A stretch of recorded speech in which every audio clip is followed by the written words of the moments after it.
Here we go. So yeah, we're taking a quick break from our stuff. Really, I want to take a look at it and see if it's building. And it looks like, yeah, failed there. We should get music going, though.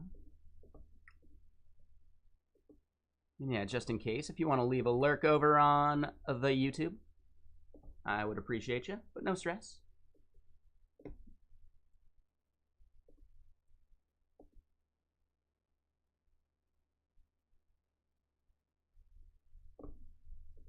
All right, music-wise.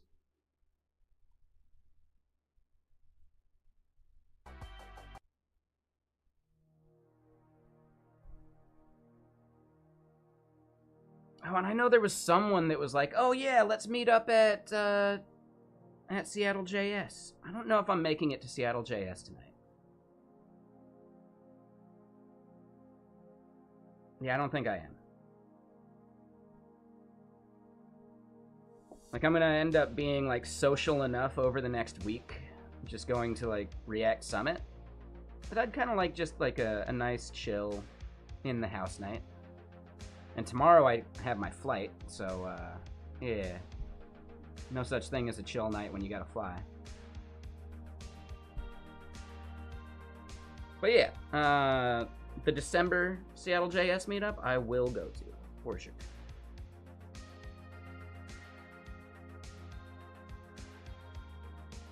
There are a lot of conferences in the US, yeah.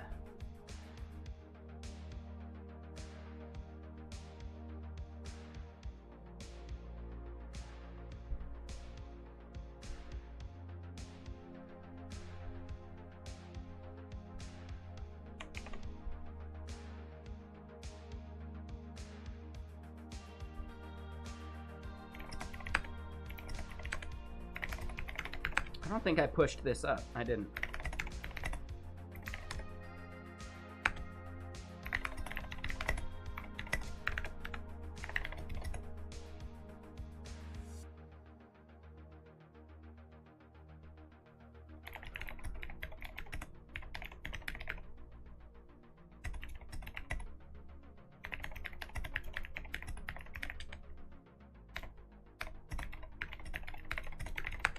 All right, so we get that pushed up.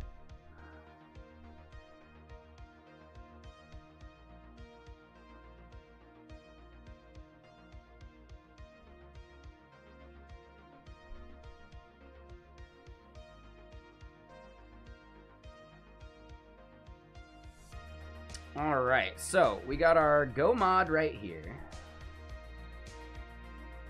Getting started with Cobra.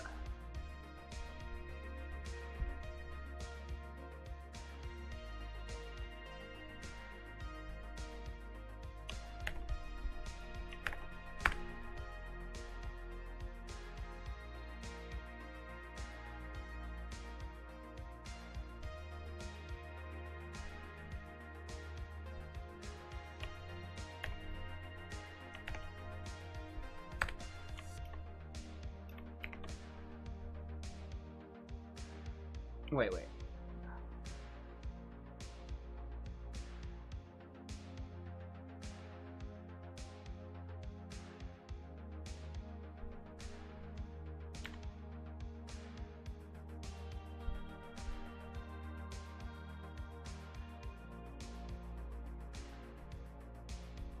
Do they have a typo?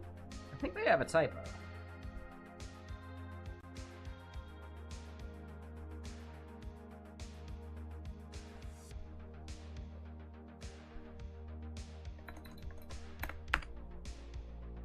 Yeah.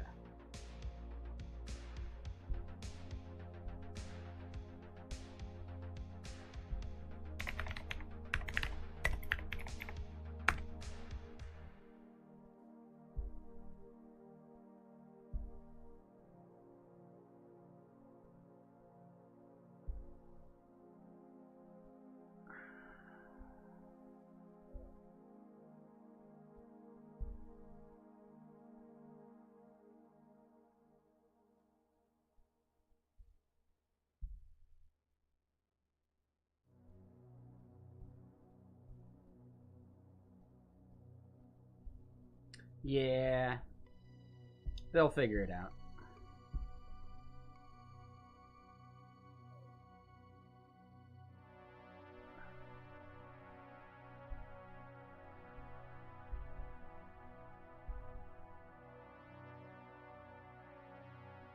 All right, so we got a main go, we got a command folder.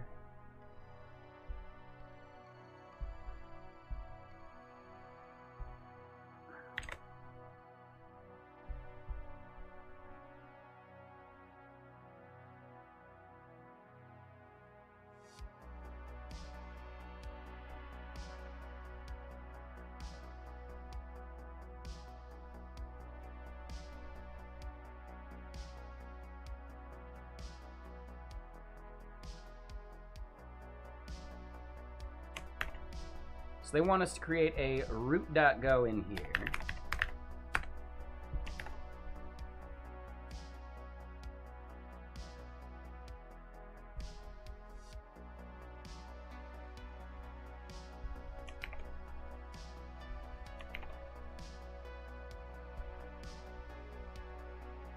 Oh, I think I might have turned off an extension for Go in here. Yeah, plus it seems like a nice, quick, like, self-contained thing. But I also have some, like, build stuff that's going in the background over here. So while the build is happening, I don't want to just sit here, like, twiddling my thumbs. So we still got some Vexilla going. We're going to get the Docker testing going for the PHP and some of that. But we can stay productive and do something else while we're waiting, you know?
Okay, cool. So we got that working. This is no longer indirect.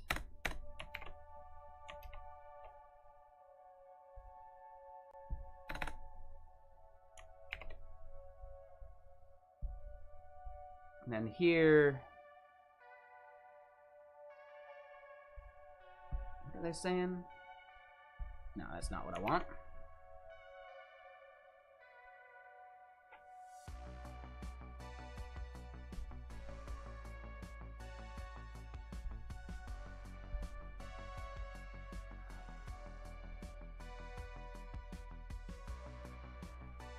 Ah, and here's their bigger example. Okay.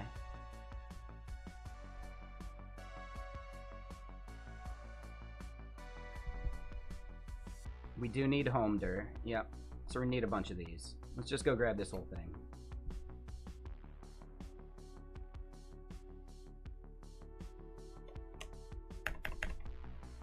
Oh, I need the github.com for that? You're right, I do. I see it right there, too.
I mean, I can be productive with 10 plus.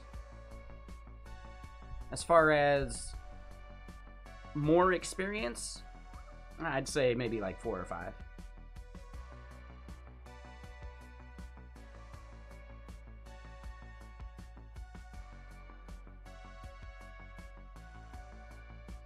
It's been a long time, but I even have like a certificate in Objective-C.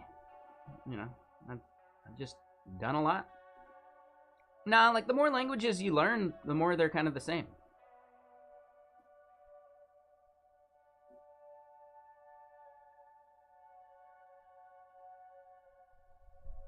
That's the way I feel about it, at least.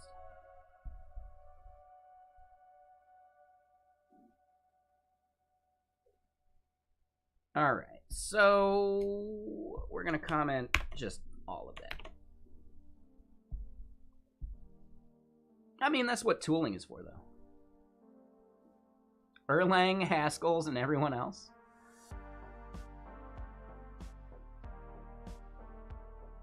I would say you could probably break it down into functional languages, C-like languages, and then C-like object-oriented languages.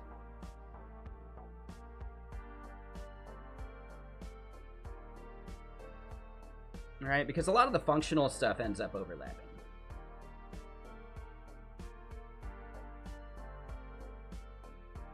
JavaScript is a C-like, for sure, as far as syntax and a lot of that stuff's concerned.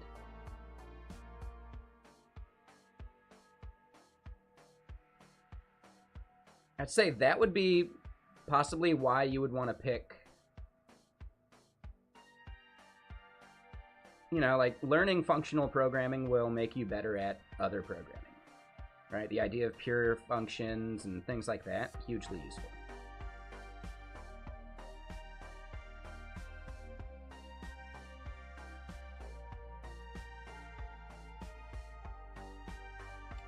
Yeah, I think that's the wrong way to think about it, though, Alchemist.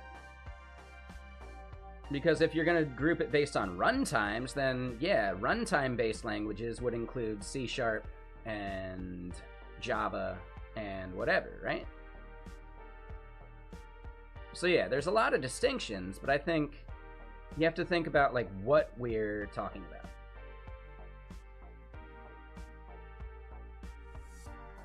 Take it easy, Alchemist. We're not trying to throw any languages under buses here. In fact, the entire thesis of what I'm talking about is you can be productive with any of them. It's just programming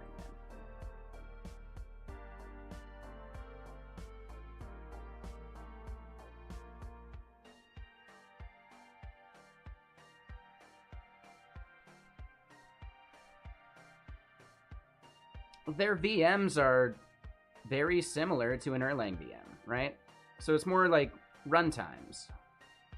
If it requires a runtime, I'd say it's a different thing. I would lump, like, that's the whole reason I'm kind of pointing out that your distinctions aren't right. Because caring about the runtime means that you need to lump those things together.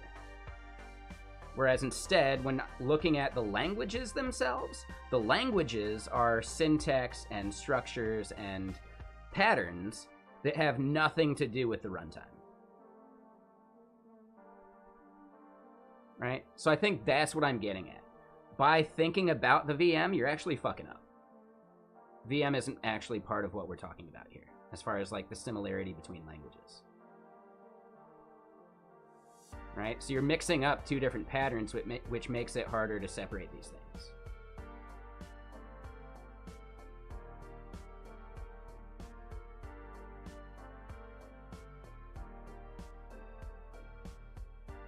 That's all I'm getting at. You can talk about the language, or you can talk about, you know, the platform, I guess. They are separate. Which is simply why Elixir can run on the runtime of Erlang, but it's a very different syntax, right? That's what I'm getting at. So we can either focus on syntax and patterns, or we can talk about the platforms. But if we just talk about platforms, then yes, anything VM-based is similar to Erlang.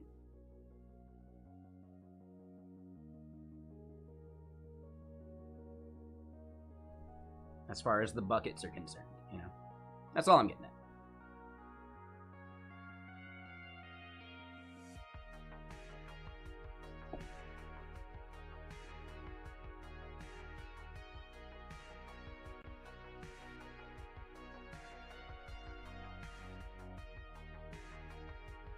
No, because you're totally missing it, though, right? Technically, you're not even talking about the Erlang VM, you're talking about Beam. Beam is just the same as the Java, like the JVM, just the same as the .NET runtime. They really are. What they do under the hood is different, but Erlang isn't even the VM that you're talking about. That's Beam. That's a totally separate thing. So you're mixing up technologies. If you're talking about the languages and how they work and how the pattern, the message passing and all that shit works, then sure, Erlang is different from C# and Java. But Erlang is not the VM. I understand, but Beam is not Erlang. Erlang is a language to work with the Beam. That's it. That's fine, Alchemist, but you're missing my point. You're fundamentally misunderstanding the point. Erlang and Elixir are not Beam. They are separate technologies. They simply interface with each other.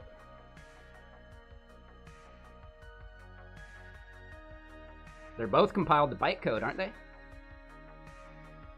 And then run on the VM. So again, I think you're mixing up languages with their runtimes.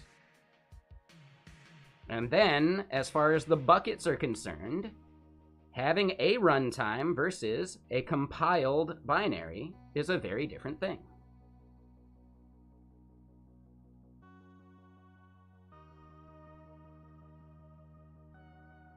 That is a way you could think about it, T-Dusk, which is also why you can have many different languages run on the JVM, such as Scala, such as other things, right?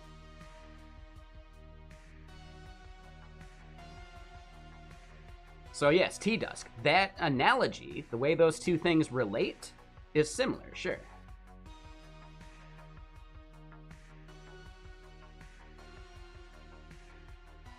I never said equal. Alchemist, there's no possible way they could be equal, but when you're considering the runtimes of these languages, there's ones that have a runtime and there's ones that don't, and that's it.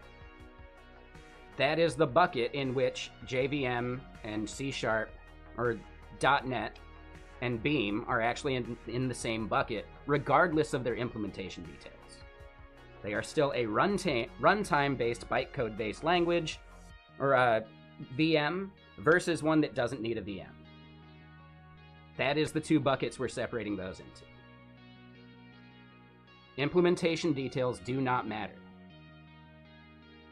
Other than, do they have a runtime or a VM or not?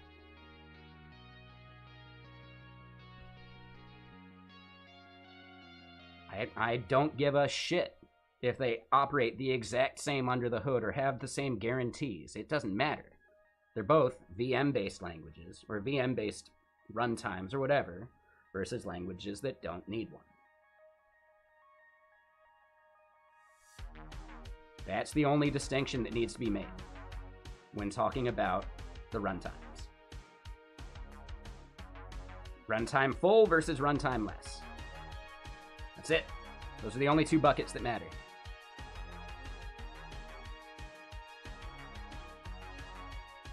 For that distinction, for that comparison of languages.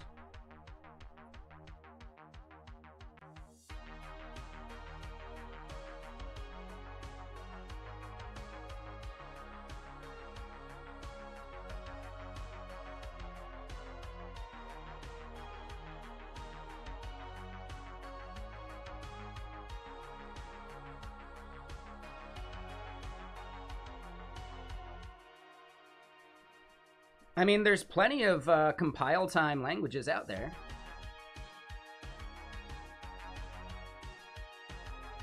Right? You might be missing... does D need a runtime? I don't think D needs a runtime. I don't think Objective-C needs a runtime, right? There's a lot of them out there.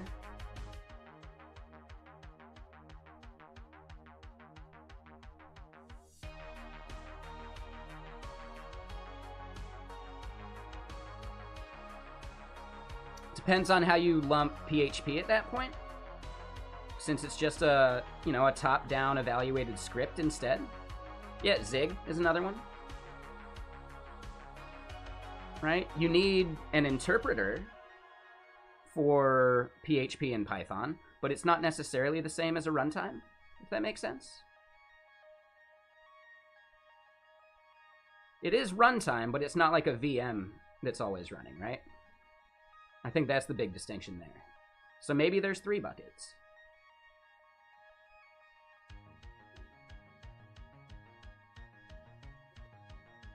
So T-Dusk, when you're doing that, when you compile Grail VM to a binary, you're still shipping the VM with it, typically. I think you're still shipping the runtime with it. Just like when you bundle a Go binary, you're shipping the runtime of Go with it. Yeah, so that's a little trickier, right? So we could start separating out into, does it have a VM, or does it just have a runtime? That could be a good distinction. But yeah, I'm pretty sure the Grail VM stuff is still shipping, you know, a VM with the binary. I'm not positive, though, so I'd have to double check that.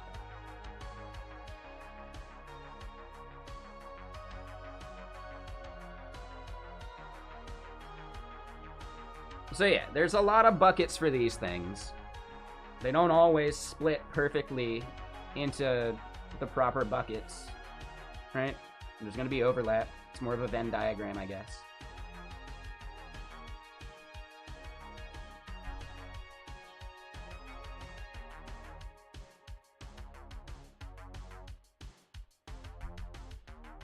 But let me just point this out. One last thing. Alchemist. Try to avoid the appeal to authority, right? The logical fallacy of, I've been doing blank for 7+ years. That is completely irrelevant, right? That is usually something someone says when they don't have any better arguments. So they just want you to trust them. Right? Try and avoid that specific logical fallacy here. I really don't like that one.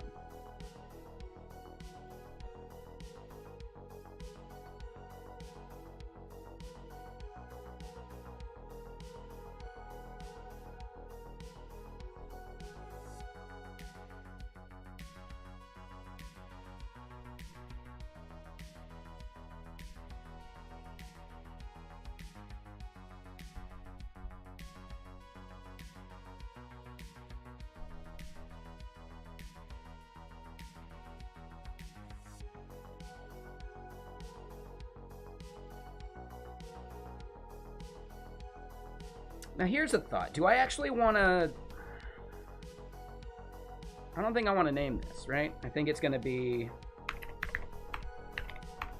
Will it blend?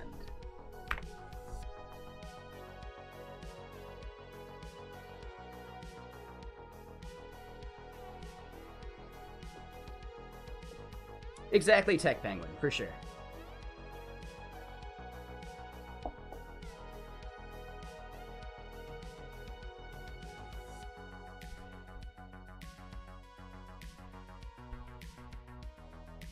Right? In a similar light, I think we all know people that have played guitar for 20 years and still suck at it, right? So the time spent is actually irrelevant.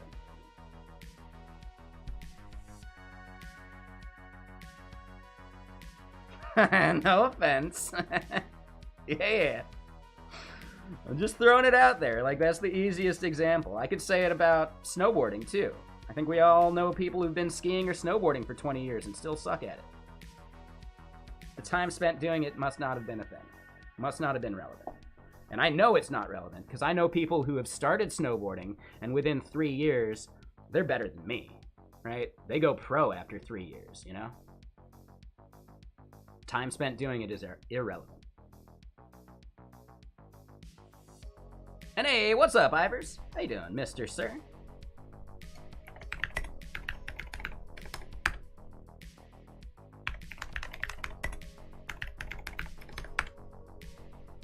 So doing some co-working. What were you co-working on today? Yeah, haven't seen you raid for a while. Oh yeah, I mean, I'm not great at guitar either. I'm not lecturing about it, right?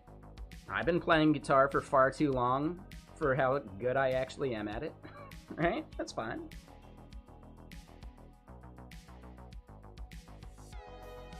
Push some small updates for Indie App. Nice. I don't know Indie App. What does Indie App do? Feel free to link us. Considered harmful, playing guitar. Yep.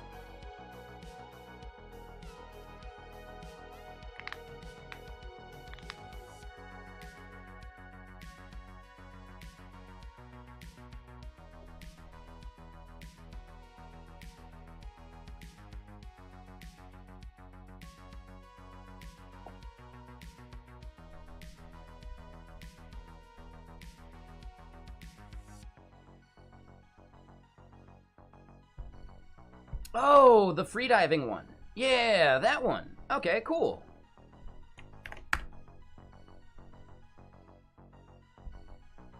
And this is, like Swift. You're pretty much purely Swift these days. Do you ever dip down into Objective-C?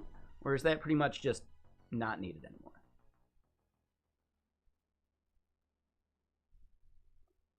And real quick, Victor, thank you for the follow. Pedro, thank you for the follow. And Atum, thank you for the follows as well.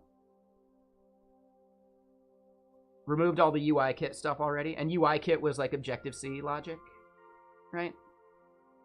It's been a while. Yeah, I don't remember most of that. I remember NS Dictionary and stuff like that still. Still blows my mind that NS Dictionary will optimize the underlying data structure based upon your usage patterns. That's genius. That is genius.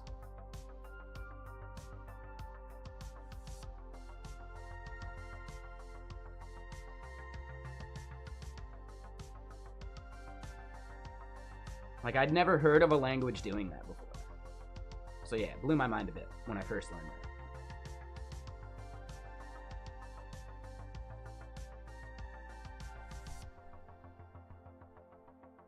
Oh, hold on. So yeah, this failed.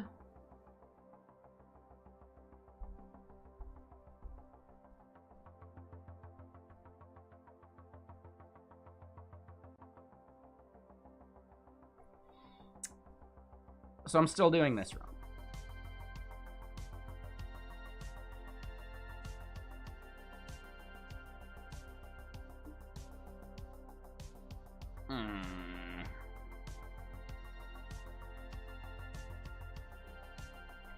And yeah, I like the way you think. Let's pop open a whiskey. I'm actually kind of low.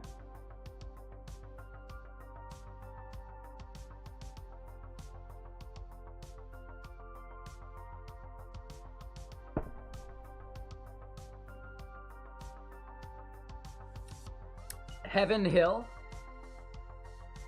which is where Henry McKenna's from. Yeah, no worries, Ivers. Yeah, it's kind of a weak cork pop though. But yeah, thank you for the sub, Ivers. I appreciate you, man. You're awesome. Yeah, I hope you have a good sleep. And yeah, we'll see you again soon. I'm going to React Summit here in New York.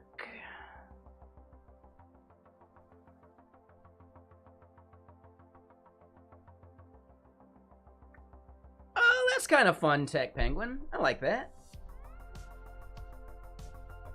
I try not to have feelings about languages.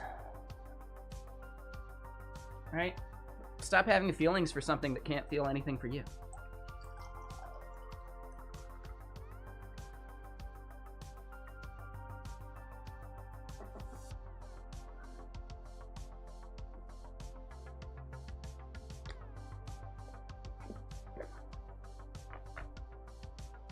I know, I'm sorry. I like these, like, faux pithy, you know, like, philosophical statements, okay? I really missed my calling with Twitter. I should have been saying this shit on Twitter 10 years ago, you know?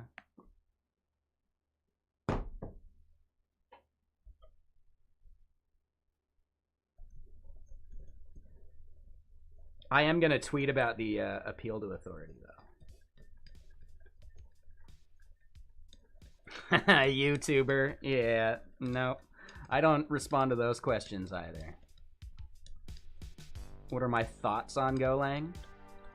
It's a language. That's about it. Now, if you have some technical questions, right? Maybe about like the types of tools I like to build with Golang, then sure, we can talk about that. But like some open-ended, just let me rant about a language thing, I don't like ranting about languages that much. Unless we have a very specific thing we're talking about.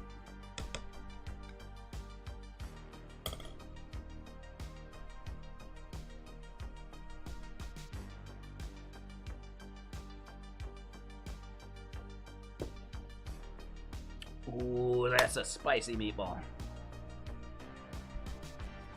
Ooh, that's a spicy meatball right there.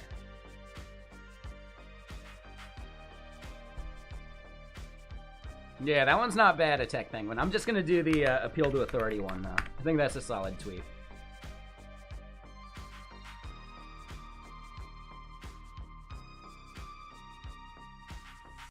There are certain things it's really good at.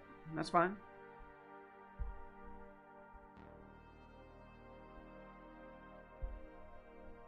Hold on.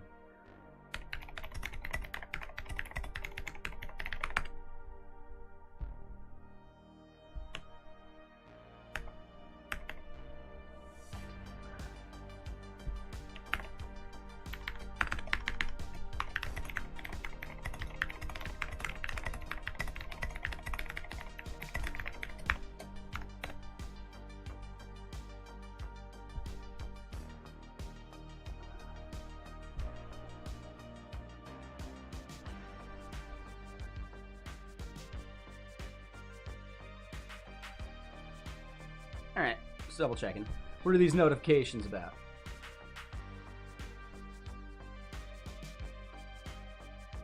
Yeah, never omit the brackets. Alright, real quick. Who here hasn't seen this clip? I'll show it to you real quick. Bam! And I think I should probably upload another. I think I had one opened up.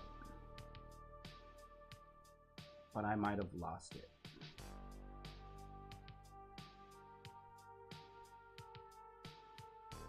I think I lost it. Is there a way to like see all your opened windows on Windows? Yeah, this is at Stevens Pass. I mean, not right now, but yeah, this is about an hour away.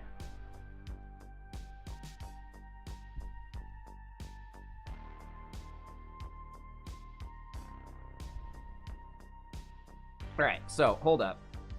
We're gonna do this post.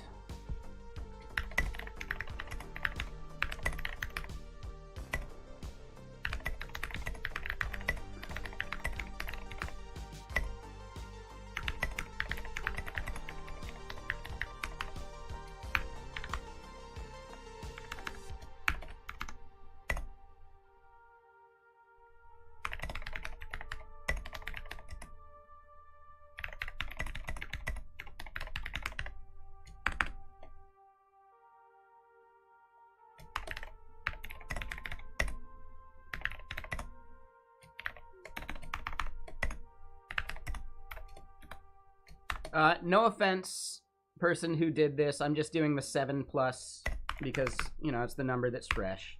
I think you got my point, so hopefully you don't take offense at this. I think we can just have better conversations if we can avoid the appeal to authority, right? You know Typecraft? Oh, I'll have to check out Typecraft. I don't think I knew the name.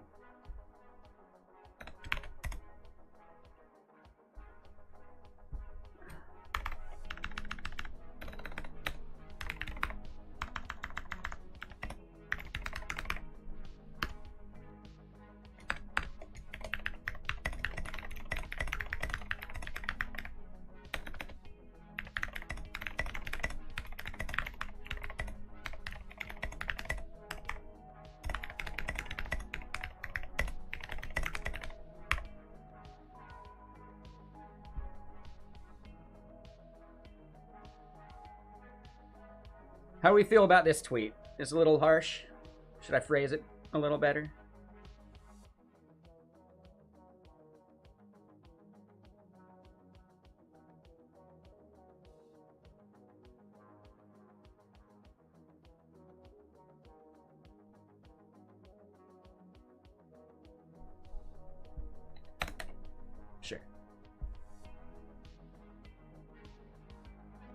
I may have pulled the 20 years out of my pocket. Because I still kind of suck at it. So, yeah.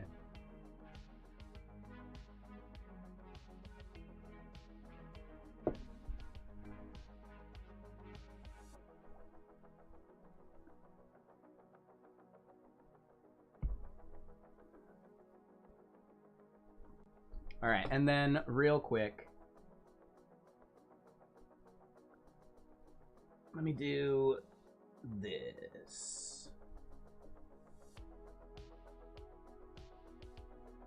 We're gonna do another one of those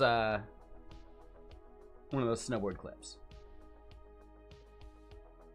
Oh, and you know what? I think I already trimmed it too, so I might have it over here already.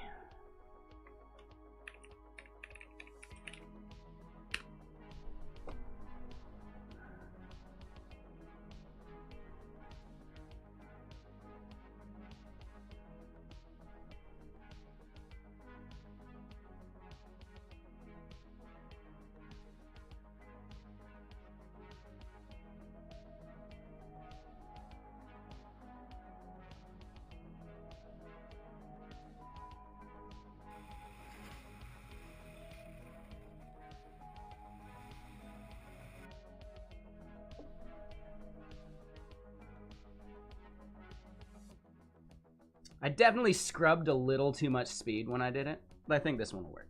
All right.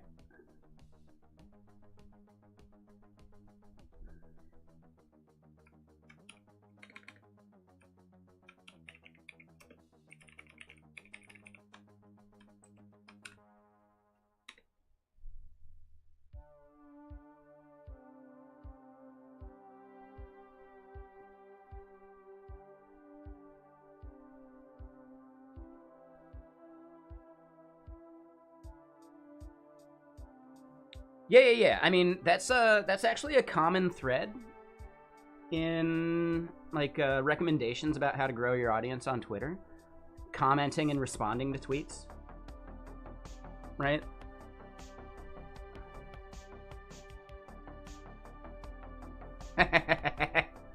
Mike's awesome. Yeah.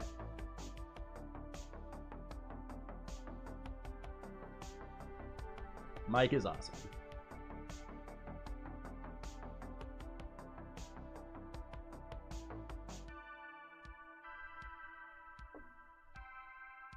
All right, so here's the snowboarding link too.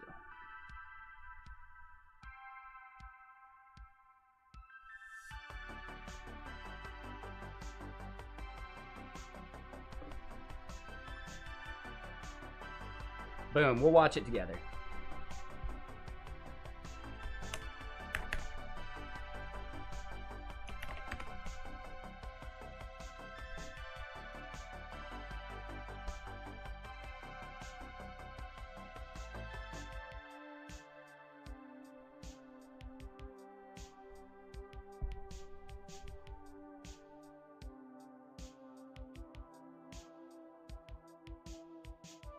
Nothing crazy, just nice, easy little 5.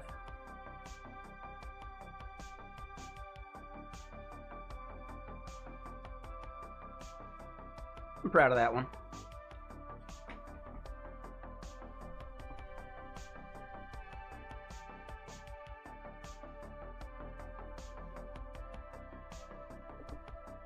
And Tech Penguin. Yeah. All right. Let's get back to some work.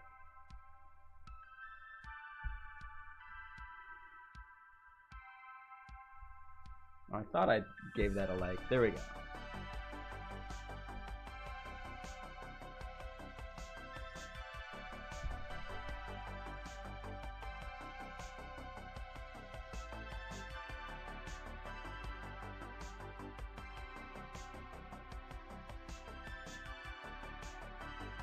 Oh, YouTuber. Yeah, you saw that tweet about never omit the brackets? Yeah, like Apple broke SSL on every iOS device with a very simple, like, you know, no bracket error.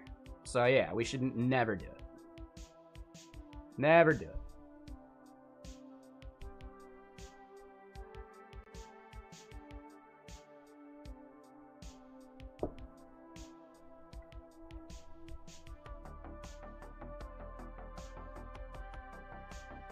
All right, so back to what we're doing.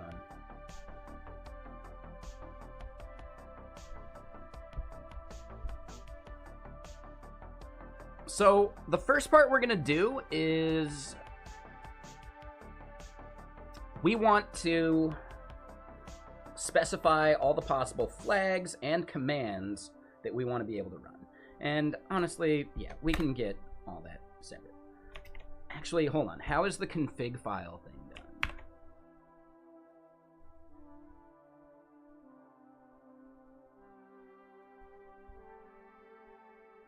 So we're in the root command.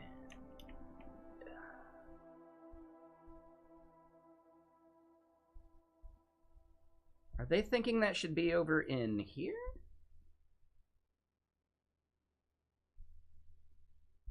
Yeah, their docs for Cobra, I think, need some work.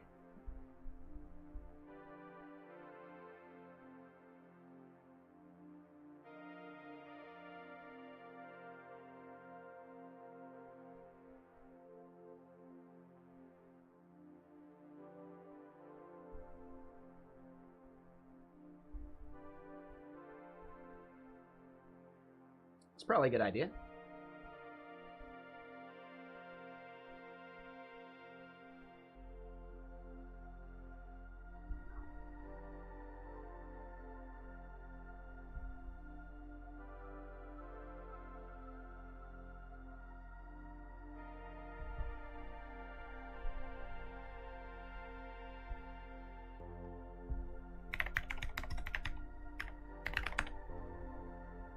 Let's see if we get a good way of doing that.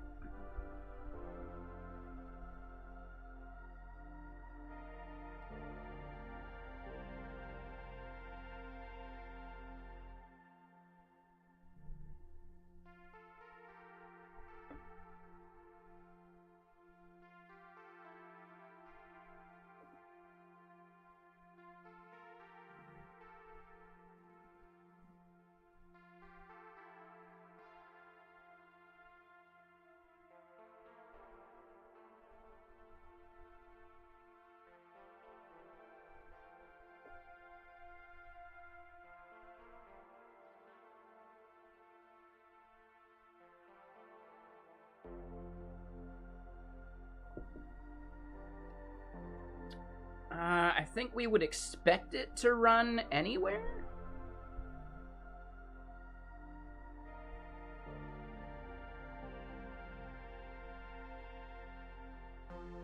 I'm pretty sure it works everywhere.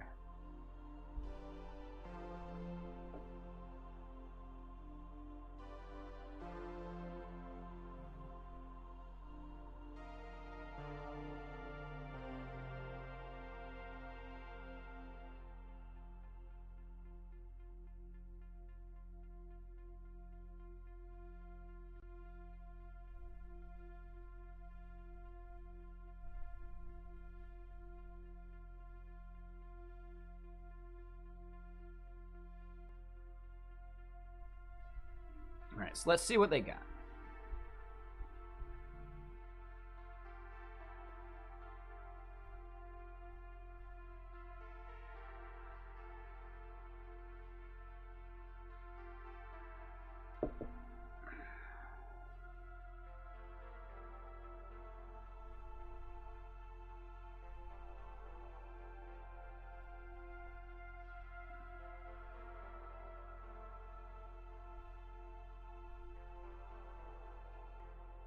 Crazy late for you? Yeah, no worries, FD. Yeah, have a good one. We'll see you soon.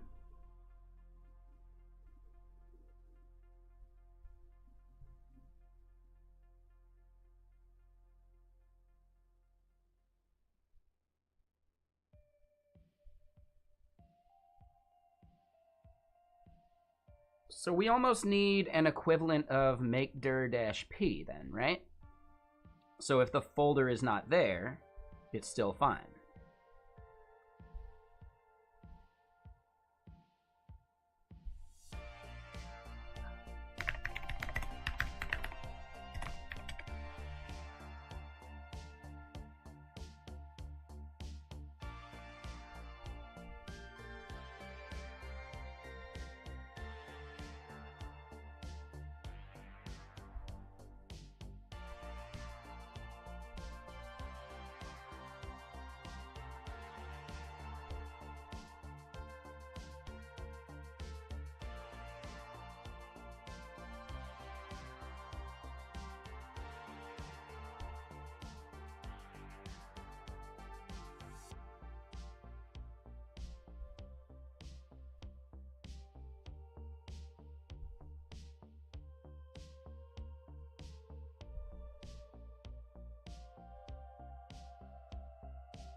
Hmm. Okay, so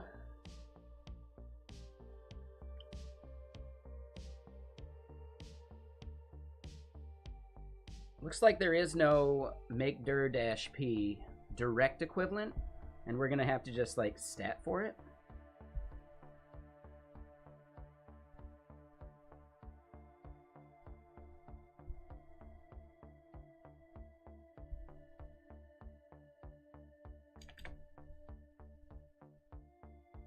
I'm not sure where config file is coming from either.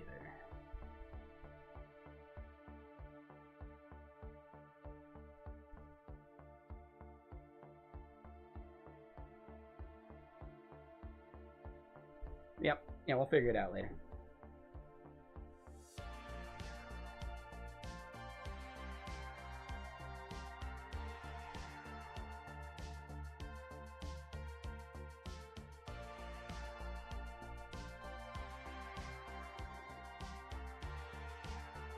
Yeah, a little bit.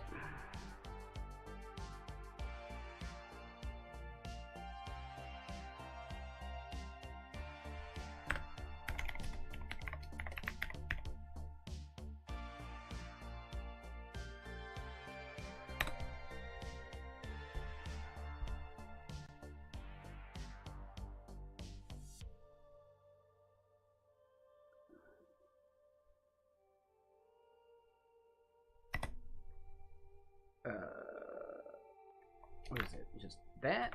Hold on. Interface. There we go. Ooh, but set config file is just a string? Huh.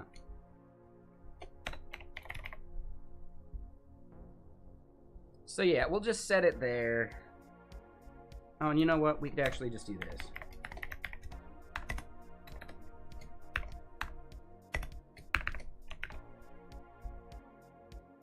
Yeah, we're not sure where we're getting that from yet, so we'll have to figure that out.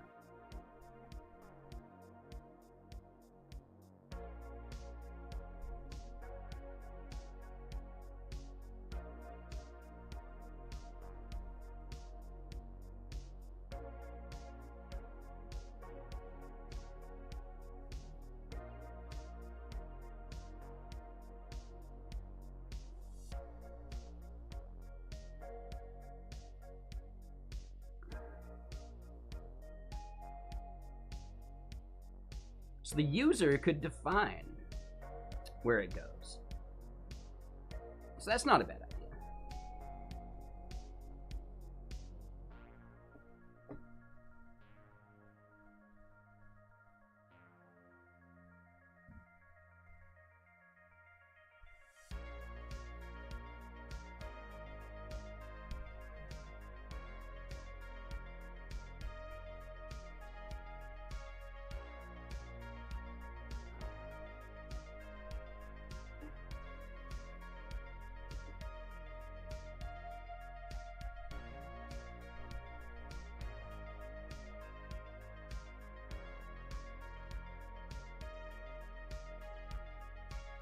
All right, so we're still at this issue, and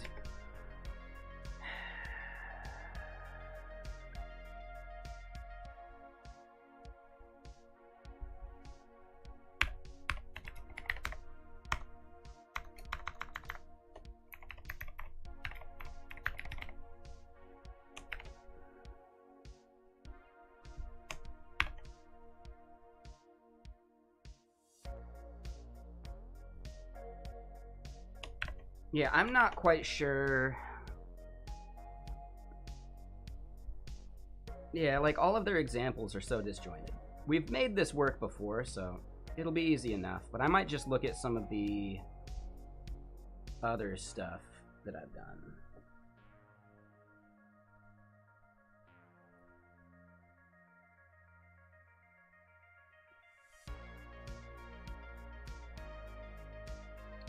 Cobra and its integration with Viper gives us the config file support that is really nice. So as far as having a config file, living in the user's home directory, etc., it's kind of nice. As far as I know, the standard library doesn't even come close to that level of support for like persistent config.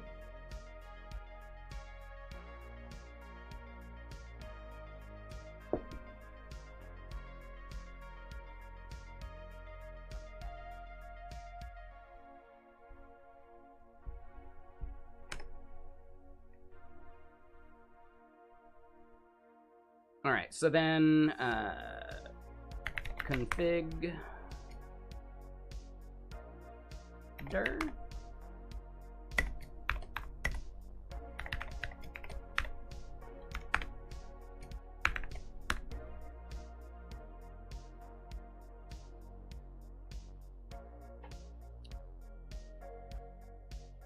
Yeah, but what if the flag isn't specified? Things like that. Like, you know, we can definitely still have a default, but we'd end up having to do all this same logic anyway.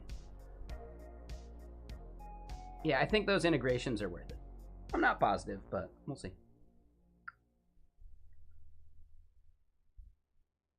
All right, so config dir is this. What is it? I forget how to do Golang.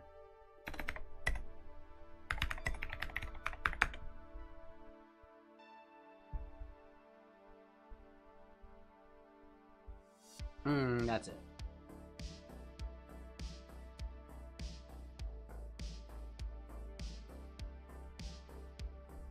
So yeah, we could just do value.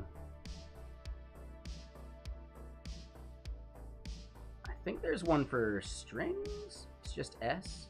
Yeah. So at least it forces some constraints. All right, so %s/.config.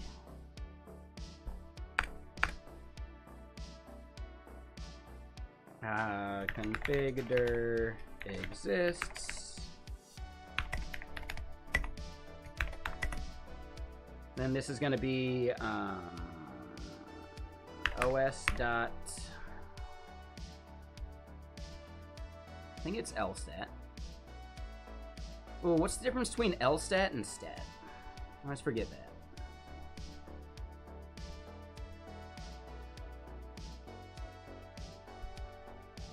So returns the file info, whereas lstat, if I can find it, maybe not. Let's go up to the top.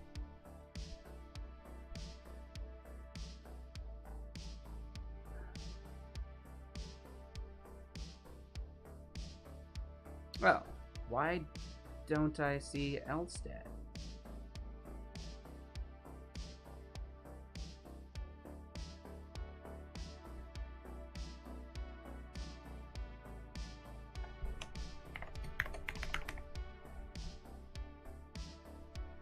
Oh, it's on the file info. Wait, what?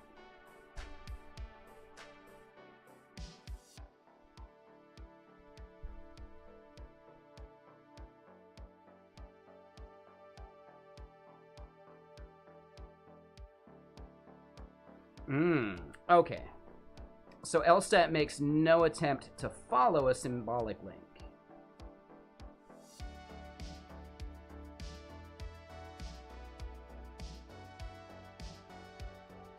Yeah, grouped by return type was interesting. I don't think I remember that part, but makes sense.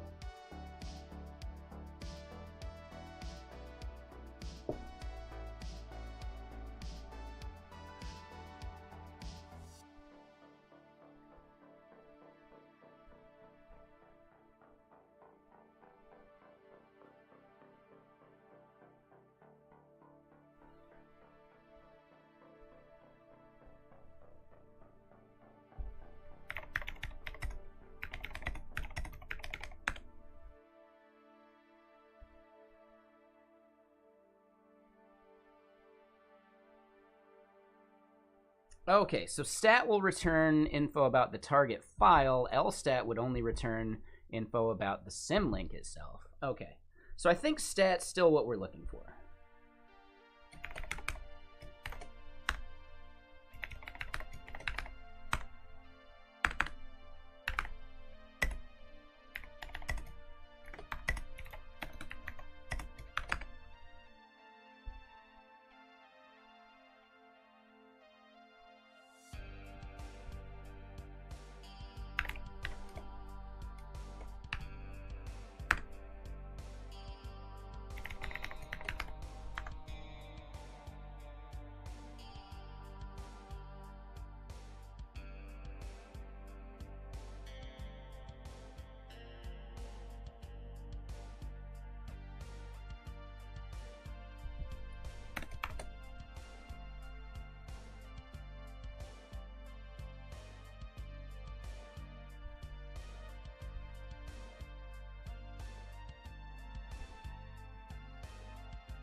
Oh, and yeah, dot.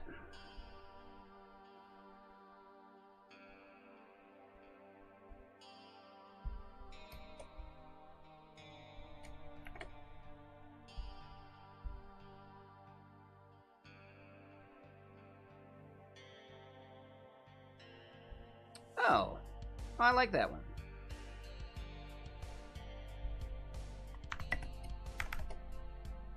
Yeah, I like that better than not exist. What's up? How you doing, gents? How you doing, Hardy? Oh, yeah, thanks. WX. I don't know how to pronounce your name, sorry.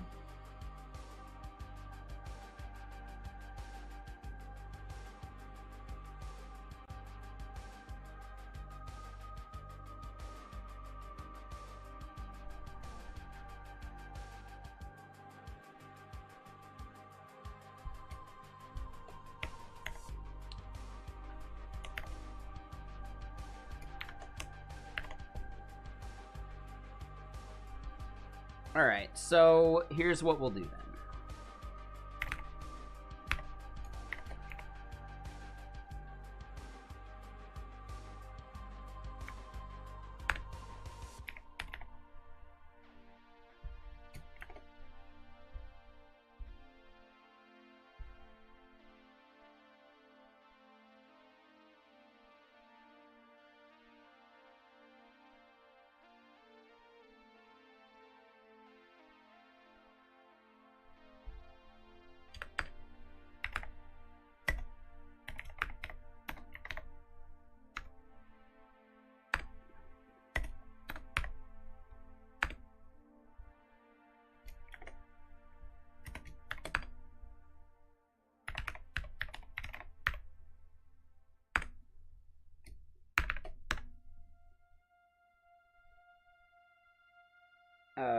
Let's just say home/.config exists but is not a directory.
Hold on, we got some good comments.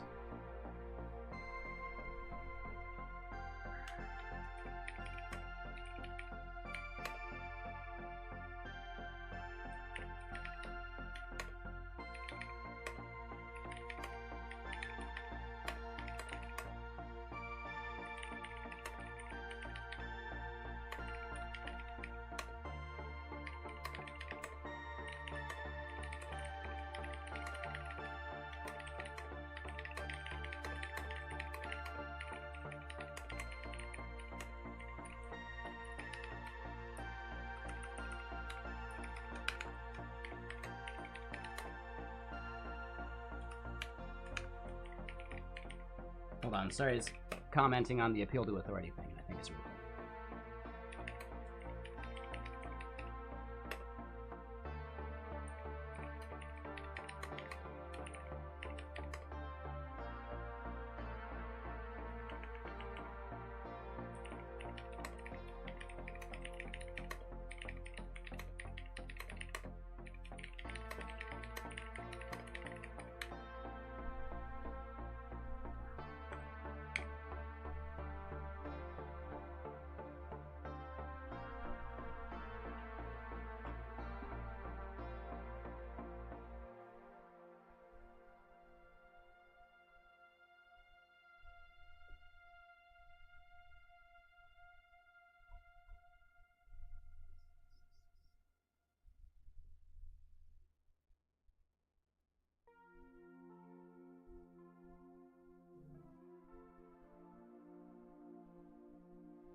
yeah, I don't think I know Typecraft. Cool. Yeah, it seems like they do the YouTube thing, though. So yeah, I'll give them a follow. Hell yeah.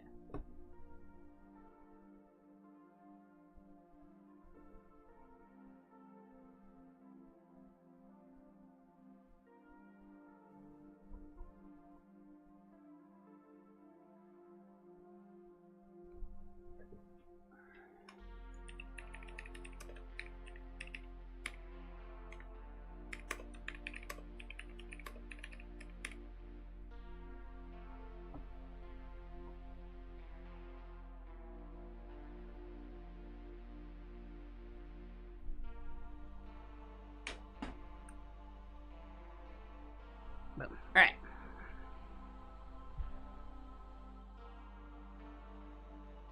Oh, hold on. Let me do one more thing.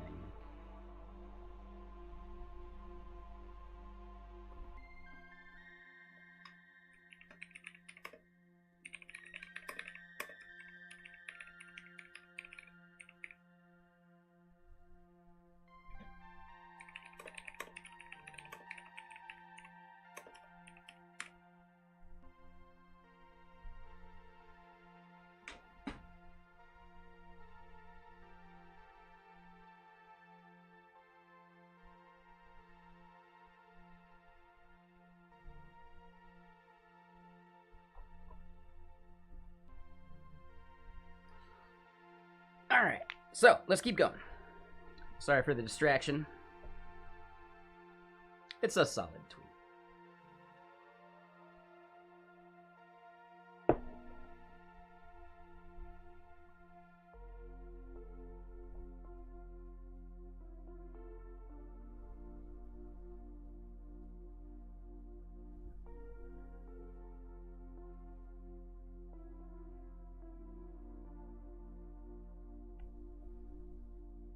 And yeah, what's up, Ethan? Mr. Sir.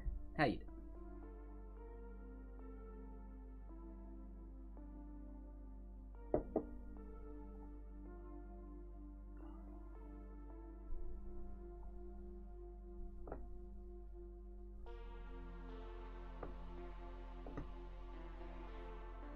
Last meeting of the day? That's always fun. I sent off like 6 applications today. Possibly more. I think just 6. Yeah, a few of them were Netflix. I applied to a different render role too, so like, you know, maybe I can't be a dev advocate for render, but I can still like help work on the platform because I think it's a cool company. So yeah, we'll see. We'll see.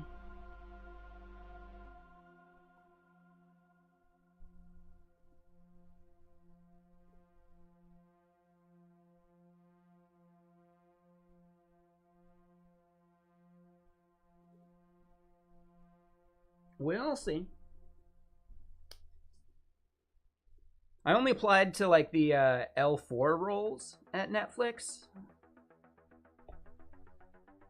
L5 would make more, but I don't know.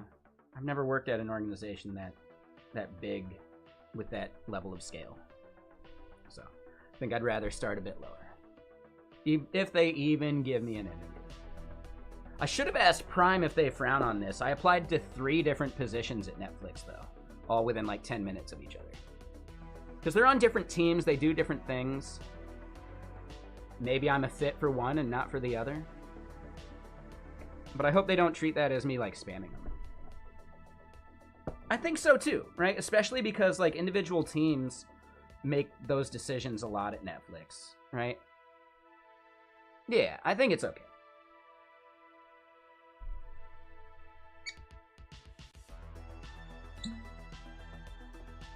But yeah, tomorrow I'll probably send out a few more.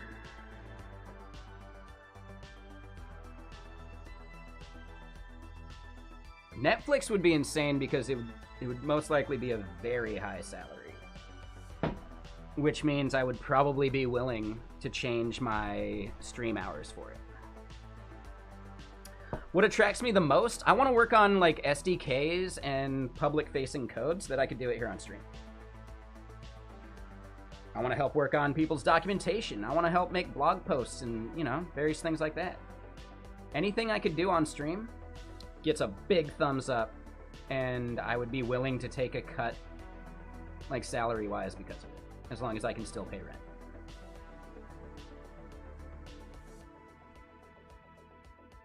If not, well, I'd like a salary that compensates me for changing my stream schedule.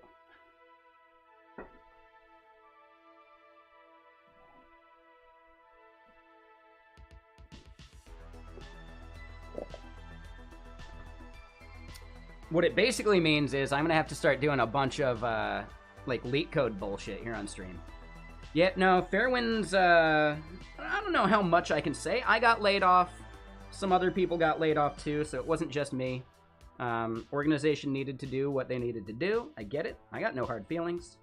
I need to actually, like, reach out to my former boss and just, you know, just say hi. Because I know it's, like, a stressful thing for him, too. So yeah, I need to reach out.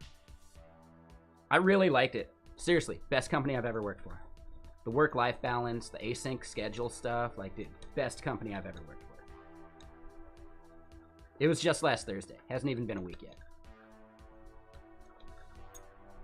No, that's fine, Tech Penguin. Like, that's like my ideal goal. Otherwise, I don't know. Like,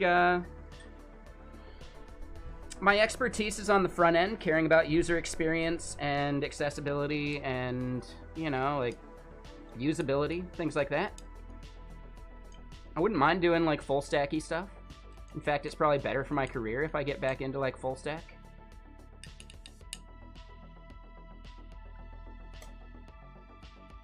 I applied to Pulumi as well, because they have, like, an SDKs and a provider's position.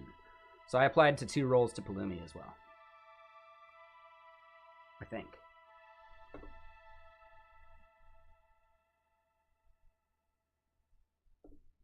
Maybe.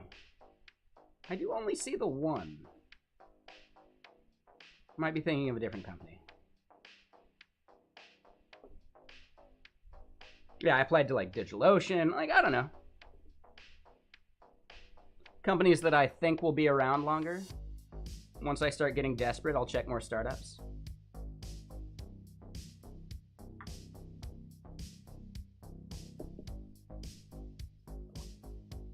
Nah, it is what it is.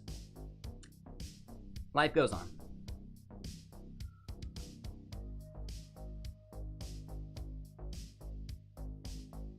Yeah, no, that's fine. Yeah, feel free.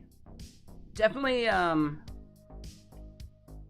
we've had some other people say some, like, you know, things like, hey, you know, like, check out our company, and I go and look and there's no role, like, they're hiring for.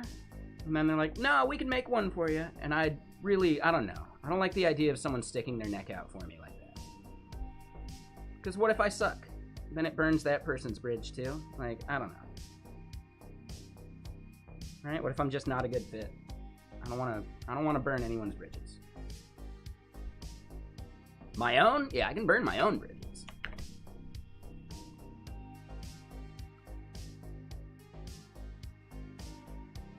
But okay, so let's group some of these things up. I think these actually make sense grouped together. So let's actually start just brainstorming. Sure, here in the README will work.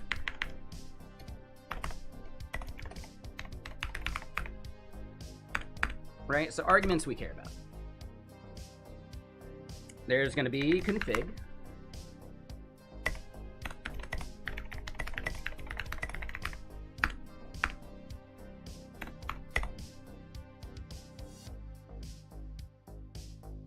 That's fine. I get it, Tech Penguin. Yeah, I don't know. Feel free to ask. No obligation.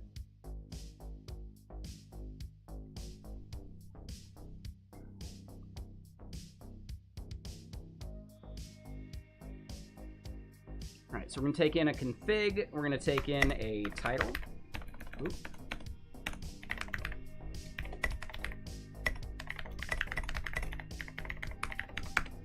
We're going to take in a timer.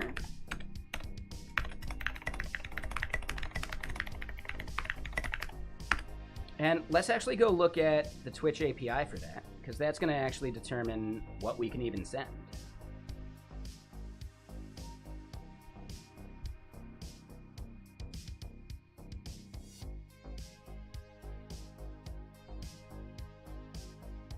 So, title.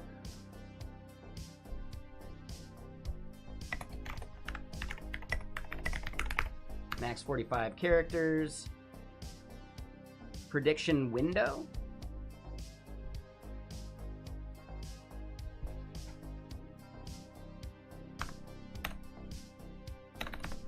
Duration, I like.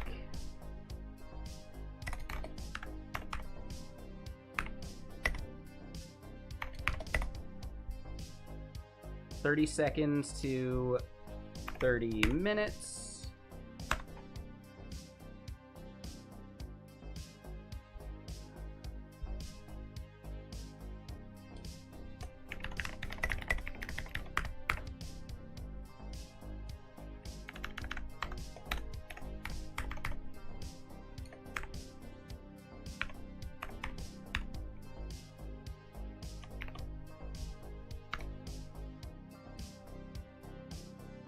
Oh, there you go. That's a good point.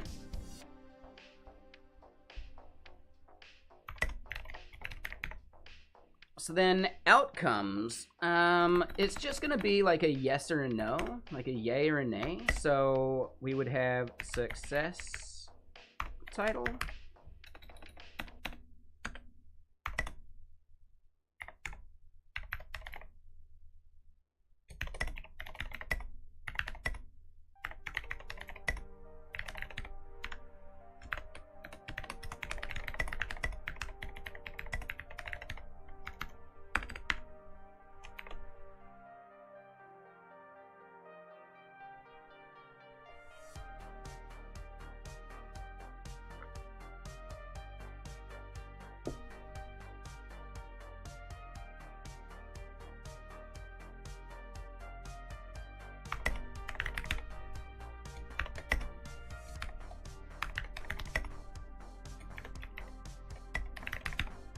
Right, so token, Twitch API token. We're gonna end up having some other stuff, because basically we're gonna have to spawn a local server.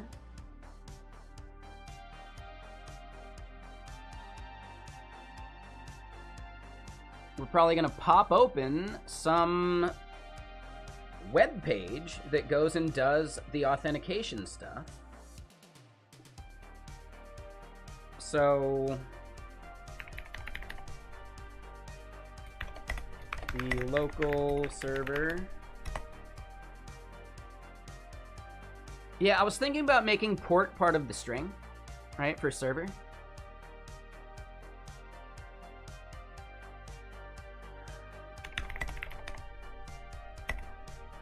But port could be separate.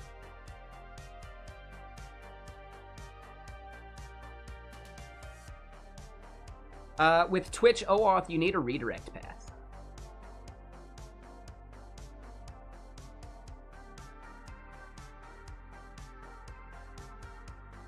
We could maybe do it headlessly. I think we'll have to experiment with that part. But we do still need to spin up a server for authentication. Now, and there's no way to do it headlessly. Yeah. No matter, well, hold on. No matter what, we have to pop it open to the browser. Because Twitch requires a redirect URL. And it requires the user to click yes or log in. Right? So all those things need to happen inside a browser.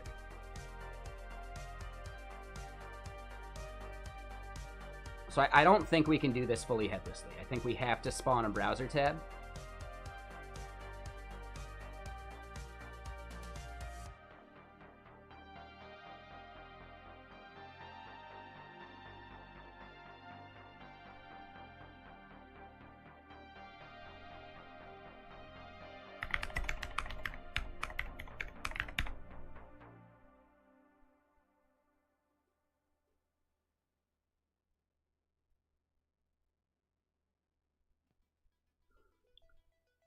Where the CLI pulls some endpoint for token response, then you don't need to build that whole flow.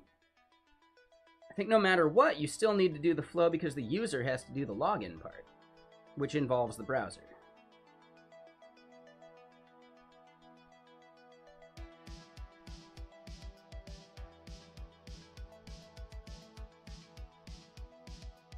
Right? No matter what, every single Twitch like auth mechanism requires the user to navigate a browser tab, authenticate, and then go.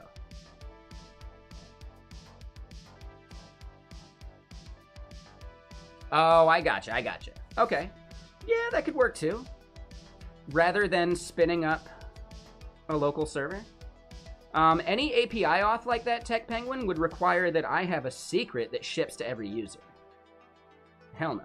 So we can only do the implicit grant flow. Or implicit code flow, or whatever. We can't do any of the explicit flows, because that requires a secret somewhere. And I don't want to spin up a server of my own for this. That's just for the user to do.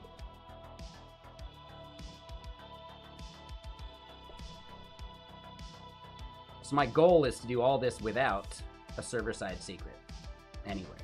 Because this is going to be a binary that you just download and run.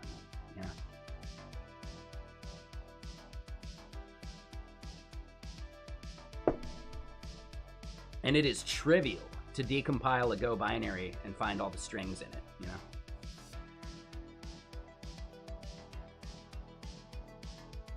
So yeah, you can't ship Twitch secrets anywhere else. So yeah, I think we have to do this.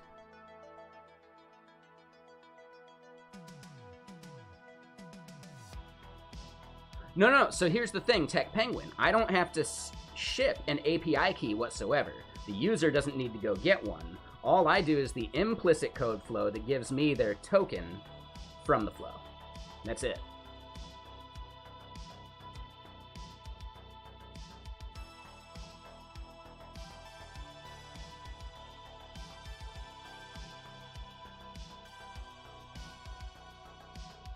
The code runs on their machine, yep. Which means I can't ship an API key. And hey, what's up, Lady Blue Notes? How you doing, Zayu?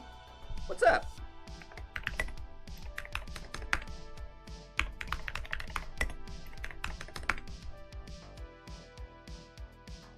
Yeah, I decided to hop into a random, like, different project for today, too. New project day! Oh, really? Will it blend? Yeah, that's what we're gonna call it. Basically, it'll start a prediction for any like CLI tool that you want to run, right? So you'll pass it. Oh, and you know what? I'm missing a thing. Command.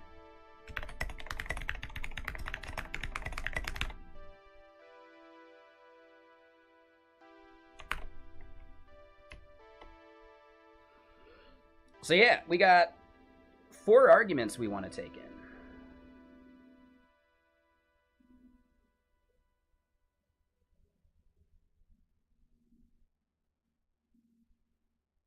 I'm thinking we just leave it as one command, though. Like, for our commands, right? Instead of splitting auth out into its own separate command for you to run, we're going to have to check and automate that process anyway. So I'm fine with that. So yeah, this will basically be a single command CLI tool. We're going to make the go release or go downloader stuff work.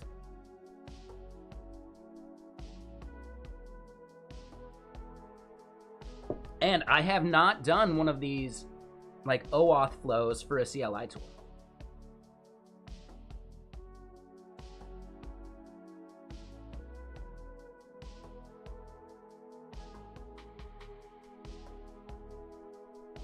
Wait, so a tech penguin, what are you talking about? No. There's only 2 ways of doing auth with the Twitch API. Right? 2 important ways. One that involves a server that has a secret, and one that doesn't involve a server. So I want to do the implicit grant flow, not the authorization code flow. Right? Our app does not use a server because I can't ship my API key to users. Right? The secret key for authenticating, I can't ship that with the CLI tool.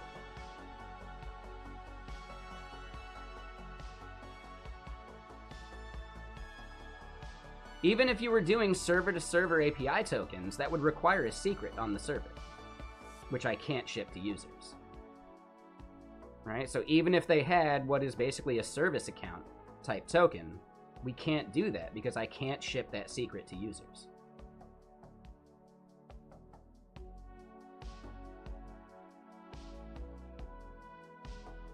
So yeah, this is a limited OAuth flow. There are some other OAuth flows that would allow you to do server-to-server communication.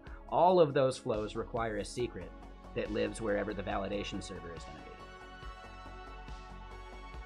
Currently, our validation server is just the ephemeral server running on the user's machine, because I don't want to spin up my own server for any of this shit.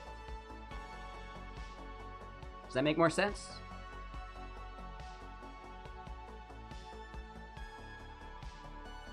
So even if they allowed server-to-server tokens, it would not apply to this because it's not a server.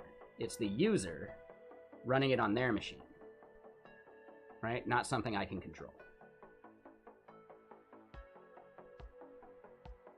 They are secrets.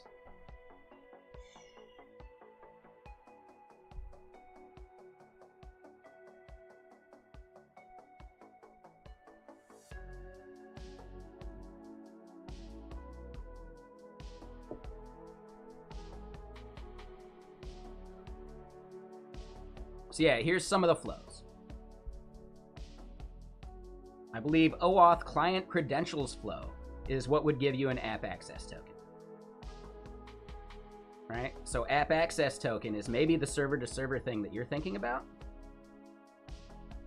But this still requires shipping a secret to wherever that server is going to live for that server-to-server communication. Does that make sense? I hope it makes sense.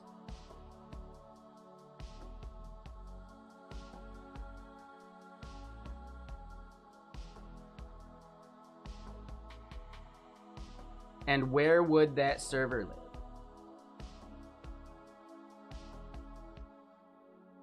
What you're talking about there, Tech Penguin, is the code flow. Right? So that code flow is the user does the thing, we get back a code. With that code, we then send a request to Twitch to get back a token for the user. That code is sent with a secret, and that secret has to be on the API. Right? On the place that's requesting it, on the server. Client to server API token Twitch's server, that's what you're talking about right here. That's what the user access token is for. That's literally what we're talking about with the implicit code flow that requires a browser to do it. Because the user still has to click something. They have to authorize your app, right? That's like OAuth 101. The authorization step is the part that has to happen in the browser.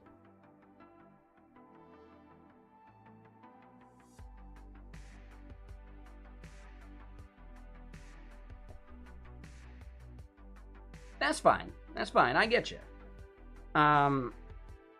If you're not as familiar with OAuth, then yes, some of these terms might seem interchangeable, but they're not.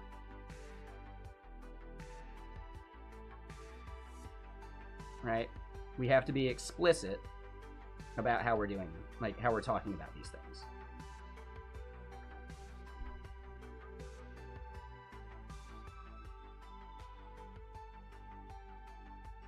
Oh yeah, and you like that snowboarding clip? Yeah, check out yesterday's too. I have just like a bonk spinny thing. The bonk spinny thing's actually more fun than that front five.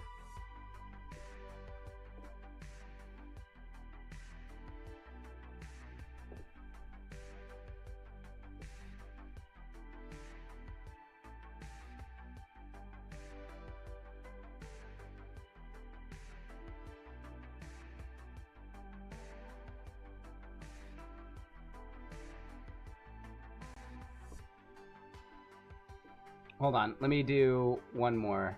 I'll throw my my fall on there too.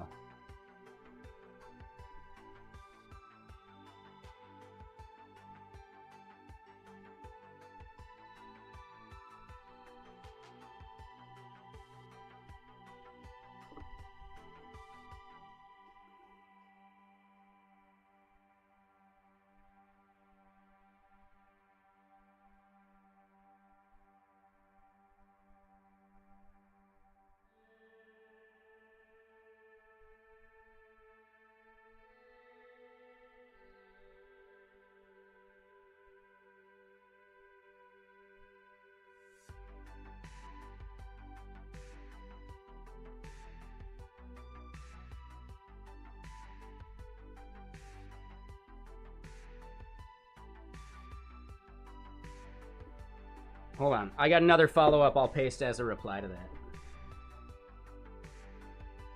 Because that one's kind of fun. Yeah.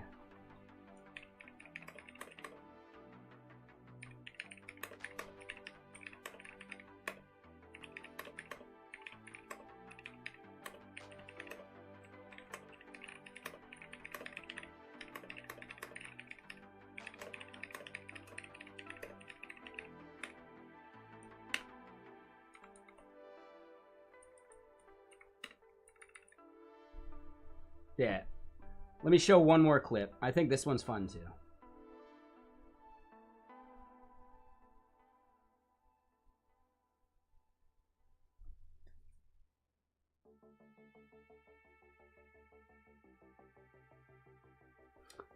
Oh, so a Tech Penguin. Gotcha. I see what you're saying. Yes, the stream keys. I think you can use those, but it's really not a good user flow. And I think they really discourage you from like doing that for DevTools. Yeah, they're not actually a fan of when people make apps that way. So yeah, there is one of those, right? But even with AWS, it's kind of gross. Like, you wouldn't want someone to have to do that. You'd rather establish a proper, like, auth flow, you know? As far as, like, a good user experience is concerned.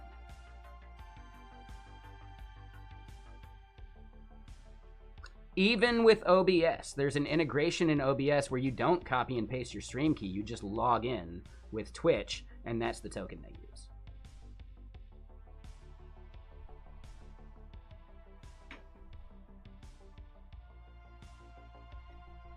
So yeah, hold on. Let me show this tweet real quick.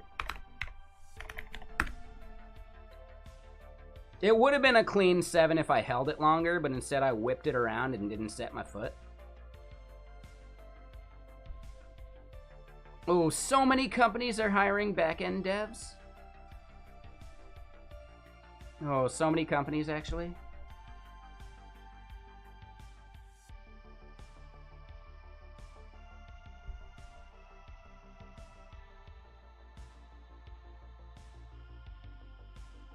I get that, Sam. Good call, Sam. Totally right.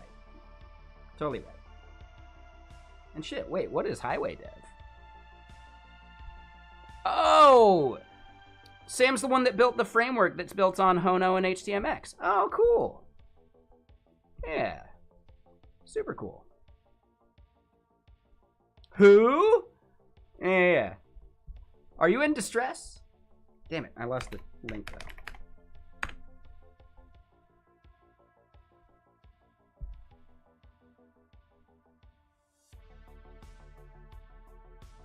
No, I got you. Yeah. You're saying like who's hiring? As far as like expertise in Go/Java type stuff, they should definitely check out Twitch. I think Twitch has some back-end roles.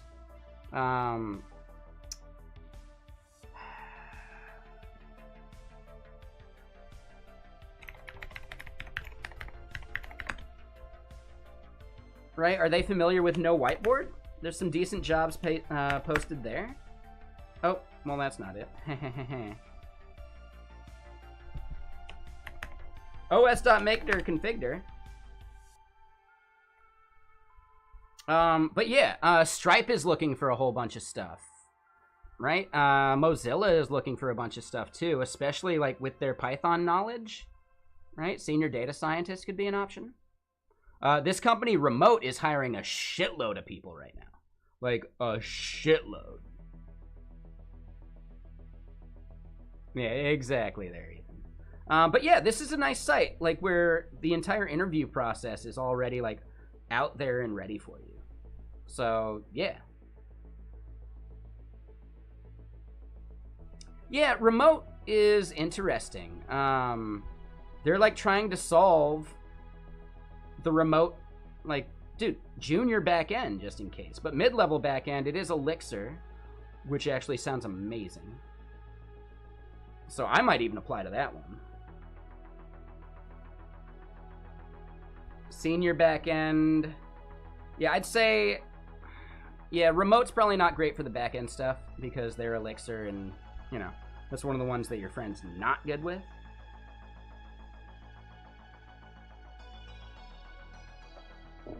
But yeah, I don't know of anything like within a network or anything that would help. So yeah, I don't know. That's a great site. Here's one big thing, just so they know, and I hope everyone else out there knows too. Never apply to a job directly through LinkedIn. Always go to the company's website first. Right? Go to their website, find the role there, and then use whatever like software they use, like Greenhouse or Ashby or whatever. Right? Still let them know that you found it via LinkedIn, but a lot of companies don't actually look at the applications that are in LinkedIn. They use it as more of like a discovery thing. Yeah, CastDev, I got laid off. A bunch of people at my company did. You know, just economic downturn type things.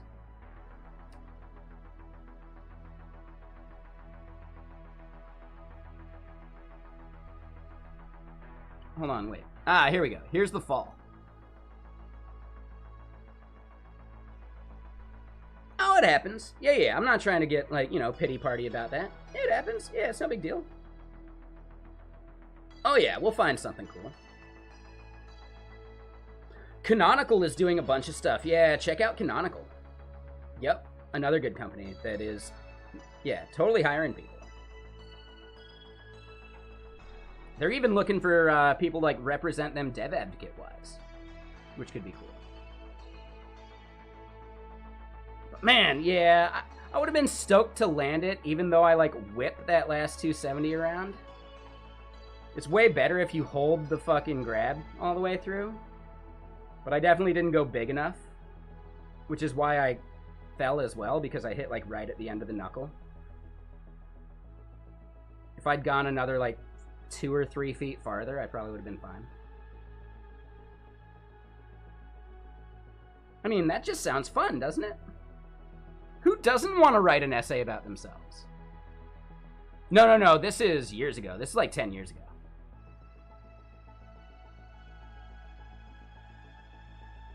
This is more than 10 years ago.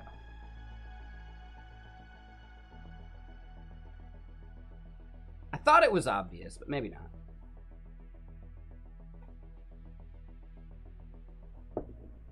In my clip that I posted yesterday, I think I made it obvious. But yeah, frontside chuck off the heels, that's my safety trick. Which is why I allowed someone to follow cam me. God, it could have been such a... Like, I would have liked to land this anyway.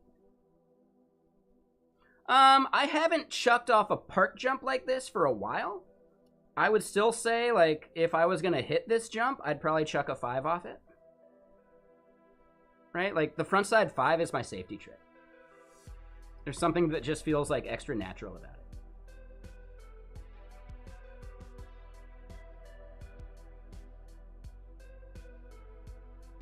Oh, the pole trick I could definitely do today. The one where I, like, bounce off the pole, that one's easy. I could definitely do that one. I'd work myself up to jumping. I typically, like, even when I was good at snowboarding, I think I'm still pretty good. Even when I was, like, good at snowboarding, I wouldn't jump like this until towards the end of the year.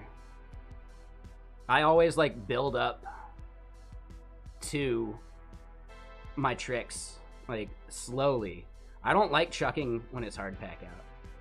I've only done that a few times, and it may have been when I had some mushrooms in me. Right? Just microdose style. But I'm not kidding, like, yeah.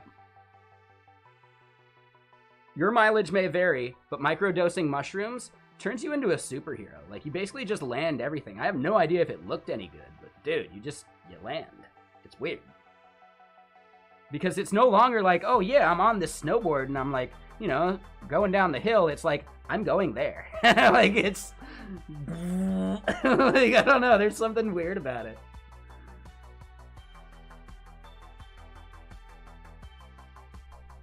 But yeah.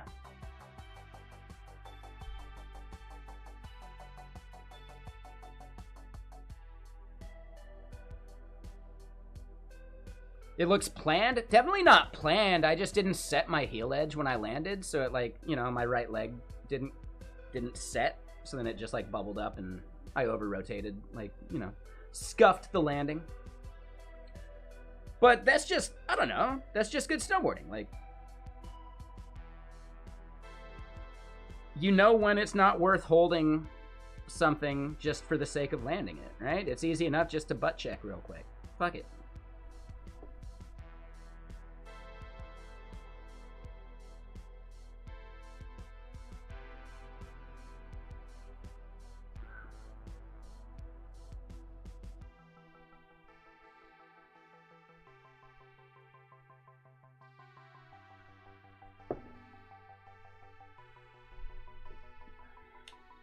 Hold on.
All right.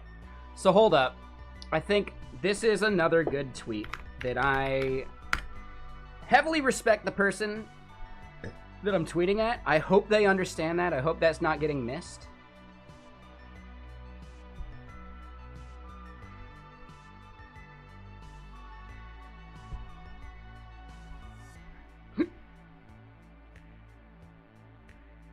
So this part right here, let's just dig into it, right? So, yep, we made this tweet earlier. I really don't like it when people throw around an appeal to authority to justify their point, blah, blah, blah. You've been using blank for 7 years. Cool. I think we all know people who've been playing guitar for 10 years and still suck at it, right? So then, Sam Cook, very smart dude. Appreciate him. This, like so many topics, depends on various nuance, as most things do. Right? More time spent on a thing tends to mean that you have more experience with it, so you're more knowledgeable. Sure. I think it's very true. It's correct. But it's often a cop-out because someone doesn't want to explain their point better. And then from there, they go on to say, like, we don't actually disagree, and I don't think we disagree, but they're pointing out that sometimes you can't really communicate a full argument or intuition to someone without your experience level. And I find fault in that statement because, right? It is not a good tactic in an argument to assume the person you're talking to won't get it. That's actually disingenuous and a bad way to argue. In my opinion, if you can't explain it to the uninitiated, you don't actually know it that well. Right? That is how learning works. There are multiple levels of learning. There's never used it, never heard of it, completely brand new. There's, yeah, I've used it. I wouldn't call myself an expert.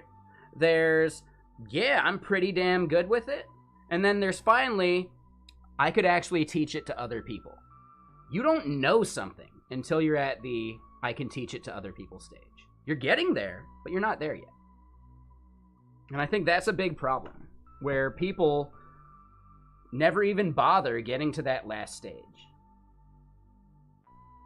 Right? Being able to explain it to the uninitiated is actually the hallmark of someone who knows what the fuck they're talking about. So, yeah, I think that's my goal there.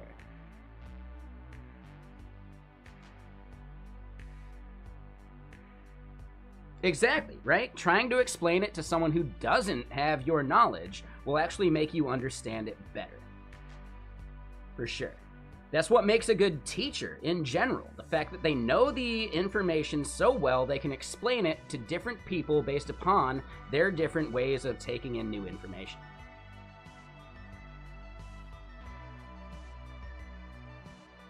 Explaining engines. When you say engines, you mean like the internal combustion engine? Right? Like a car engine?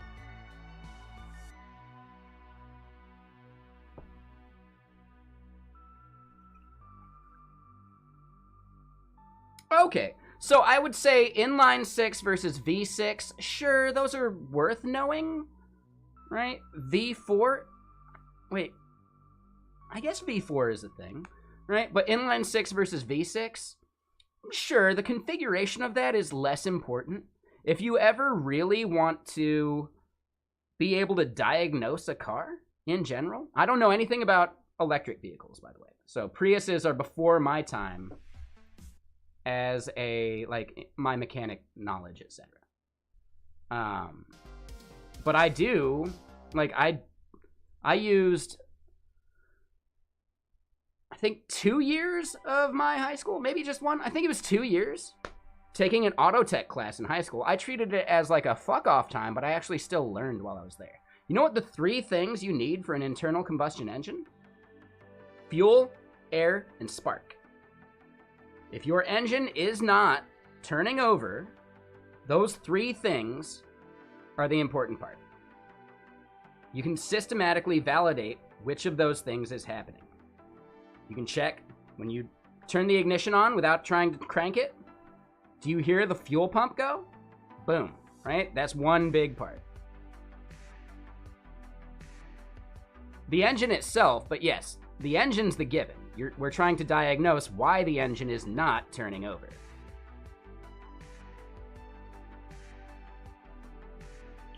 Right? So the key is air, fuel, and spark.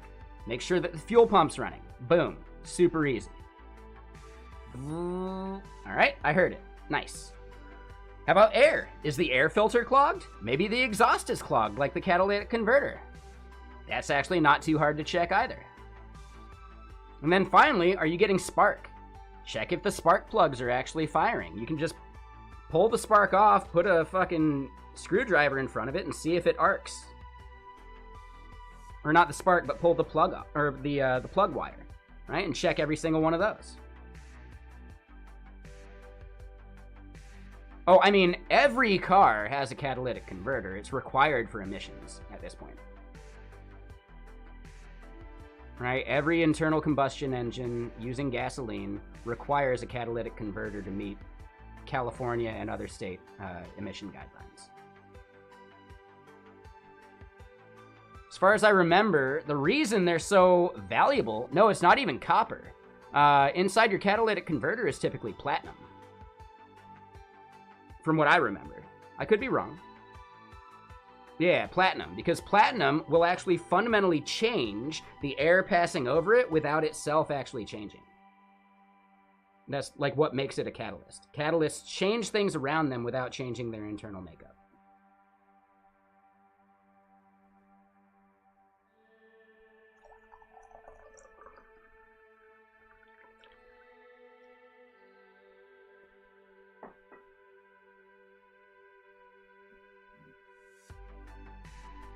Bet y'all didn't think you were going to be getting a lesson on cars today.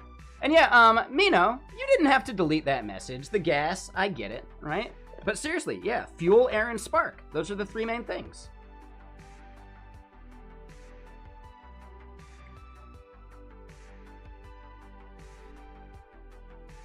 Bad sensors are part of it, yes. I mean, simply like for the internal combustion engine itself. Often if your crankshaft position sensor is off and some other sensors like that, you won't even hear it like crank. But yeah, you're right. You're right. Electrical sensors do throw like a big monkey wrench into things. For the most part though, if you check off the three things, then you know it's something electronic. So if you have validated that you do have good airflow in and out, you do have spark getting to the pistons or the chamber or whatever, and you've got fuel, then bam. Right? If you're still not starting, it's got to be something electronic.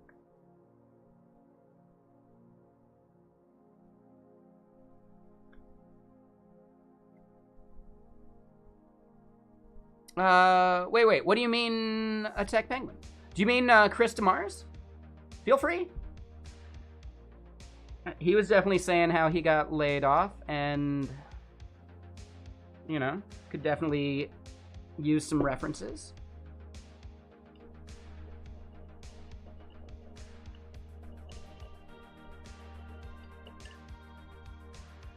Let me just double check.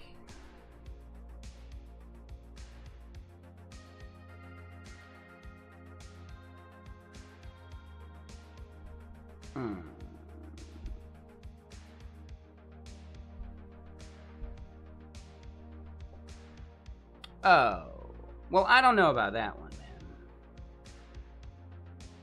Dude, you linked your messages. We'll never be able to read your messages. Like, that'll never work.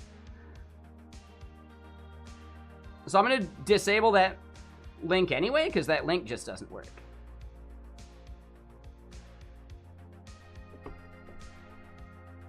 But yeah, if it's like, throwing someone under the bus or something, or like trying to call them out,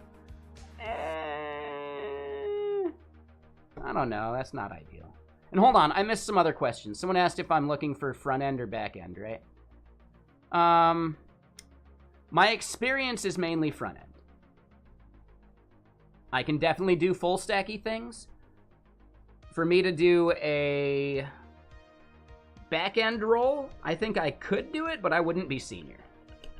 Even though I think I would be senior, like, my experience doesn't lend it that way. Oh, did I miss? It was you, Lady Blue Notes? Okay, my bad.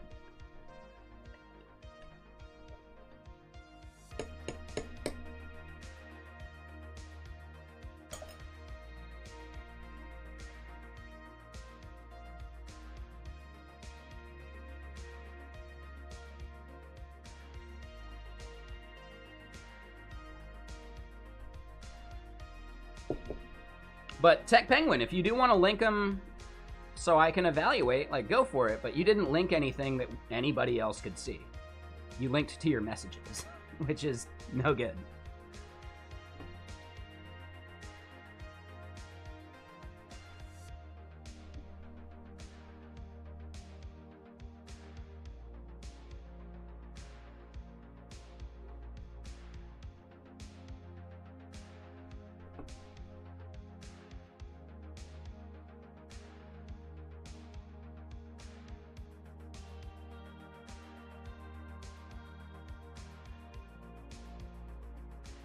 Yeah, they're going off the rails with their posts.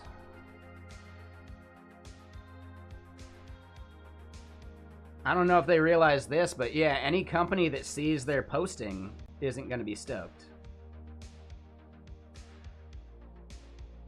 If they're trying to operate a Twitter account without companies knowing about it, that is almost always a red flag.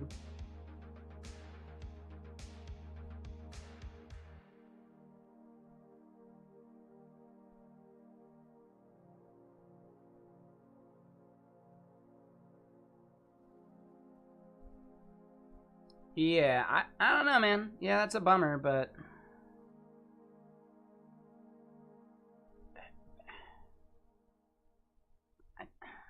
I don't think there's any value in shouting them out or discussing it publicly.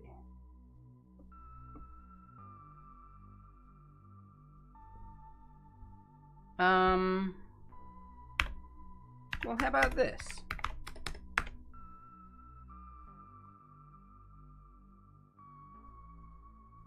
Maybe you can check it out that way.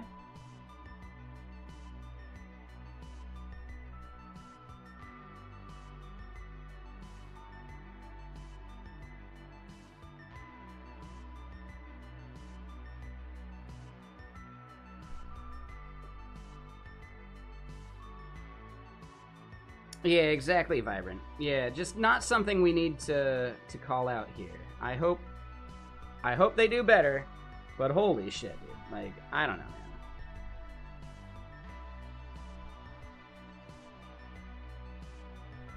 man. Yep. Yeah, I don't know what to do with that.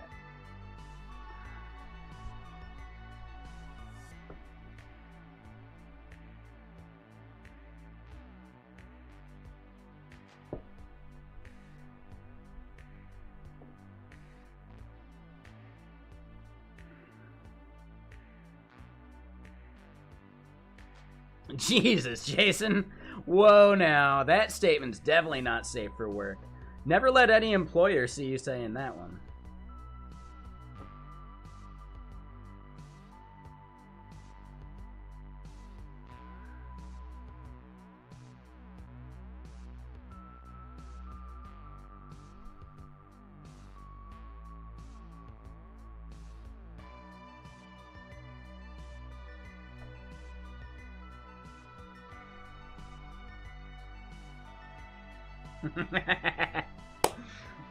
Hell yeah. Hold on. Tessa's awesome.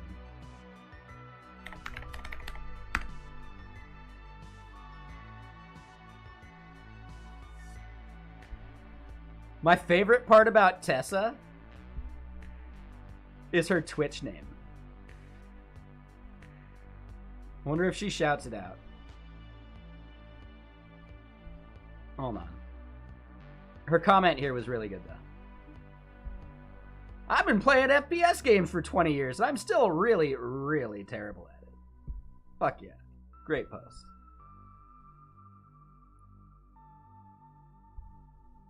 Yeah, exactly. She doesn't shout out her Twitch. I think it's okay. It's,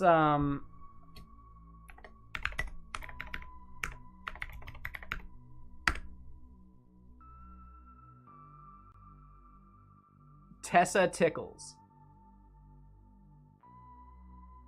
That is such a genius name. What does it kind of sound like to you?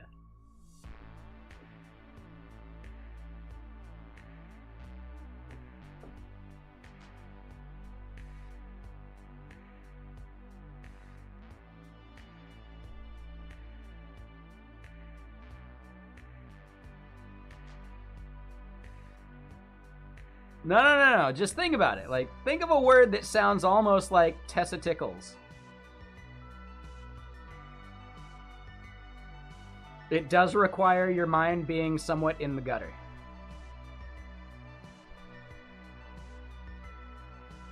Testicles. Right? I try to, like, muddy it up a bit. It's such a genius Twitch name. Yeah, it's amazing. Like, it's so good. Tessa Tickles. There you go. Slowing it down works too. Yeah. Fucking genius.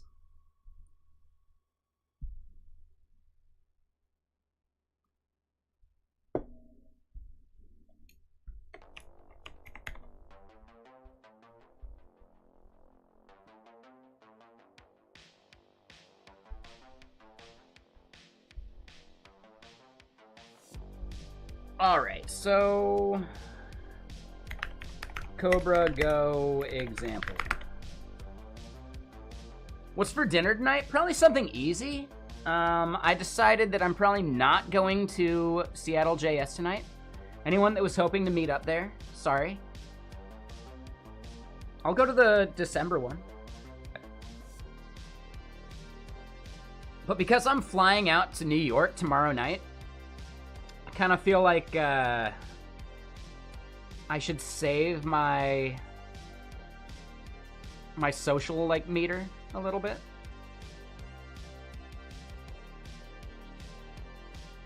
Oh, Attack Penguin. Oh, yeah.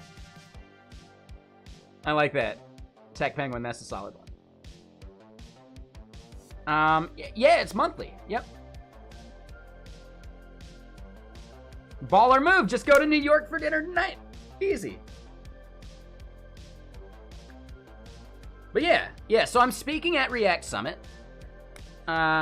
Technically, I'm on the remote day. My talk is already recorded.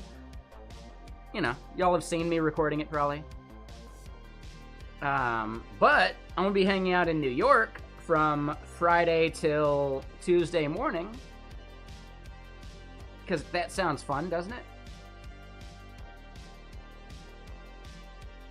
Yeah, Lady Blue Notes, like, from where you're at, it's like a good 5-hour drive.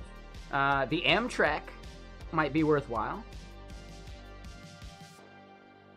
So, yeah, like, you know, the train could be worth it. Yeah, I'm gonna try some pizza in New York. Oh, you mean the flight to New York City? Yeah, that's why I'm doing it tomorrow night at, like, 11. Yeah, right. Just for dinner. That would be a terrible idea. Yeah, I'm thinking JFK. Because it'd be a nightmare to do, like, the Jersey City airport and then, like, try and get into New York. But I do plan on, like, getting a hotel somewhere in New York. Someone recommended nearby Penn Station, which is an option. I know, that's a little weird. The conference is in Jersey City, like, at the Liberty Science Center, like, right across the river or the bay or whatever. No, so remote day is on Wednesday. So I'll be there for the in-person day. Oh, yeah, obviously, right? For React Summit, they gotta maximize profit. Liberty Science Center is not a bad idea. I just plan on, like, trekking over to it that morning. Yeah, downtown would be insane. That'd be gnarly. But yeah, I'm pretty sure I could even just ride the subway directly, like, not directly to it, but close enough. An EU event. Yeah, React Summit EU is in Amsterdam.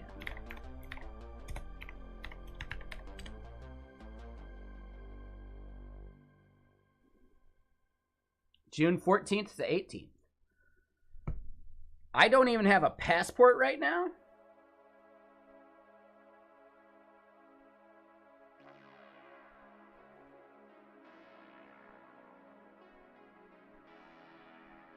Yeah, so this might be worth it. Like, tickets are somewhat spendy, but if you're not spending money on a hotel room because it's so close, that probably makes it worth it. See if you could propose a talk if you do react in any significant way. They are almost certainly taking, like, proposals for the talk, like, for the EU. Be kind of crazy if they weren't, actually.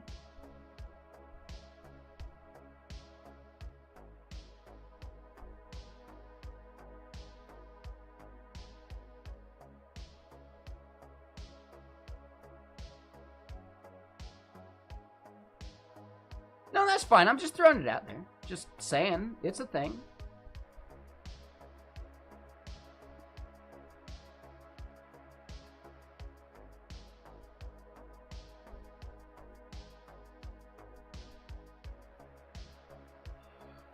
I'd like to propose a workshop at some point. Technically, we know Dev Agrawal. He's giving a workshop at the New York one, I think. Which is awesome. Like, super cool. I'm wondering if I get, like, free workshop tickets. Yeah, he's going to be building a Next.js app with Clerk, like a software as a service app with Clerk within 3 hours. Which I'd happily propose a workshop for making a tool with ASTs or something.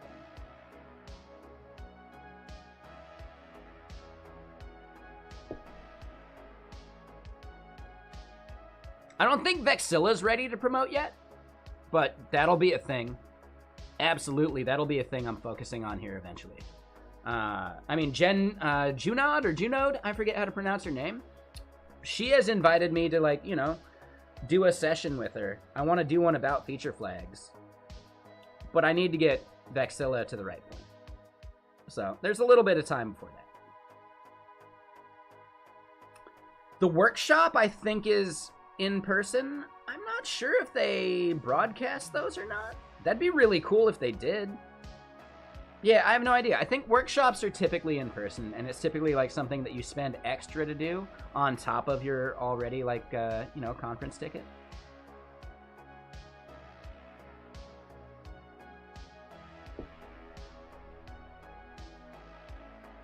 Yeah, there's typically like a whole separate workshop day.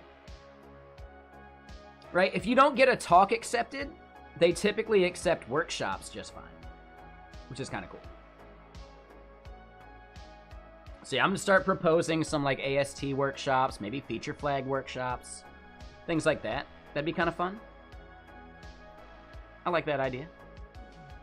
And what's up, Owen? How you doing, Mr. Sir?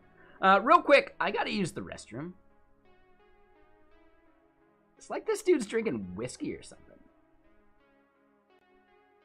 So BRB, see you in a sec.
Alright, so yeah, how's everyone's day going? Anything fun?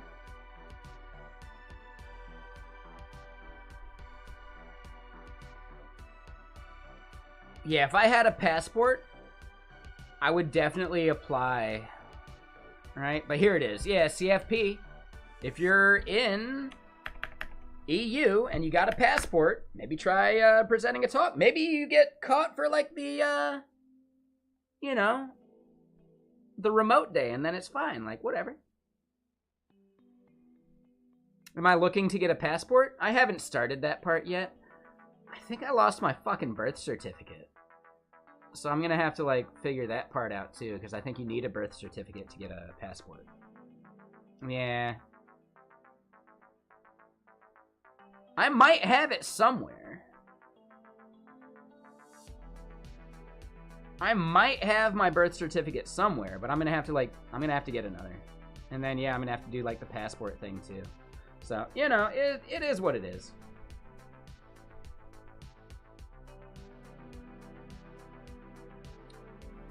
Yeah, moving out of the house I used to live at, it might have made it into a box, but I'm not sure what box or anything, so I might as well consider it lost. Which should be fine, like, I was obviously born, wasn't I? Like, come on.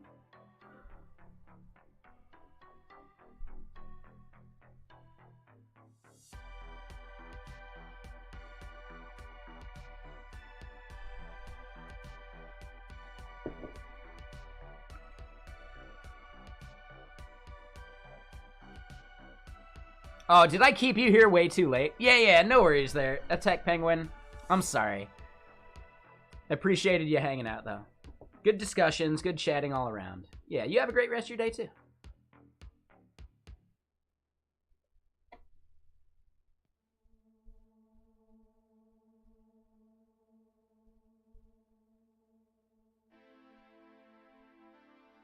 There you go, silly. Yeah, that could be cool.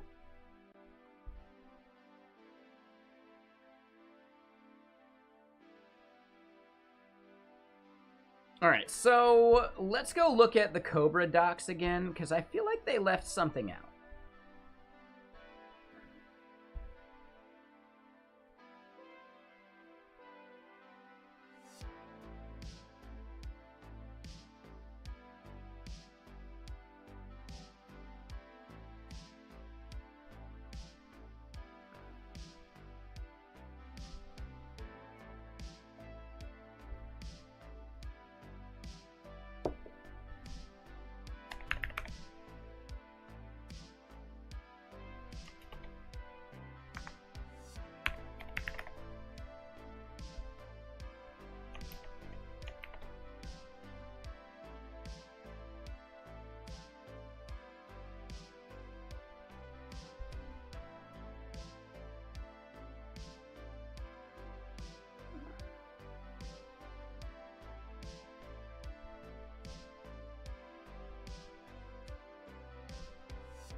Oh, so I could just use a Cobra generator instead.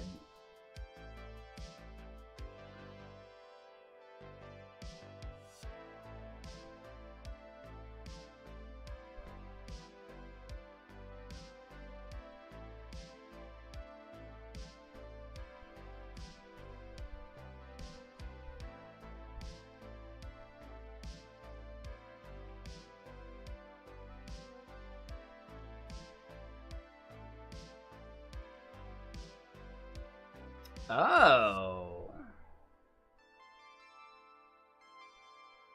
Okay, so Cobra CLI is a separate thing. Dude, their main marketing and doc site needs work.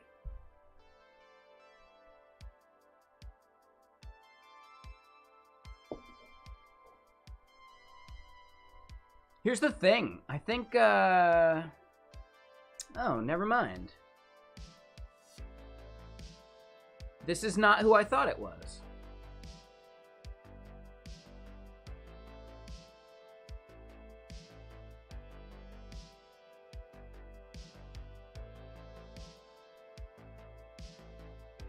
Shit. Okay. I thought there was someone I follow on Twitter. They're just a maintainer then, huh?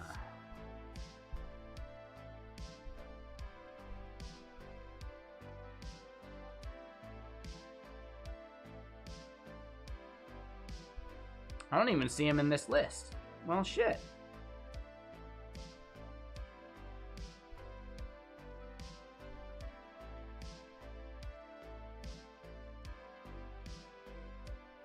So yeah, John McBride. Okay. So he's a maintainer. He's not like the core maintainer. Okay. It does look like SPF 13 has fallen off a bit. Looks like Mark here and John are also like current maintainers. So I'd still be happy to reach out to John if they need help doing some stuff here. Because if we look at the repo, 166 issues, 73 PRs. It looks like it might be worth figuring out how to like fix some of this stuff. Right? Like the PR thing is actually the biggest issue too.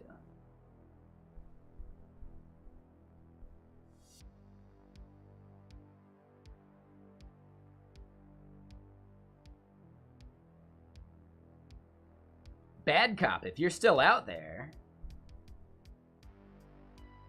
this could be hugely useful, right? Like this repo would benefit from issue roulette. Yeah, issues are tough because anyone can create an issue. I think the PRs is a significant thing. Yeah, some people file really bad issues.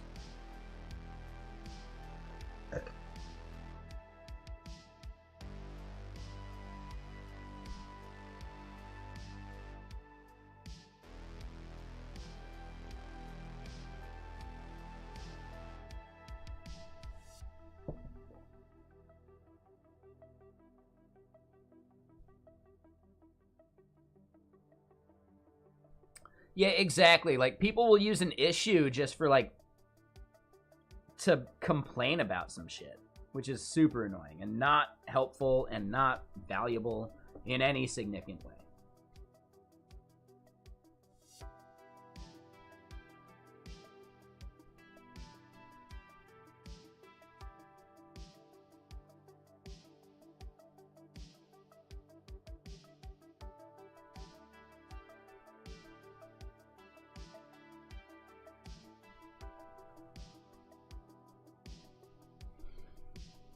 Yeah, here's a big thing. I often won't create an issue if I could encapsulate the description inside of the PR itself. As a maintainer, Bedtime Bear, how do you feel about that? Is that actually the wrong way to go?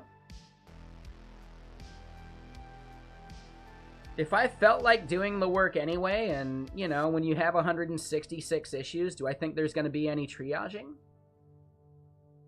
I like the idea of an issue for my projects, right? Create an issue, we can talk about it, and then we can discuss what the proper PR can be, right?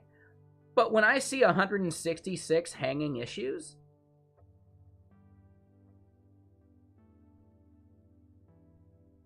I'll probably just make the PR and discuss it in the PR.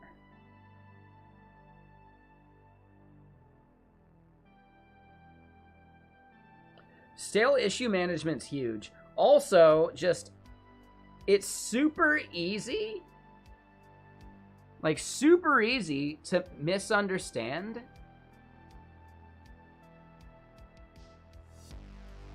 Or not to misunderstand, to just miss issues. I have like zero UI about things that are on my plate. Technically, there's notifications, but holy shit, dude.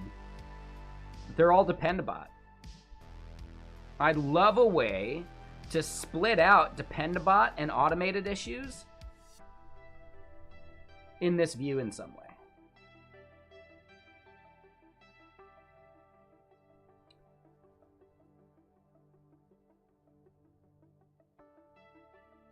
Yeah, I think they really need a way of, like, splitting that. Yeah, maybe GitHub would appreciate an issue about it. I like the way you think. How do you fit through doors with a brain that big? You gotta, like, angle it funny or something? Your neck must be killing you.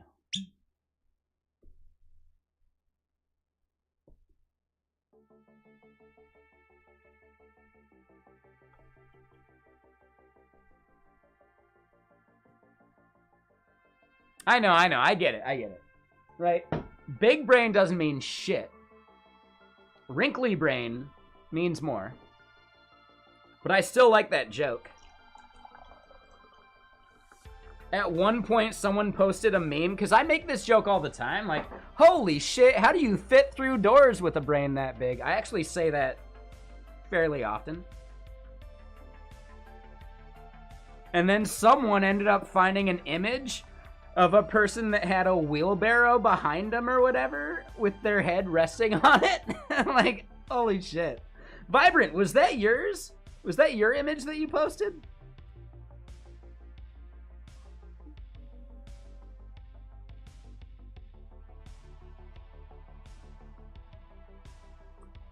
I feel like I've made that reference to people having a big old brain, and then over in like Discord somewhere, someone posted an image of someone with a big old brain, and it was like resting on like a wheelbarrow behind them or something.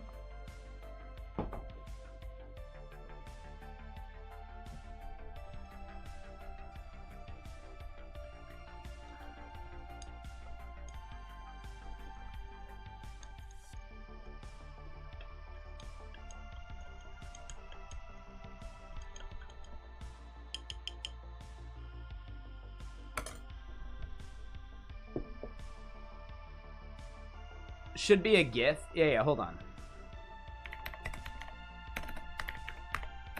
Big head wheelbarrow image.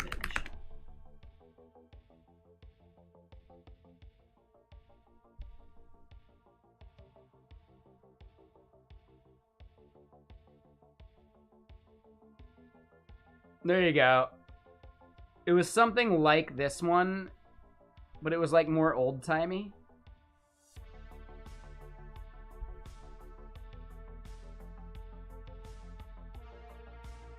So not a wheelbarrow, it was a cart.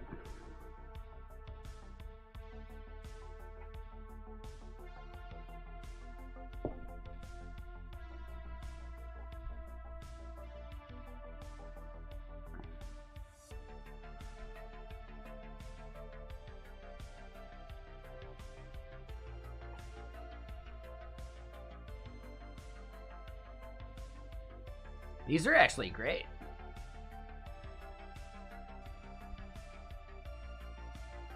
Oh, not what I meant to do. Whatever, we'll close it. Alright, back to what we're doing,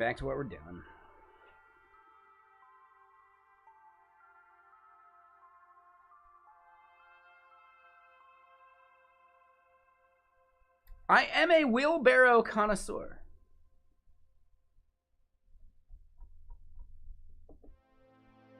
Brain share? I don't know brain share, but okay.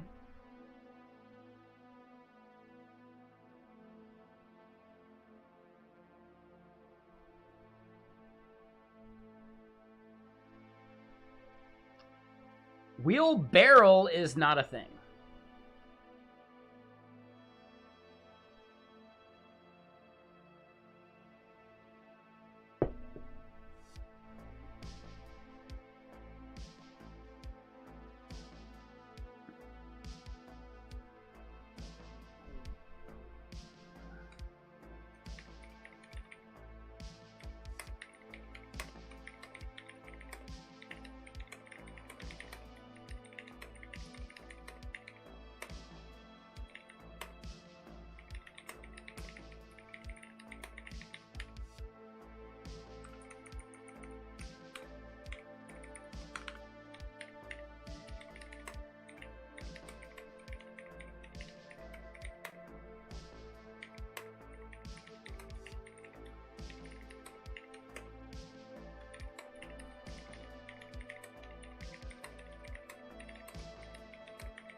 Oh, is Theo actually live right now? Oh, cool. He was just a little delayed. He is. Yeah, Jose Valim actually streams here on Twitch. What other Theo? Oh, wait. Really, silly? There's some other Theo? Interesting.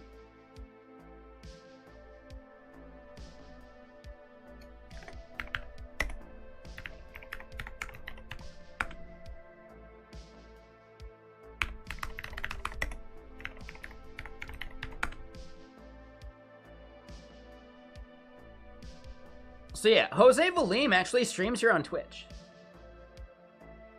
Are they planning on actually implementing types in Elixir, or is it like a whole like language superset? Like, is it, as far as I was aware, types for Elixir are actually like a different language because he doesn't want to break backwards compatibility.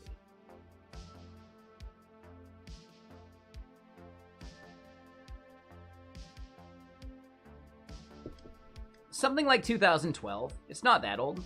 Elixir is basically a syntax extension to Erlang, in the same way that Reason is a syntax extension to OCaml. They're both basically the same thing. Somehow, Elixir outperforms Erlang on some very specific benchmarks, which is crazy because it's a syntax extension. Like, how could it be faster?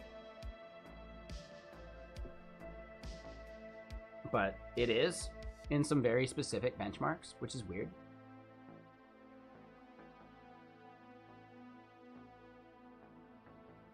Take it easy. TS is just fine. Don't make me regret that sword.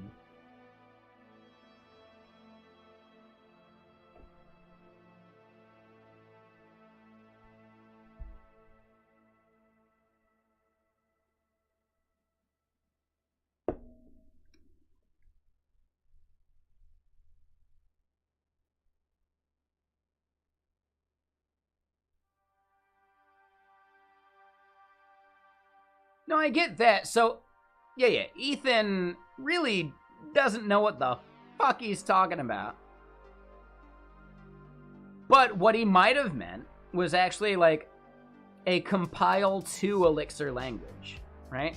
So if you could write Elixir Plus or whatever the fuck they want to call it, and then it just compiles to Elixir that then compiles to like Beam VM stuff, that'd be awesome. I think that's a great idea. That's a genius idea.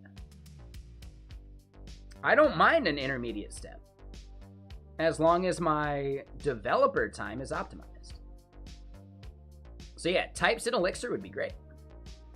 You can do a little bit with type defs, but it doesn't get you all the way there.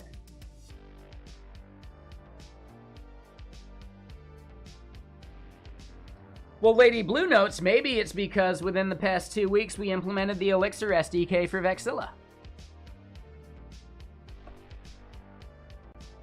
Elixir is also the API for Stream Parrot. I made it popular, no big deal.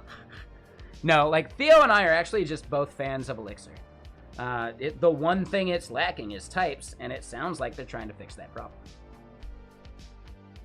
My biggest, like, thing to praise Elixir for is things just kind of tend to work, right? Like, if your IDE is okay, you might have to fix a couple typos for, like, looking up properties within something, like if it's a map or whatever, because you're using strings for it, right? Things just still kind of tend to work.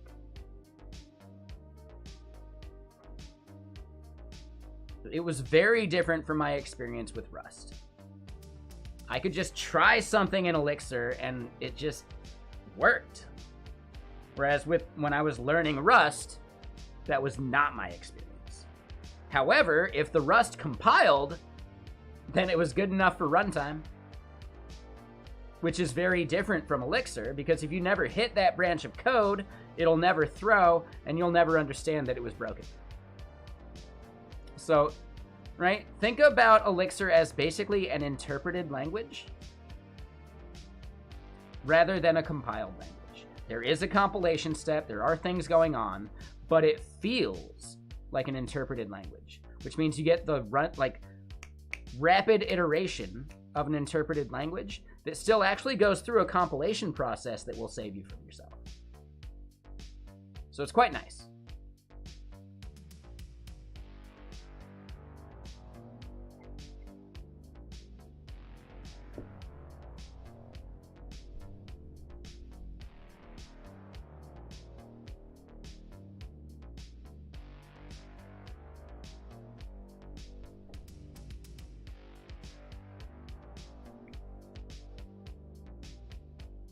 So wait, what do you mean by stumped? Like, are you running into issues with Astro and Solid?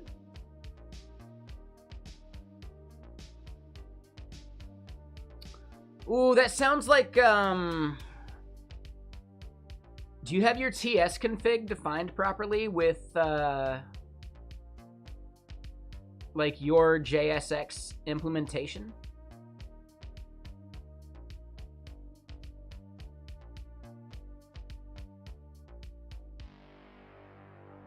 I'm pretty sure when I've run into that, it was a TS config issue. And typically, in a TS config nowadays, you can define the constructor for your JSX.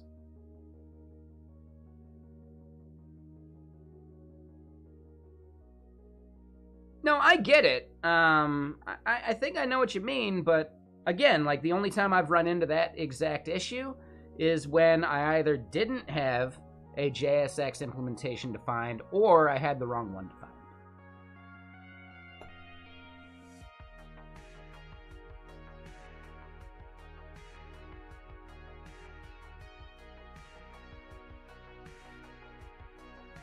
No, I get it. That's fine. You need to pass basically a constructor to your TS config for, like, the type that your JSX will be. Maybe it's not a TS config thing. Maybe it's actually like a Babel issue.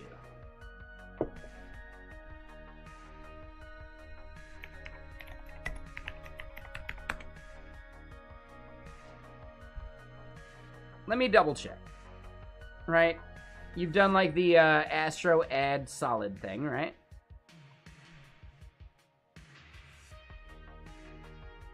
You've got the integration, right?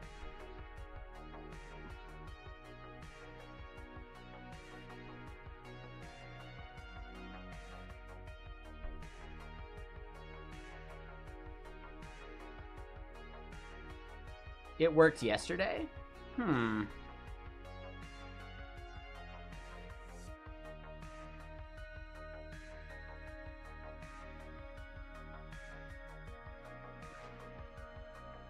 So bare minimum, it sounds like your build is not deterministic. What are you using for, like, your NPM style stuff? Are you using NPM, Yarn, or PNPM?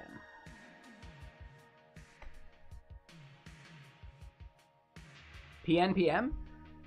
Yeah, weird. That should have been fine. I don't know.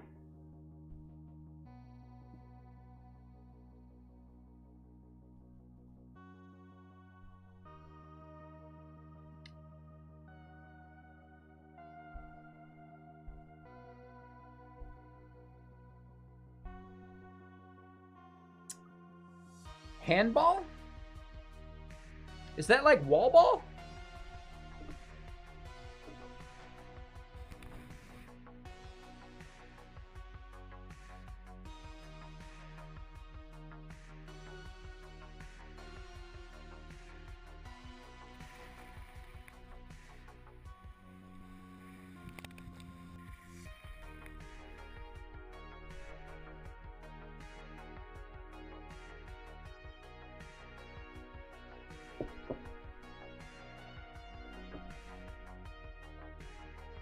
All right, so it's not wall ball. All right, wall ball is a very different thing.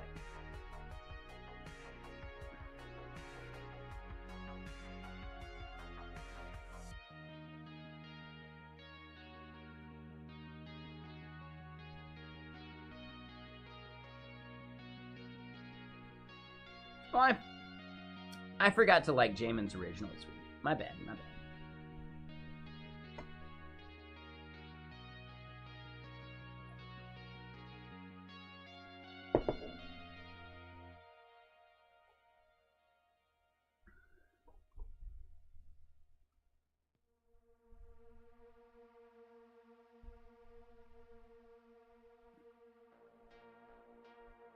All right, making sure I responded to all the Twitter stuff. There we go. All right, can you link a video? Yeah, go for it.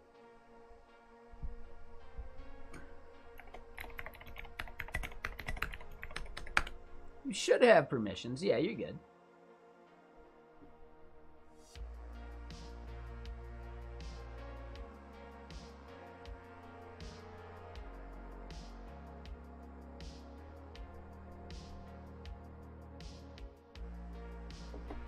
Oh, and it's like a mini soccer ball. Oh, interesting.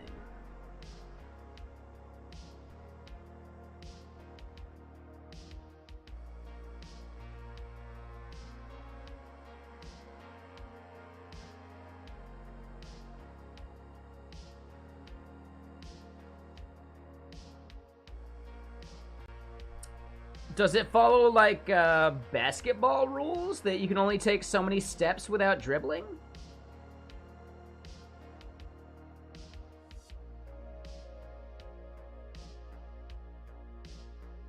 Okay.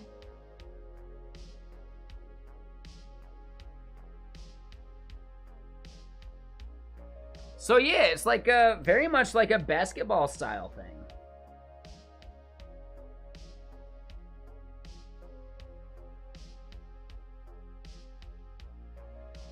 Mm-hmm. Yeah, it looks cool, man. I like it. Yeah, thanks for sharing.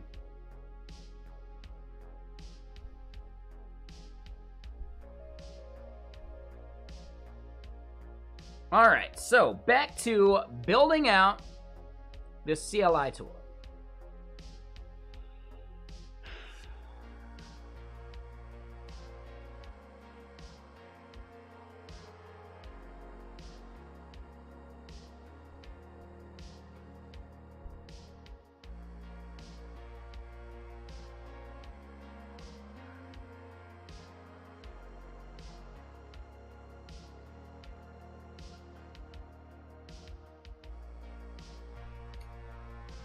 I don't think any of these are relevant.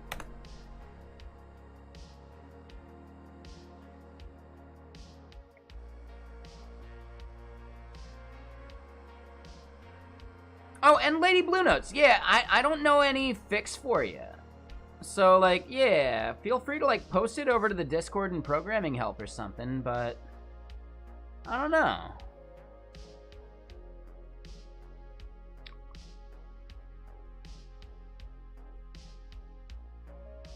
Yeah, exactly. I think, yeah, that's the place to really, like, comment and discuss.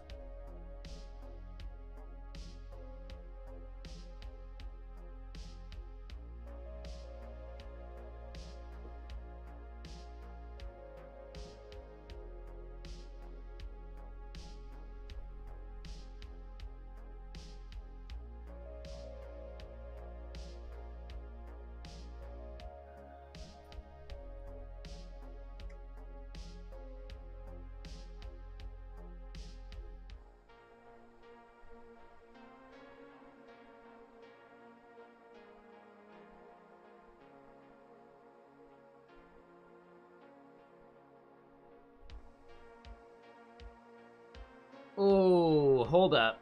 Propel Auth just launched user impersonation alerts. That's fucking awesome. That would have prevented, or at least, like, made it obvious that Nutlope was looking at user data for Vercel. Right? It would have been reported. It would have been called out. Every single user impersonation needs to be fucking recorded. Absolutely. So yeah, Propel Auth would actually give you that automatically. Kind of cool. Yeah, Propel is awesome. They may have ghosted me, but I still like their product. It's fine.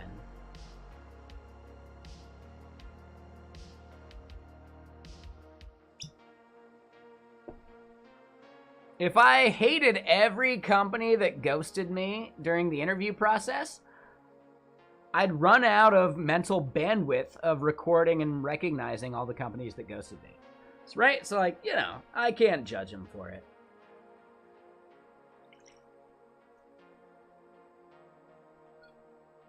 Because I wasn't a good fit. Like, it's obvious, it's fine, I totally get it. That said, I really think companies are missing out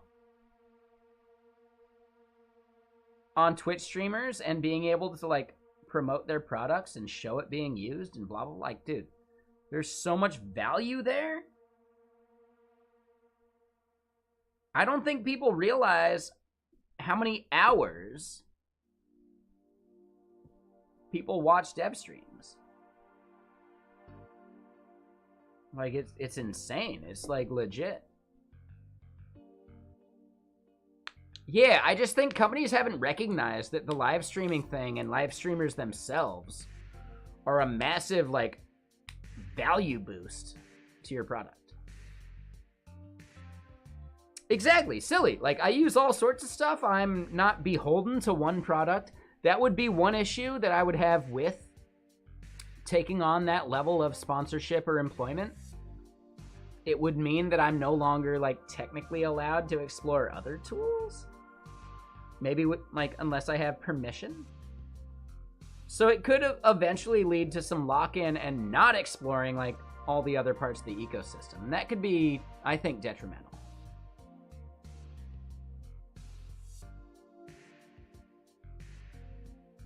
Ooh, Ethan, I love that one too. The customer had to actually accept an impersonation.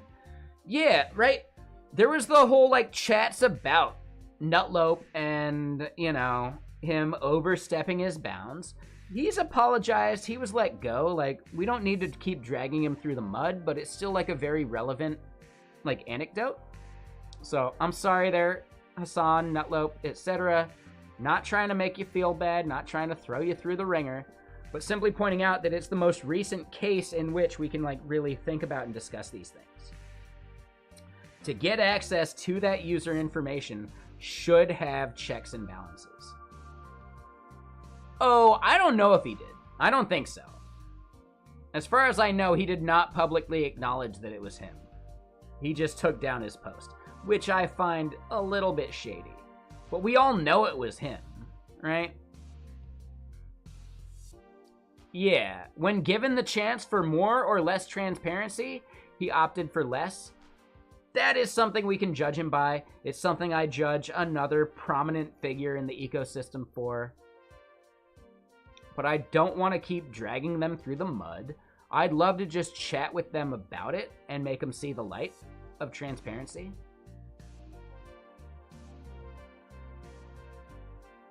At the bare minimum, I'd like to be unblocked by this one person that I accused of a lack of transparency.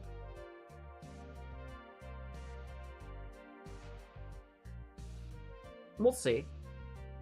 They were nice in the Twitter space that we were both a part of.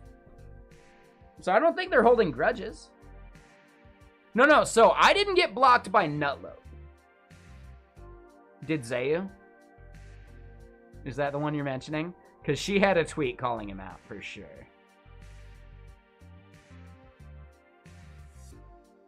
Okay. Oh, not Nutlope. Oh. Do you actually know who I'm talking about? Wait, really? Oh. You know that drama? I know I talk about it every once in a while. Okay, my bad. Okay. Yeah, I know I've, like, definitely alluded and told it. Yeah. You know the tea. You know, yeah. Sip that tea. I get it. All right, I forgot that you knew about that drama. Again.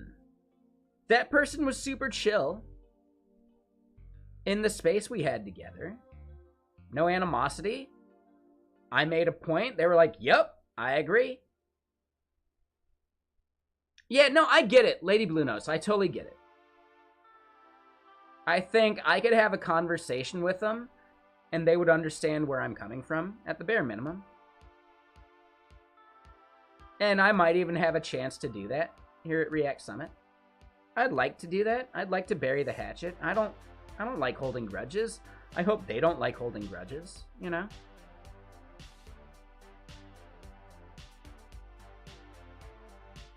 But, you know, I'll let it be up to them.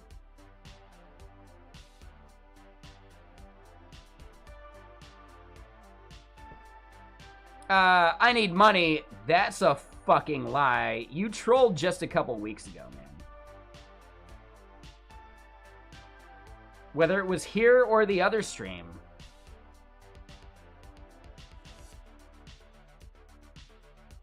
It was last week. There you go. Yeah, so I need money. Like, dude.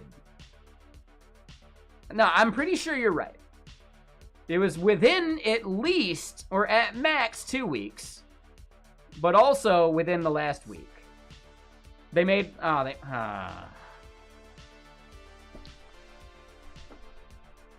Let me double check.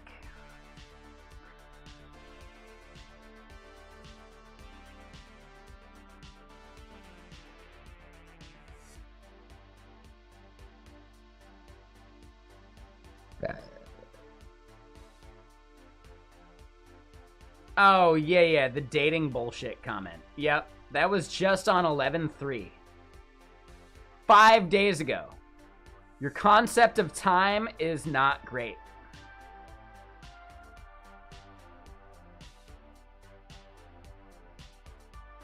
I need money. Your concept of time needs work. It was 5 days ago.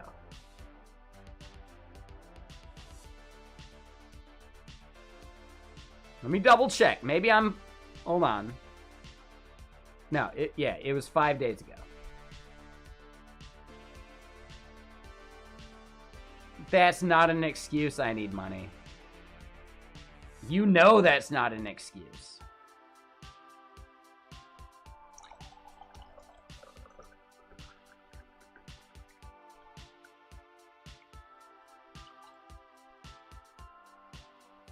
Please, no spoilers. I have not watched it. They're like spoon feeding it, right? Like I couldn't even binge the whole thing right now, right? So I'll wait till it's finished and then I'll watch it all within like a day or two.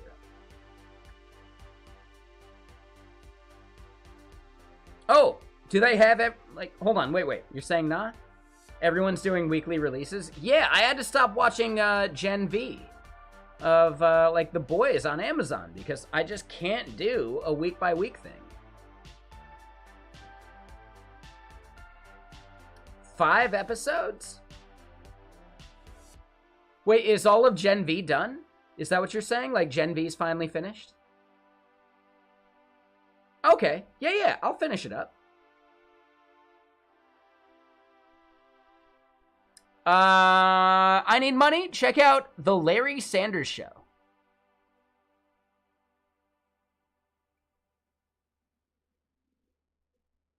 Letterkenny's amazing. Yeah. Here's the thing. Lady Blue Notes, have you been here while I shouted out Evan J. Stern?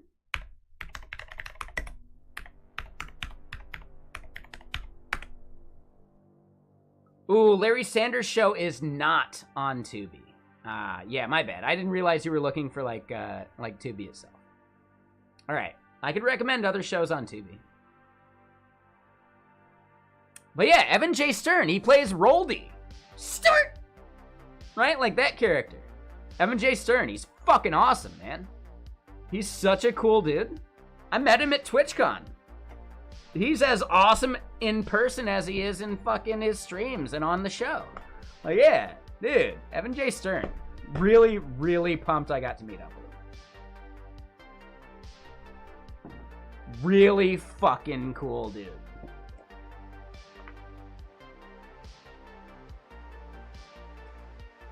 Letterkenny started from YouTube? I don't think so. I think it started from like Canadian broadcast stuff, right? Like the CBC.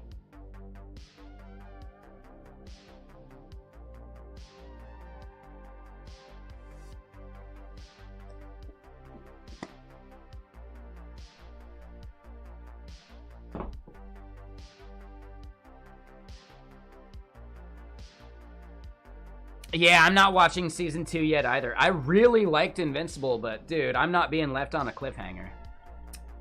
I'm even of the mind that I don't like watching a series until it's fucking done. I didn't watch Schitt's Creek until it was done.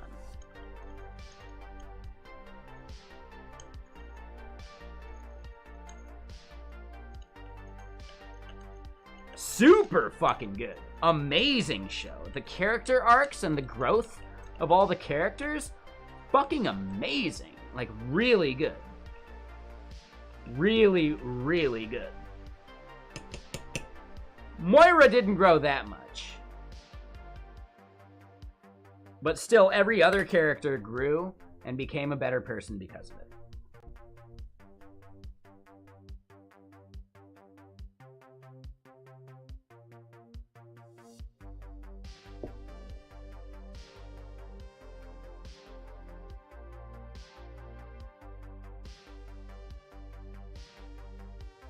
It's kind of amazing how, like, every character grows on Schitt's Creek. Pretty much besides Moira.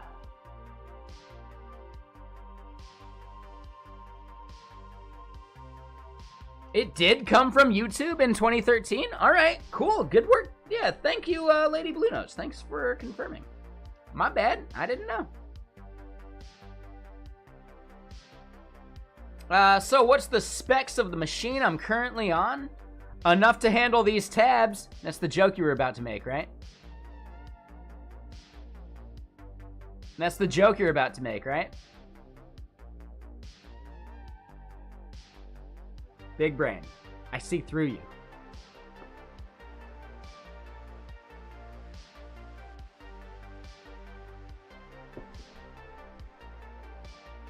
I've seen like 2 episodes of Shorzy. I like it. It's fun. I actually liked it better when we never actually saw his face.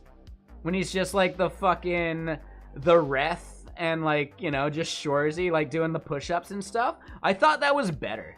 I think, yeah, seeing Shorzy's actually face, like, I don't know, it's just not as good. Give your balls a tug, you tit fucker. Right? Like, I don't know. There's just something amazing about the character that is kind of ruined by seeing him.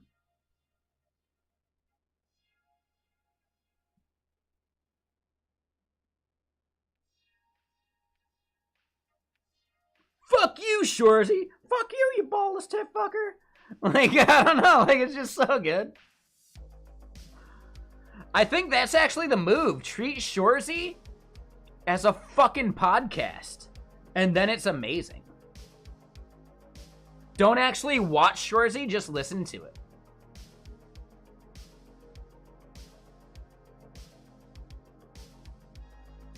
No, because Shorzy, like, it's all Hulu that is not okay to be streamed. None of it's on Tubi. Yeah.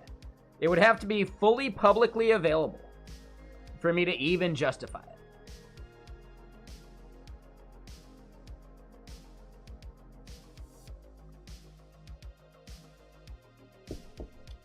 "2013 Letterkenny on YouTube? Yeah, we could check that out for sure.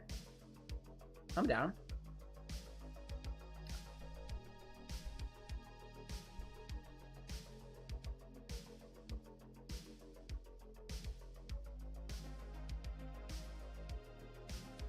Eli, are you a bot?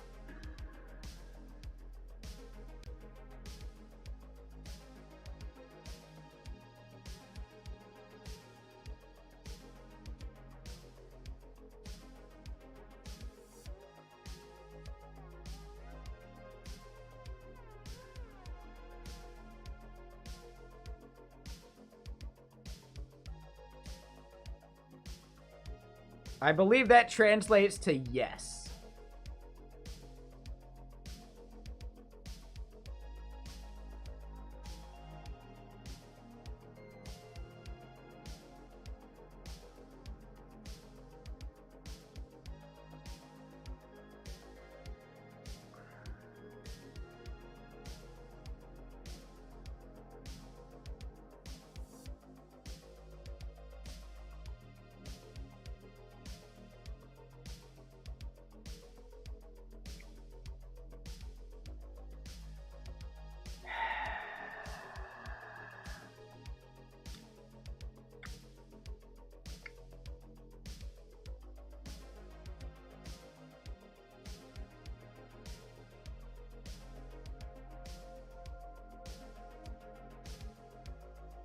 What's up, Narc? How you doing?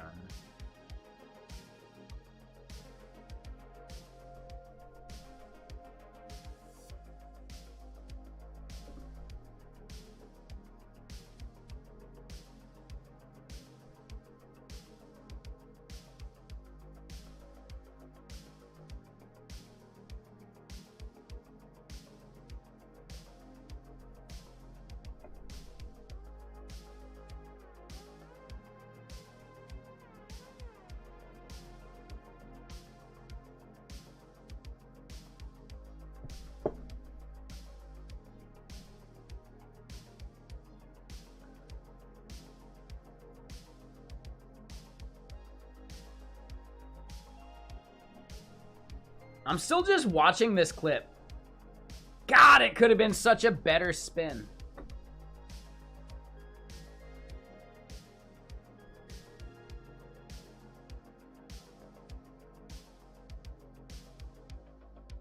You're doing well, Narc? Nice.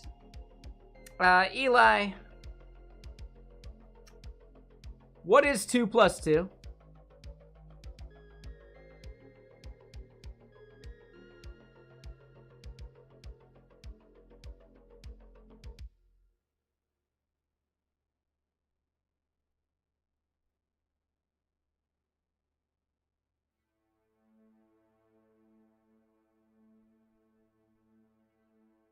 All right, so at the bare minimum, they're able to break down what I'm saying into words that they can pass into some other bullshit.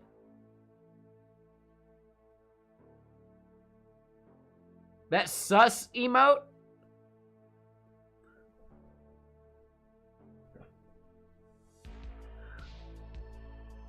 Yeah, totally accurate.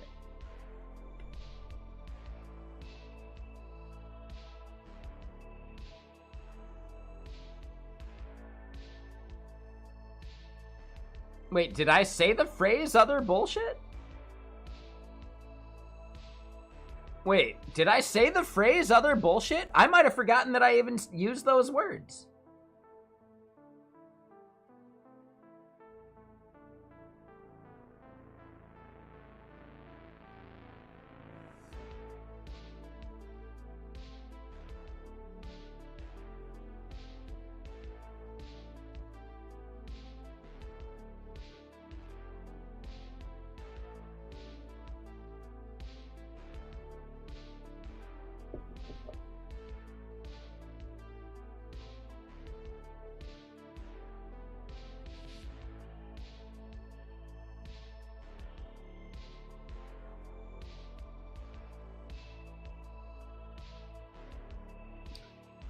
Eli, that sounds exactly like what a bot would say. Like, holy shit.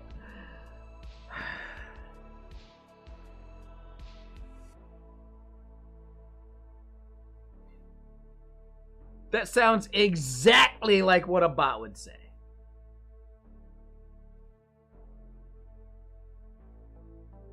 Someone's a few tensors short of a full neural network. Yeah, damn right. Yeah, we found the synth.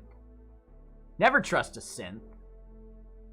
Besides the one synth that helps you not trust other synths.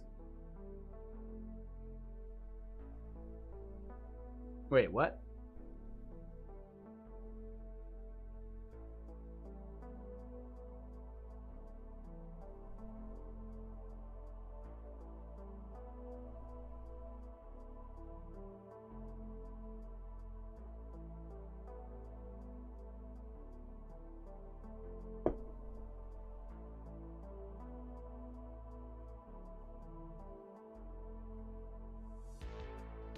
Yeah, that's what we're asking you, Eli.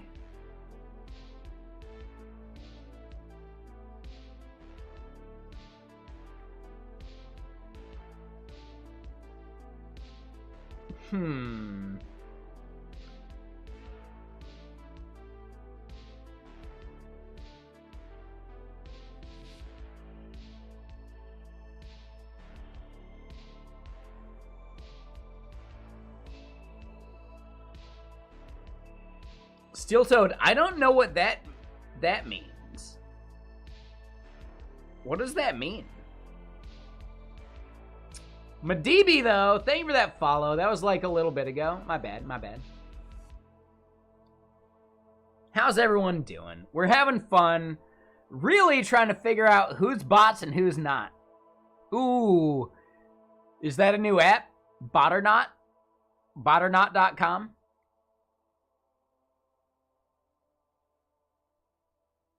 It's like Hot or Not, but more useful. Oh, hold on. So there's some like AI named Eliza?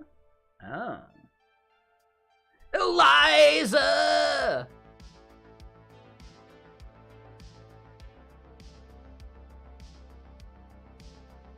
Eli, we would expect you to be the expert on that at this point.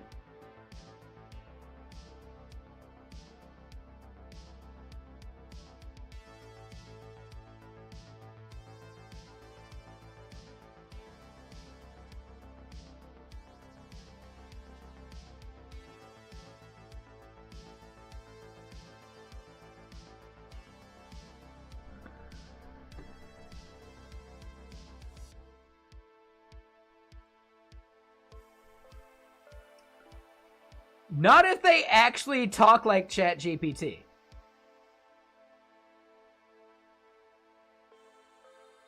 I think that's the whole point.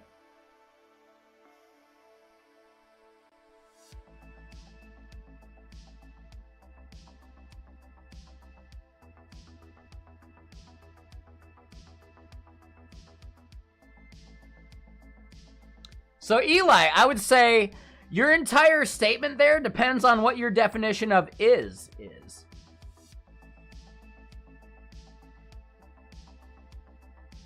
Yeah, I pulled out my inner Bill Clinton. No big deal.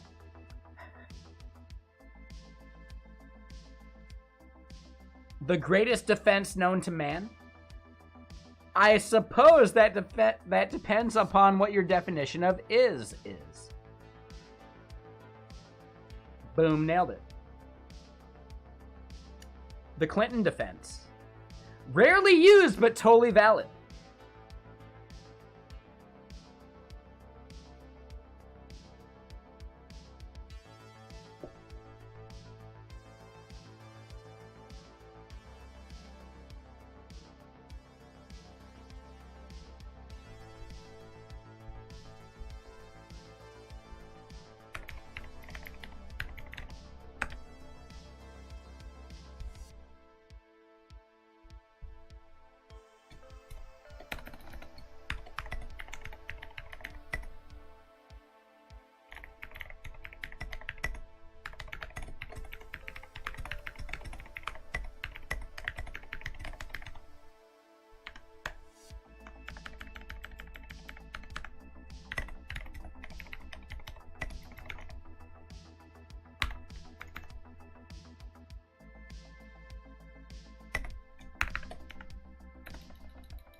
Oh, Bob that I know. You mean those fucking bots that post that kind of content?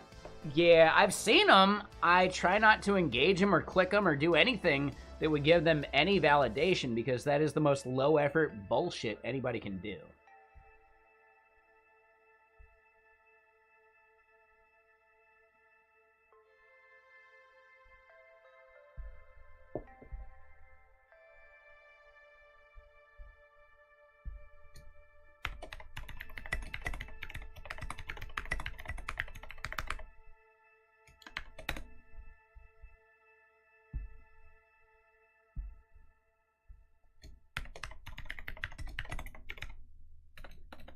I won't make it to this tonight, but I love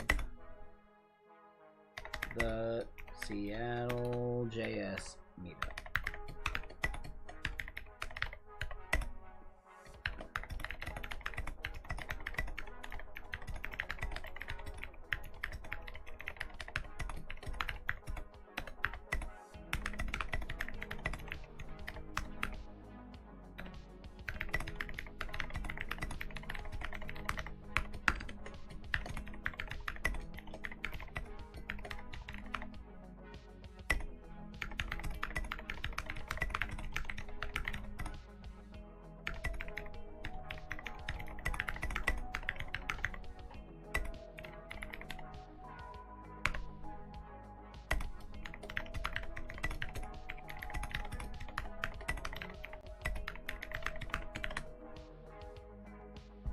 Boom, there we go, right? Shout them out, do the thing. I'm not gonna make it. Yeah, sorry. What do I normally do on stream? Drink whiskey. Besides the drinking whiskey part, I tend to make side projects and work on various like open source things that I think the world could use that I have fun making, and you know, I think it's a blast. But how's it going there, Bed with Cled? I am currently not working on Vexilla or the CLI for Vexilla tonight. I am working on a very separate thing for Twitch streamers. Imagine if you could run your CI tests, or like your tests for your project, but prefix it with will it blend, and then create a prediction in Twitch for it automatically that resolves when the command finishes running. Fuck yeah. So yeah, I'm making a tool that I want to use that I think other streamers could use too. And again, that's like a major like portion of things we do here on stream. I've got a bot that runs, that I hope is still running, that notifies me when someone has hit their, like, you know, follow-versary. So if you were to chat on the 1-year anniversary of the first time you followed this stream, I can annotate and shout that out. No big deal. I have a bot doing that right fucking now. It's awesome, actually. I'm kind of proud of it.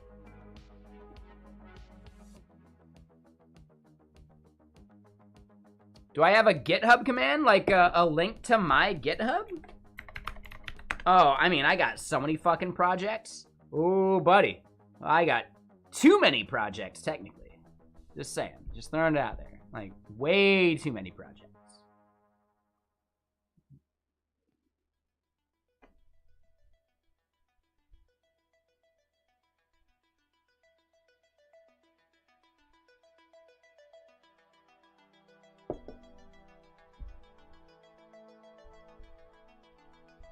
So the fact that this dude liked my comment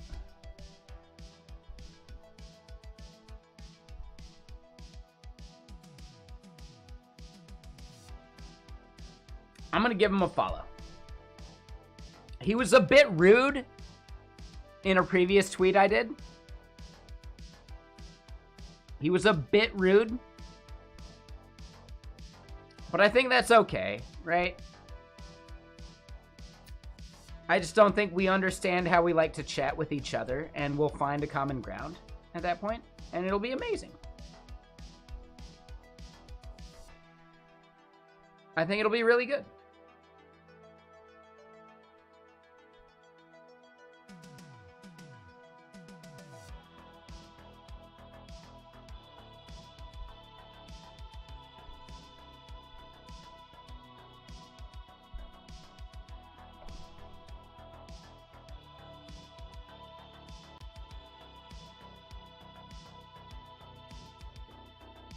The only chat game I made that I lost the source code to was called Tab Antics.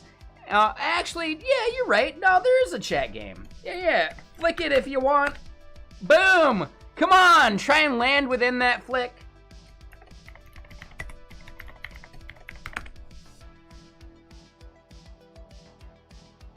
You can do it with any emote you want. You can do it with a bunch of emotes, actually. Ooh. Yeah, the kappa didn't work. You have to do flick and then all the kappas, and then you're good. There you go. Thanks, Lady Blue Notes. Yeah, nailed it. So, while I'm using the restroom, I'm gonna let y'all play the game while I go pee. BRB. Shit. I'm gonna go pour more water, too.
All right.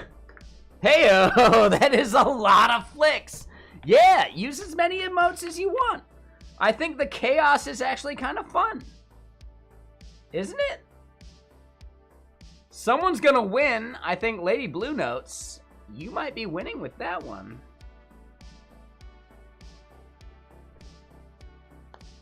But yes, I'll actually make like a YouTube video about how I made what you're seeing on screen. It's actually really simple.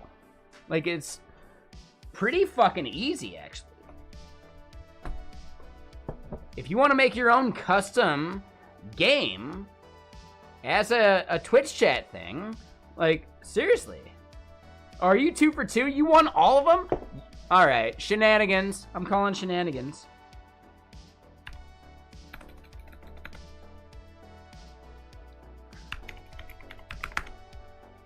Matter.js is the thing I'm using for it. You can establish things like gravity, etc.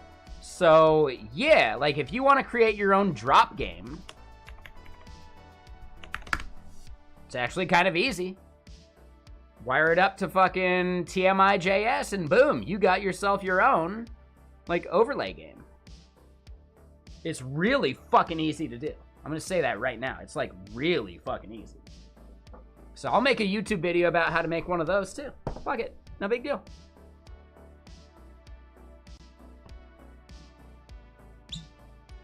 Right, here's the thing. I have videos for days that I just haven't made yet. I need to record those videos, edit them, and then post them. That's not a bad idea too. That one seems like a low effort post, but really, like, how many people are making those posts? Am I maybe the authority to do that? Yeah, probably.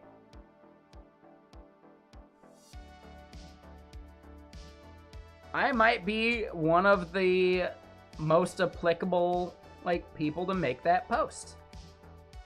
Possibly. I don't know. We'll see. We'll see.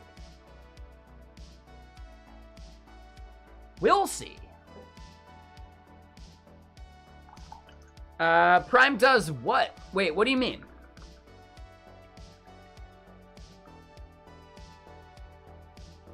More YouTube content? Yes, absolutely. Yeah, I'm just slacking on the YouTube stuff.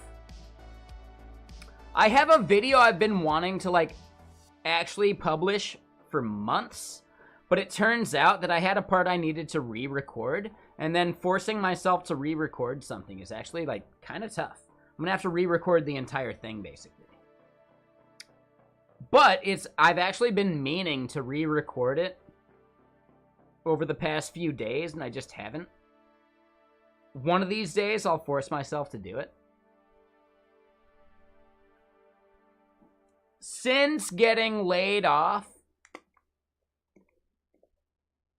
I'll be honest, it's a little tough to, like, get out of bed in the morning.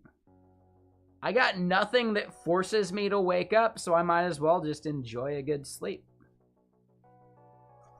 I need to fix that. I need to change that mentality, but yeah, I'm just saying, like, I don't know, right? Fun employment's kind of nice. But because I stream so often, it means I have less time to actually do the YouTube stuff. I don't want to record YouTube stuff when I am 2 sheets to the wind with a bunch of whiskeys in me at like 8 p.m. at night. That would not be a good moment to record YouTube stuff. It just wouldn't be. How far away is Vexilla from release? I want to get everything testable. I want to fix our time zone issues. And I want to at least get a couple more languages as part of the SDKs. And maybe like fully validate and test the UX of the UI.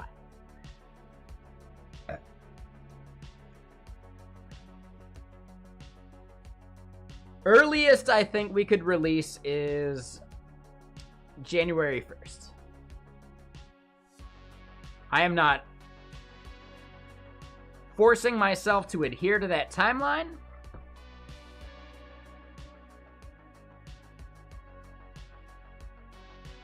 No, I'm just saying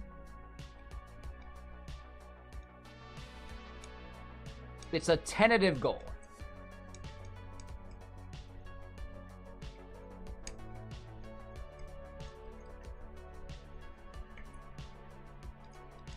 We have 5, maybe 6 so far. I don't think we need the full 10. We could always release in a beta state, right? I wouldn't necessarily want to do like the product hunt launch, but I could at least try and get it into like other people's hands, which would be cool.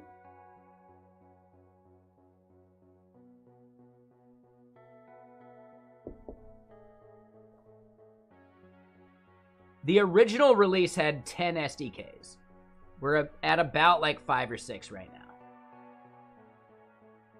We got way more to make before I would consider it like feature complete or even like good.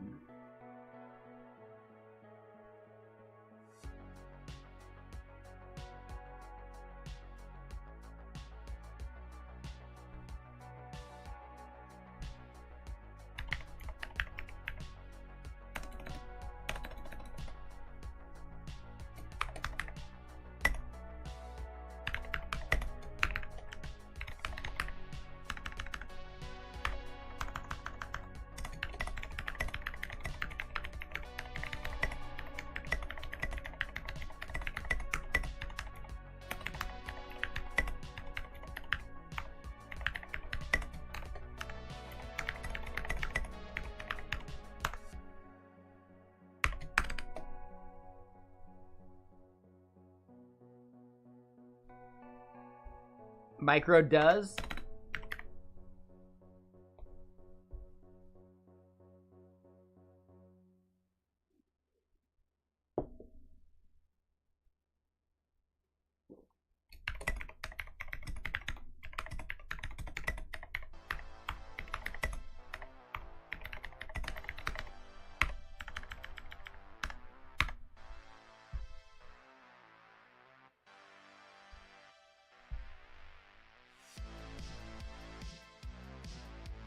Micro dues, right? Micro dose. Yeah. You either micro does or you micro don't. Boom, nailed it.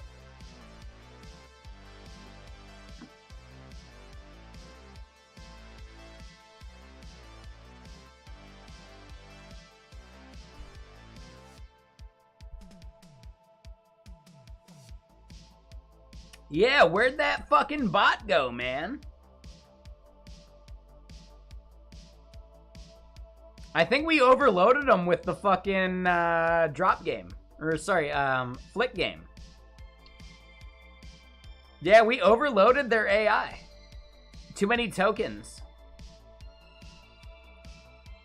Yeah, I think that's the move. Too many tokens, it would have cost them too much to pass it through ChatGPT. ChatGPT, sorry.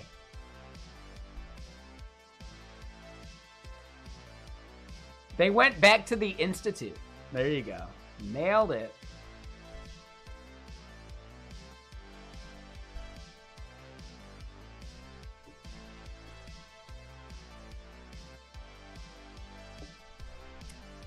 Or you just simply ask them, how much wood would a woodchuck chuck if a woodchuck could chuck wood? Try that one on for size, ChatGPT.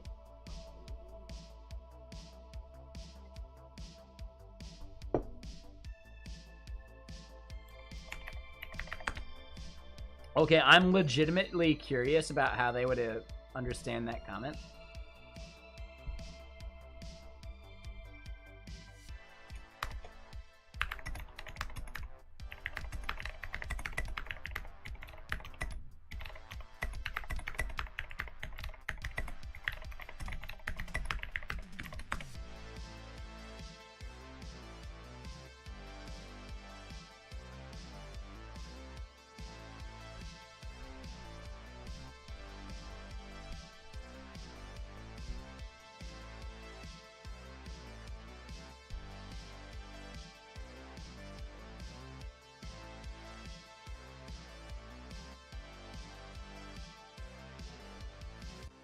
So I don't like the answer, but they're not wrong. The answer should have been 0.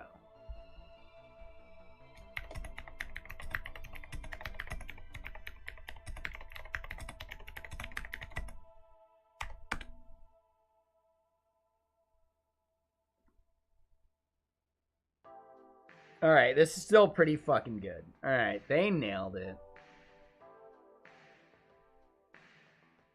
They nailed it. I get it.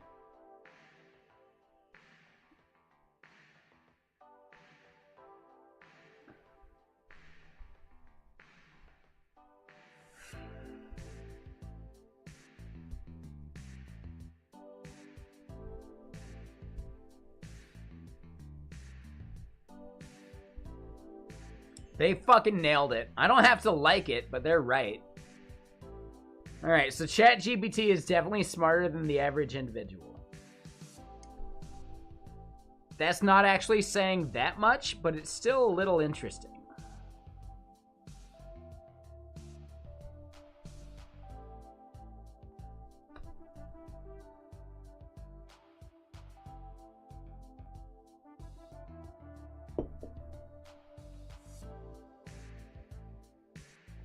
Right? Like, what if that's one of the statements they trained the entire AI on?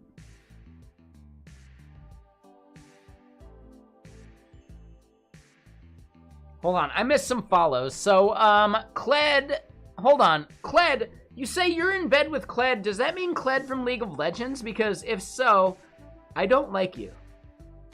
I don't like fighting a Kled because nobody on my team understands the way to beat a Kled.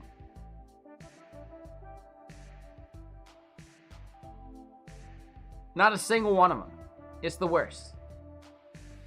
Also, Sam Sepiol, thank you for the follow as well. Appreciate you. I don't trust a Sam either. I'm kidding. No, Sams are fine. Sam Kit Kat's even better.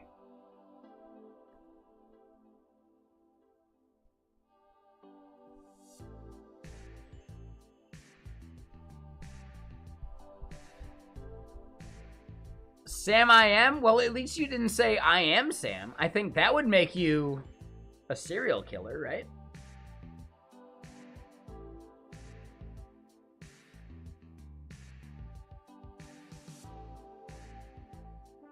Yeah, no worries, Bob. Have a good one. Yeah. I've definitely had enough whiskey that I am definitely not driving into Seattle right now. So yeah, anyone that was planning on meeting up at Seattle JS, I'm sorry about that.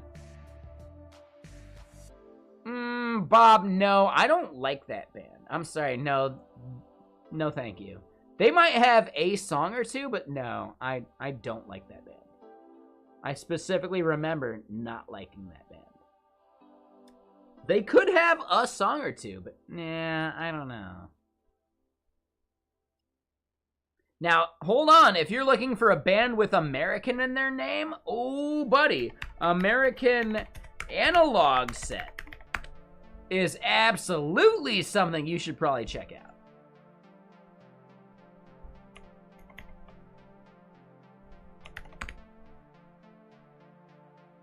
I would absolutely... Hold on. We're going to play it right now, but YouTube isn't allowed to hear it. Sorry, YouTube. That's YouTube's rules. I'm going to crank it way down.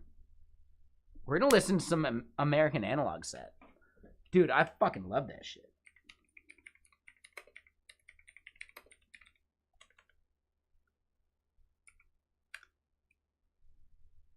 Dude, they're so good.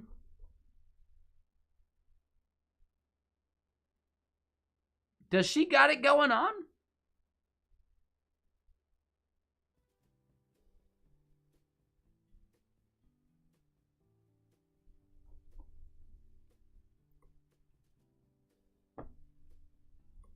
She had Golang going on.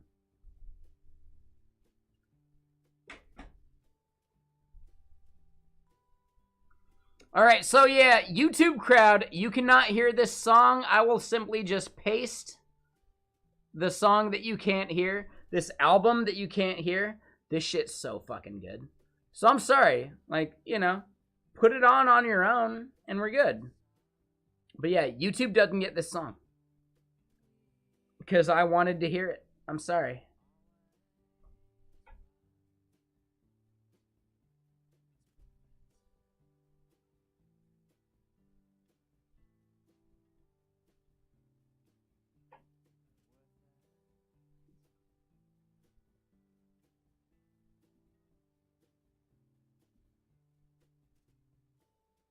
Yeah, I'll fucking Caddyshack Gopher dance this song.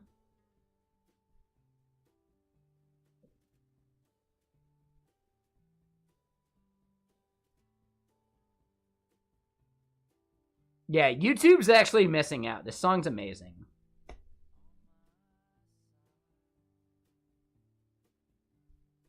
Sorry, YouTube.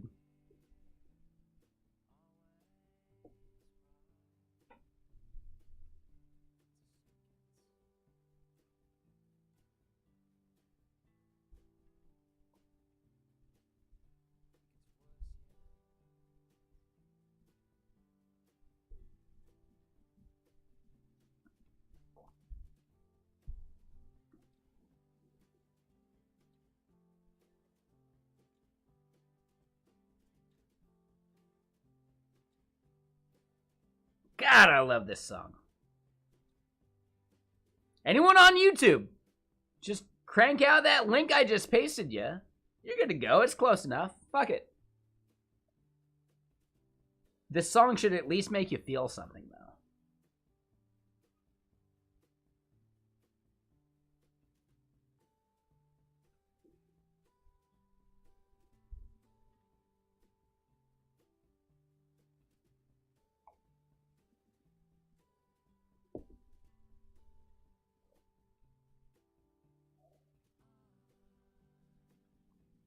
On your side, oh yeah. Sorry, I'm not gonna fuck it up. Yeah.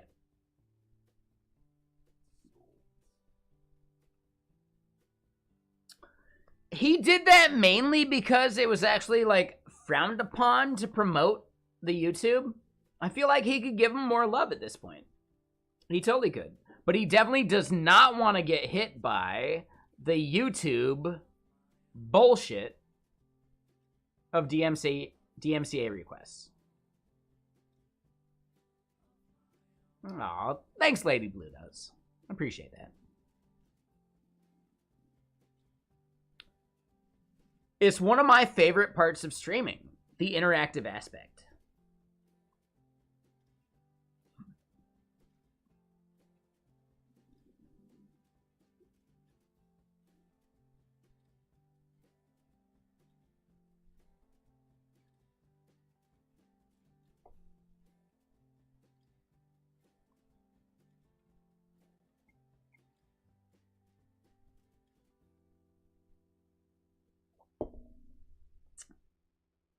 Dude, such a good song. Let me recognize that I might not like the whole album.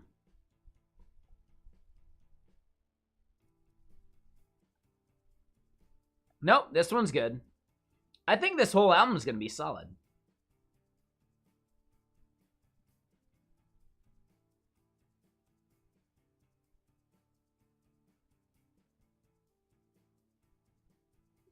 Dude, they mess with, like, time signatures on this song in, like, a really cool way.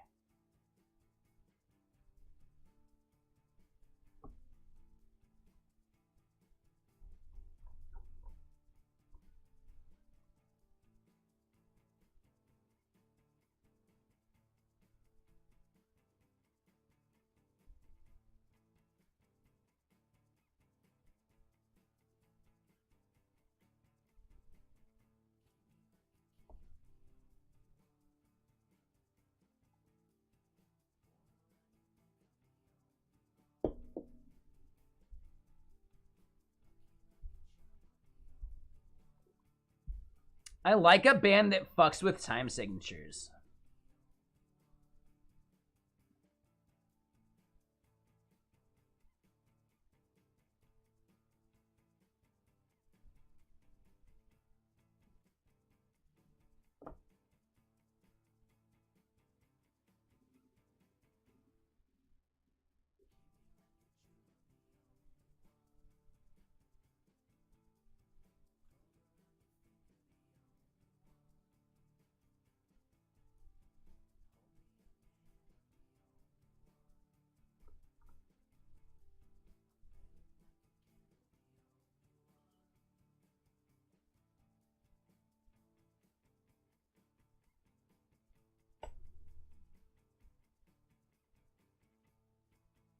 I haven't listened to this whole album for a while, so I'm probably going to be marveling at the amazingness of it for a bit.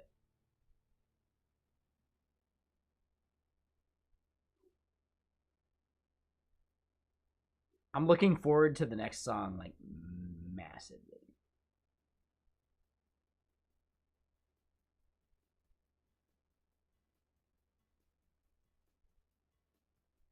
Oh, yeah, this song's good.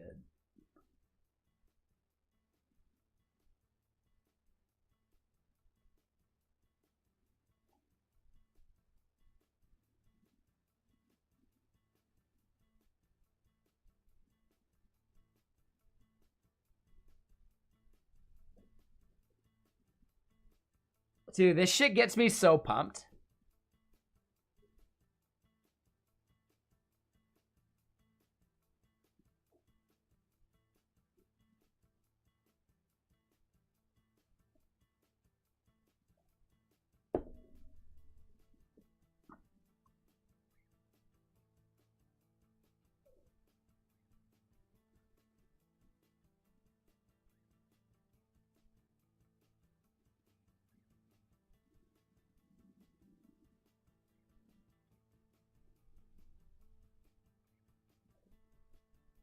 Oh, it's so fucking good.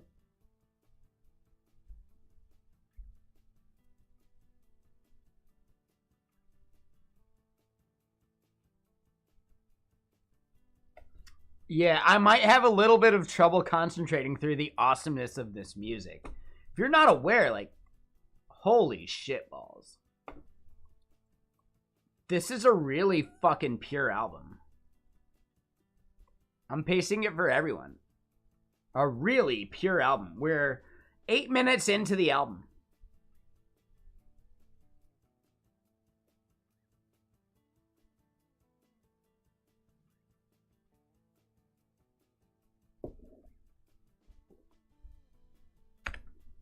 Oh, this is definitely indie.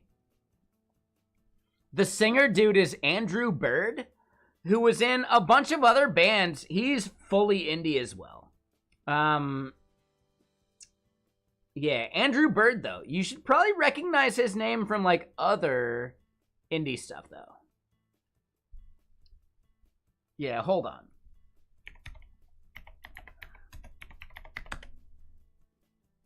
Oh, he has a good NPR set? Oh, Rolly, motherfucker, thank you so much.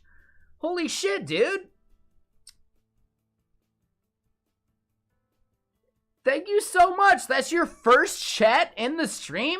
You've been following for a day or two? I appreciate you, man. Thank you so much. That is a legit awesome comment, man. Hold up. If you want to post a link to it, give me just a second.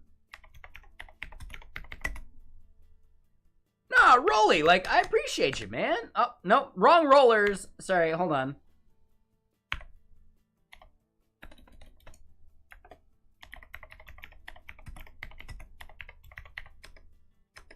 There you go. Yeah, feel free to post a link to the album you're talking about, like to the whole thing. Like, dude, Rolly, like within a day you made such an awesome fucking comment. How dare you? I mean that in the best way. I don't mean that as like an offense. Thank you, actually, is what I should be saying. Thank you. How dare you for showing up all the other people that have been here for months and have not contributed meaningfully to chat before. You're making them feel bad.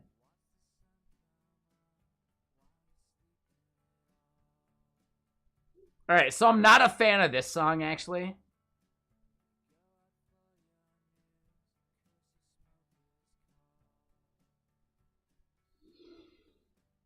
I'm going to give it a chance anyway.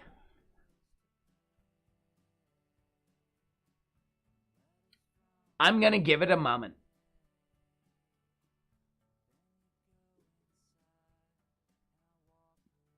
The guy singing right now is this dude, though. Andrew Bird.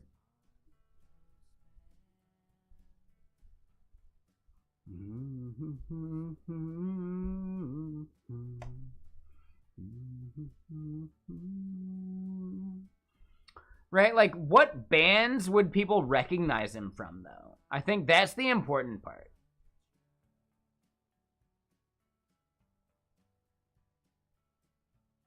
Wait! He did a thing for Squirrel Nut Zippers? Wait, really? I did not know that.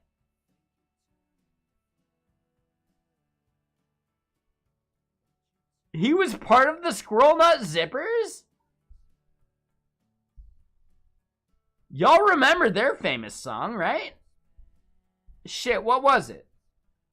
What was their single? Hell. Oh my god, are we gonna have to listen to that one just to know it, just to remember it? Yeah, Hell is the one.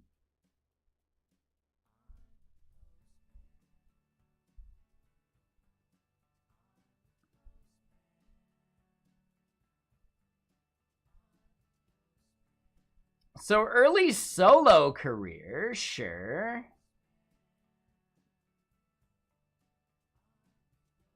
The Suzuki method? What the fuck is that?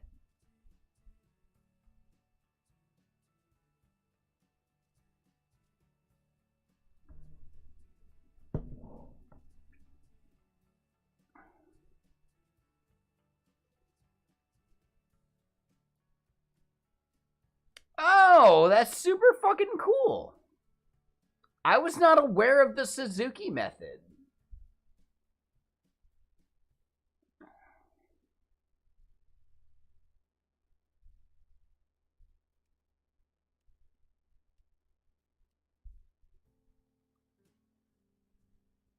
I only know Andrew Bird from his solo stuff, actually.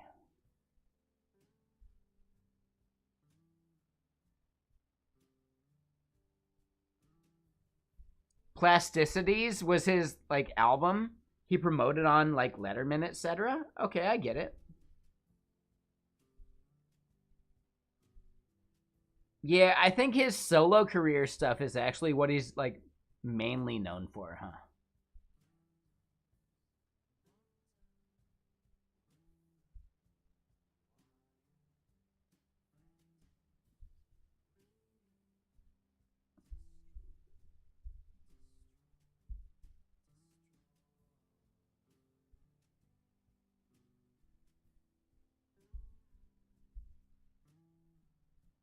All right, the music's a little sad. I'd like to skip ahead to the next bit. Who here would be bummed if I skipped?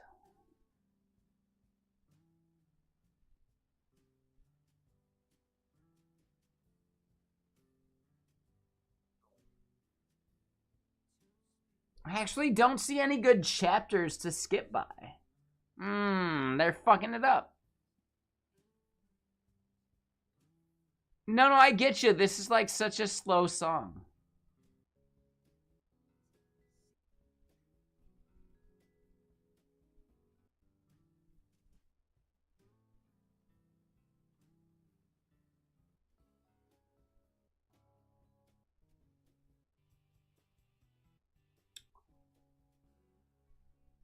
All right, here we go. This is where the good song starts.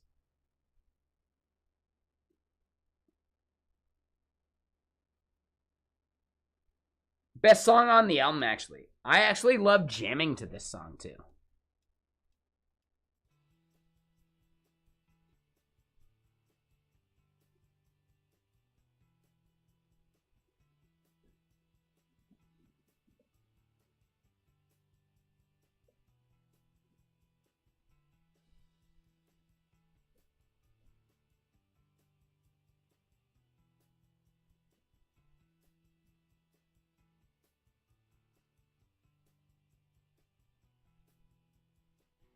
Send me a postcard from the sands.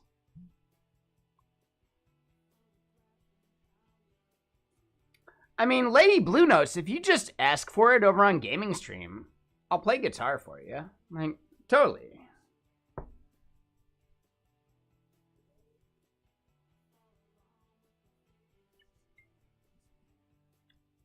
On Gaming Stream, all you have to do is ask. No.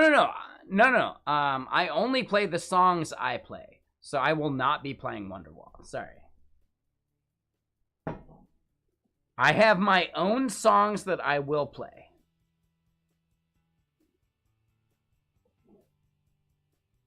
Yeah, just throwing it out there. Like, nah, like, you can request whatever you want. I'm not gonna play it, so who gives a shit?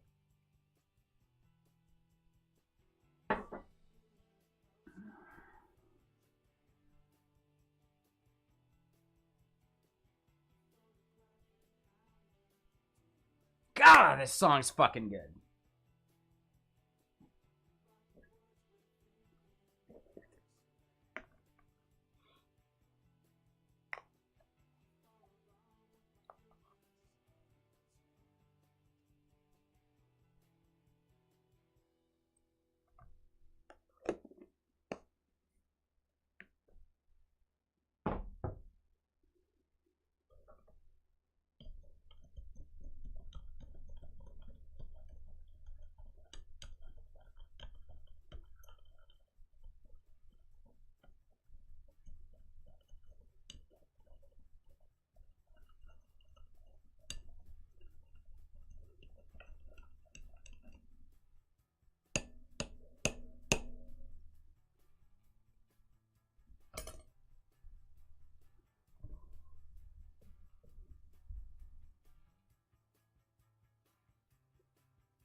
All right.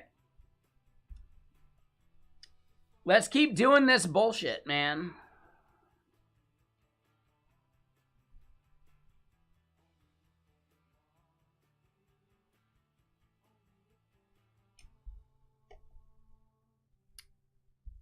It's the whole root command thing. I don't think that's accurate. I don't know where to define my root command.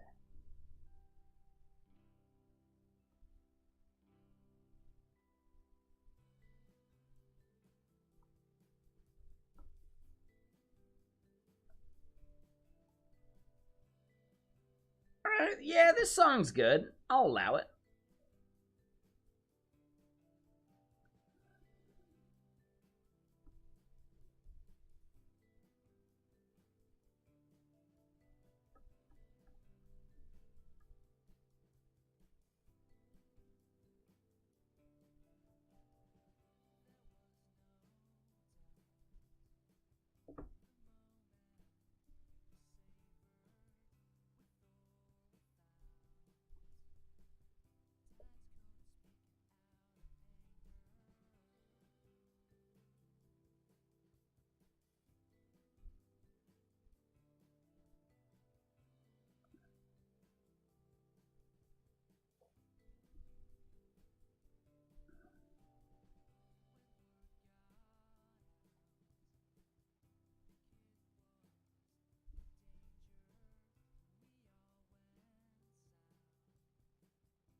Hold on.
Ooh, yeah, this song's fucking good. Ah, oh, man, we fucking nailed it with this album playthrough.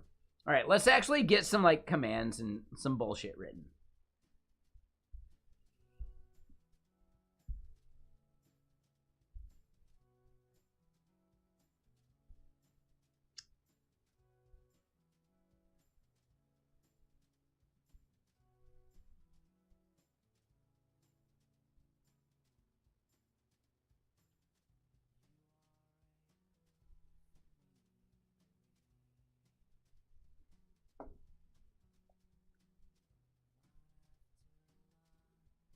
All right, I don't know about this song, actually.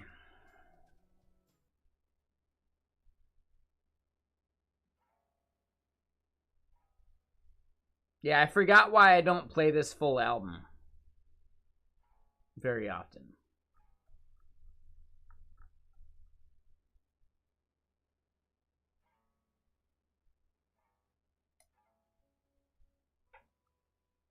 Come on, play the music already, man.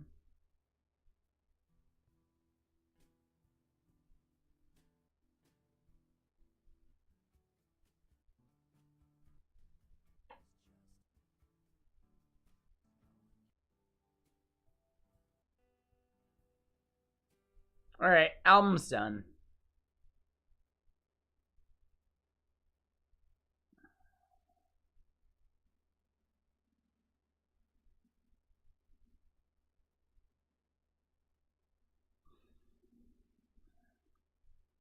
All right, YouTube, you're going to go without music while I play some stuff I enjoy.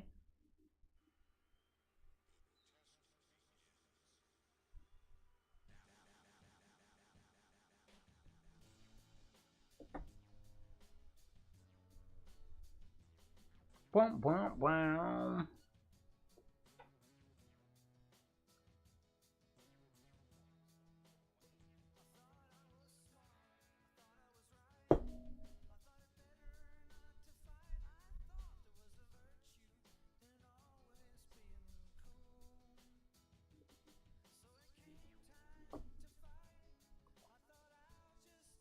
All right, there you go, YouTube.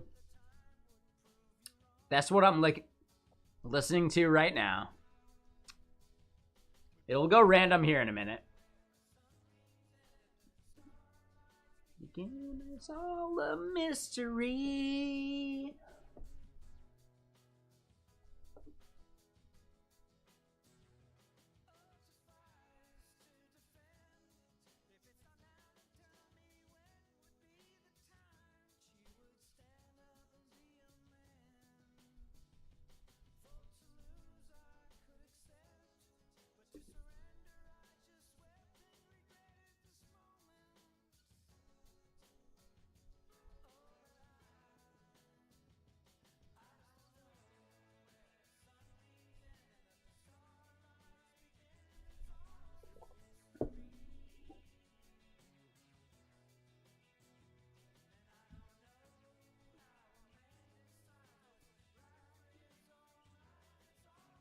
Mystery.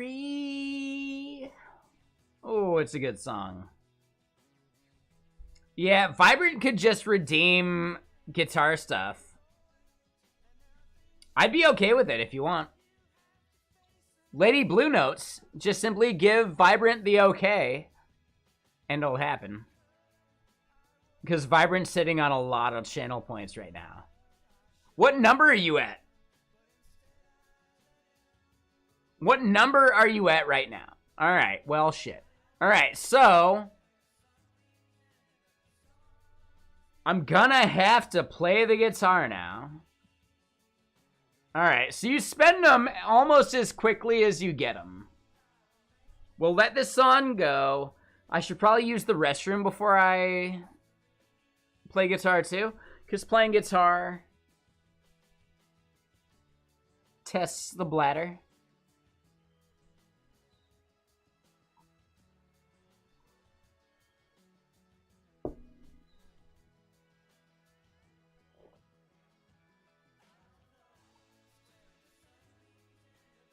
Starlight begins again, it's a mystery.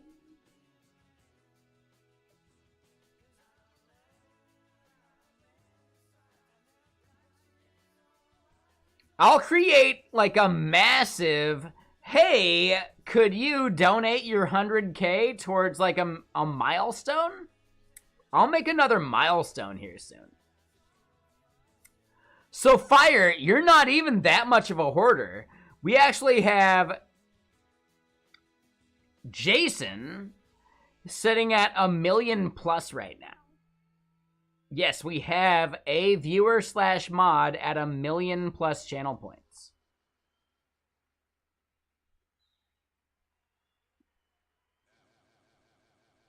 Yeah, I'm not even kidding.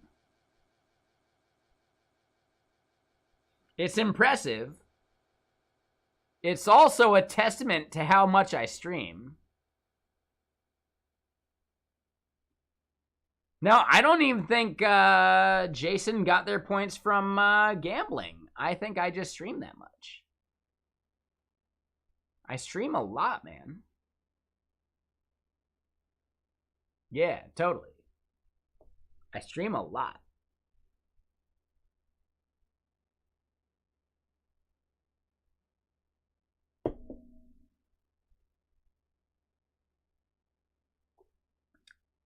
It's fine. Don't feel bad about it. I've been here like almost like 5.5 years by now. So yeah, like obviously the tryhards are going to have more fucking channel points. That's easy. That's obvious at that point, isn't it?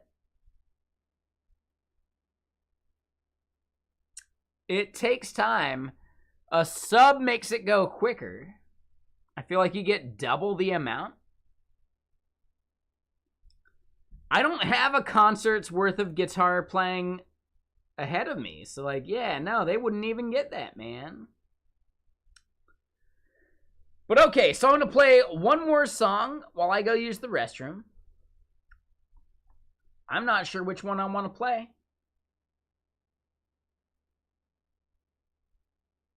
Ooh, they recommended a Pinback song? Oh no, this one's actually sad. How about Shake and Tremble? All right, there we go. Let me go use the restroom. I'll be right back. And then, yes, I'm going to play some guitar so that Vibrant can get their channel points worth.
All right.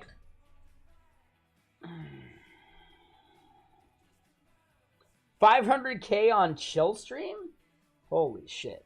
And how's this song going? Is it at a good moment to interrupt it? All right, yeah, that's a good moment. There we go. All right, so, yeah. I know I have a scene for this. Guitar. There it is. Yeah, my gut.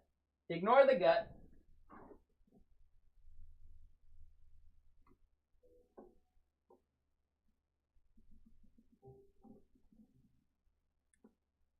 How long did it take me to learn guitar? I mean, I can't put a number on that. I'm sorry. Yeah, no. It takes you as long as it takes you. Only one person can tell you that, and that's you.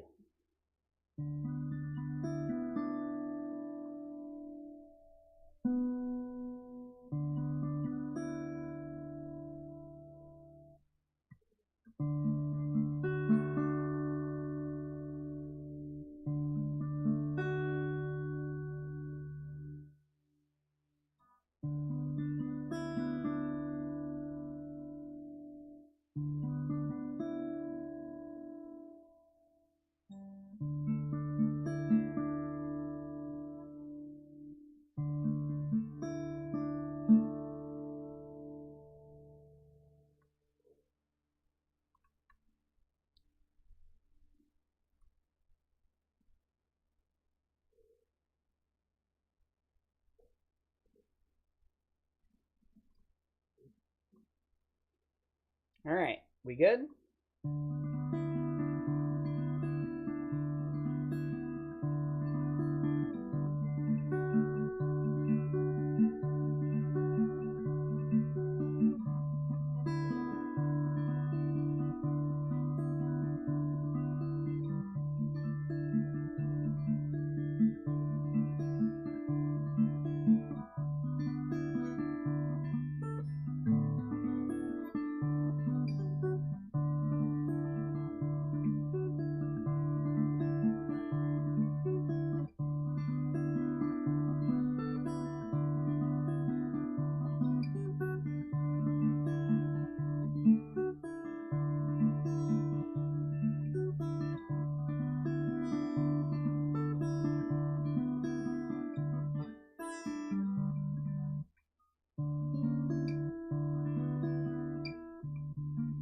Ah, shit. Alright, I already fucked it up. I was trying to, like, ad-lib.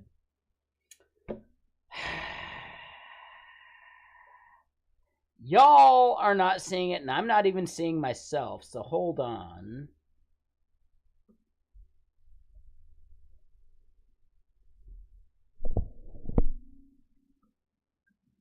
Yeah, this is my own stuff. I only play my own music. I don't like playing other people's stuff that much.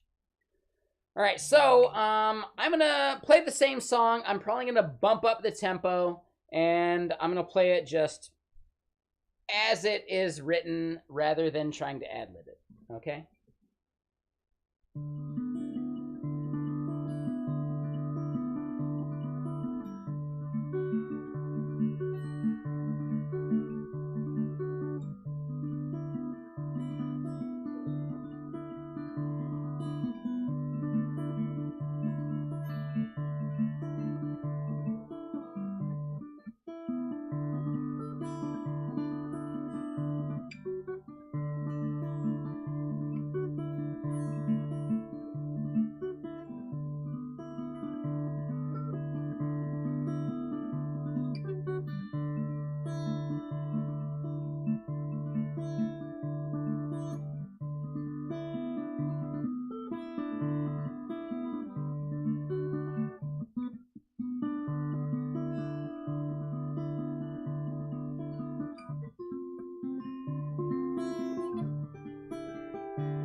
right, so there's that one song.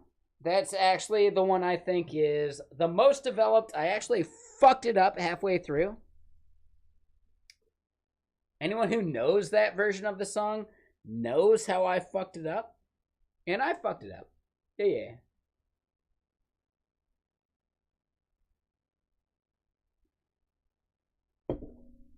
I'll play a second one. How about this?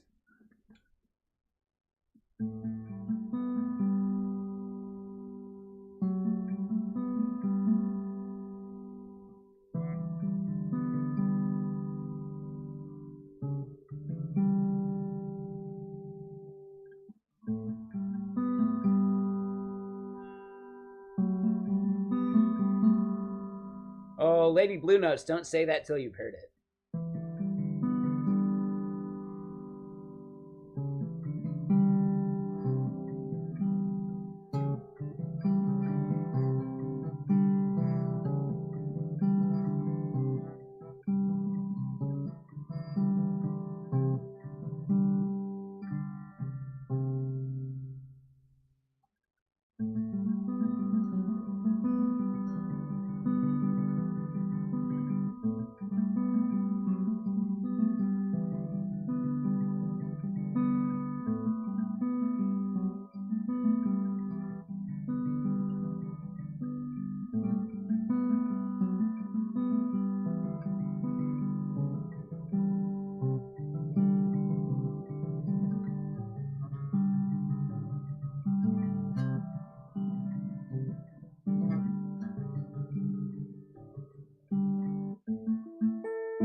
Alright, so yeah.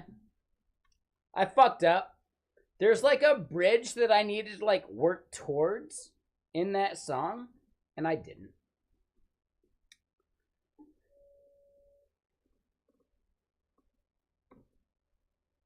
I got one more half song in me. Like, yeah, you just heard a half song, so I need to like deliver like the other like half song. Right?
And I'm going to end it there because I don't actually remember how to finish that song.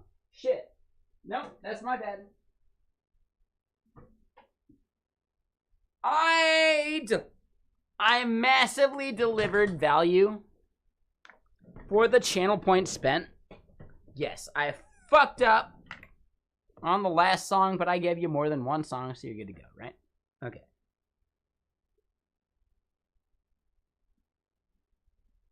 Yeah, no clapping emoji. It's fine. Don't worry about it. Like, no, we did our thing. I played some guitar. I haven't actually played that last song long enough. Yeah, I don't know how to fill that gap. I need to, like, remember how to fill that gap. Yeah, someone redeemed a single guitar, and I gave, like, the whole concert. Will I play some banjo? I mean, for me to play banjo on Chillstream would require me to learn banjo better. And no, I'm not there. You did miss it, Darren. Yeah, it's fine, man. Like, we got the video. You can watch the VOD.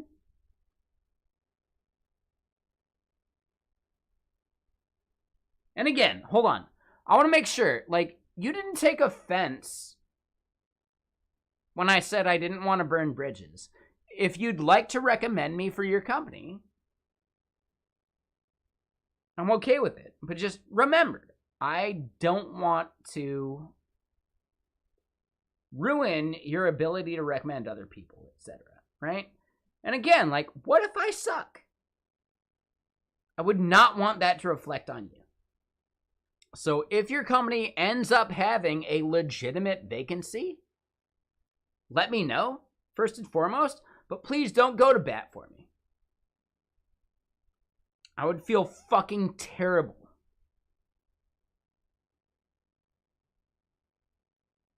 Yeah. Again, I get you, like, Darren. I just want to make sure that you didn't feel like I was discarding you because of that, right? For sure, man. All I'm saying is, I would rather make sure that your recommendation is worthwhile, so I don't, like, burn your bridge of recommending people at the company you're at. So I would prefer if there's a proper opening. And if I don't fit, then I don't fit. You know? Like, again, I know how startups work. One bad hire could actually kill the entire fucking company. It's like, I really don't, like, oh man. I would hate for that to be my legacy at the company, you know? So yeah, that's all I'm saying. Like, Darren, if you end up having a legitimate role that other people are applying for, and I'm in the mix, etc., I would happily apply to that. For sure. 1000%. Just let me know when that happens. If I don't have a job at the time, which, you know, like, statistically, I might not. So, yeah. But, yeah, hit me up, man. The way you phrased it the other day, I don't want anyone to make an exception for me. That would feel fucking terrible. I would hate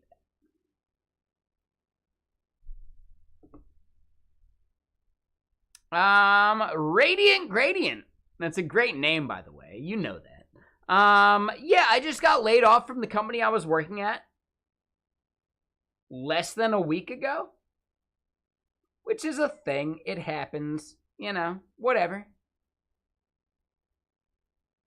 I'll get another job, right? I can deliver value. Okay? I'm okay with that. August 3rd. Ooh, that's a while back. You should definitely be applying as much as you can.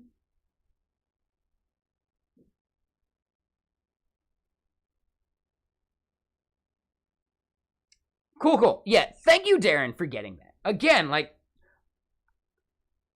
the worst thing would be for you to think I was just throwing it out right now. Like, no, just because I know you. Like, no. Just recognize the reason I'm not, chomping at the bit is because I want to respect you specifically. Right? So, yeah. Thank you. Thank you for considering me. When there's a valid role, I will happily apply. But please don't make something for me. I'd feel bad about it. I would absolutely feel bad about that.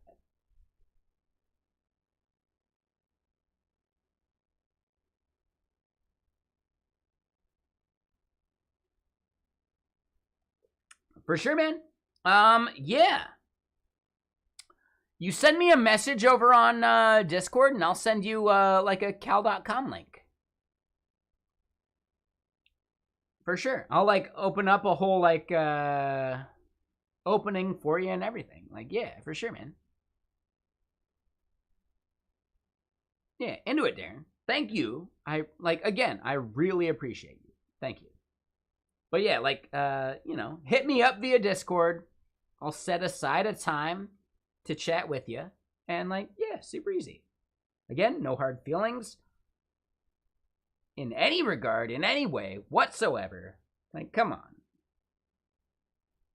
We've known each other long enough that I would feel gross judging you for any of this, like, interaction. No. Man, like, yeah. Appreciate you. That's all I can say. That's the only, like, truly authentic statement I can make at this point. Other than, you know, like, yeah, I appreciate you. Thank you for thinking of me. Whether I'm a fit or not, I'll be absolutely honest about all that shit, you know? I'm only human.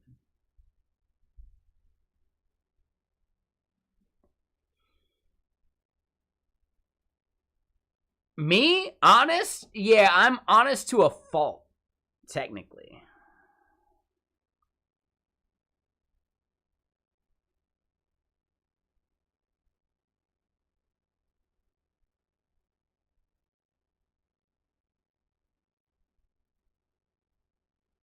So, Radiant, you're missing the fact that, yes, some of these companies are judged by the fact that they're openly hiring, and, like, the amount of, like, investment they could get is based upon whether they're hiring or not. So, yeah, like, startups have a major problem to solve there.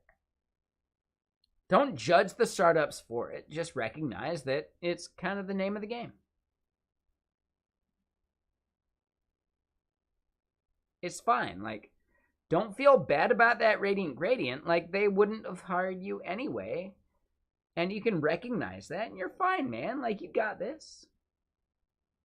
Ooh, no. I would say that's the wrong mentality.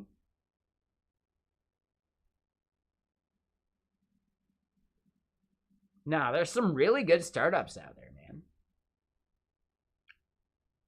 But again, do whatever you want to do. I'm not trying to convince you. Let me just play some music and we'll do our thing. I noticed there's literally like nobody watching on YouTube right now. So is my entire like YouTube audience expecting that there's going to be amazing music playing? I think I'm fucking that one up right now.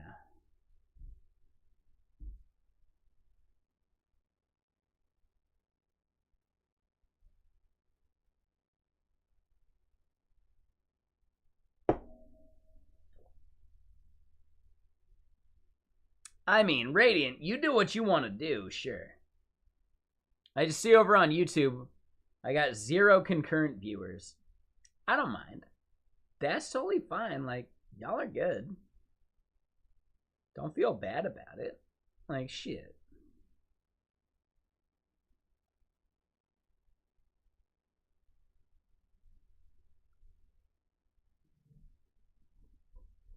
I mean, that's fine, man, but I don't know. Yeah, I don't fucking know. I'm getting likes over on YouTube, but concurrent viewers did not bump accordingly. Something kind of weird about that.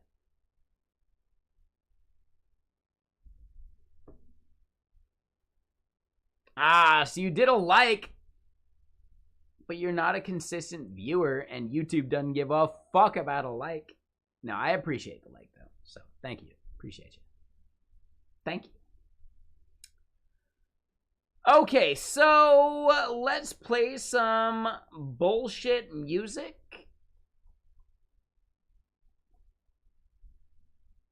Indie stuff. I mean, that one's good, but let's skip ahead.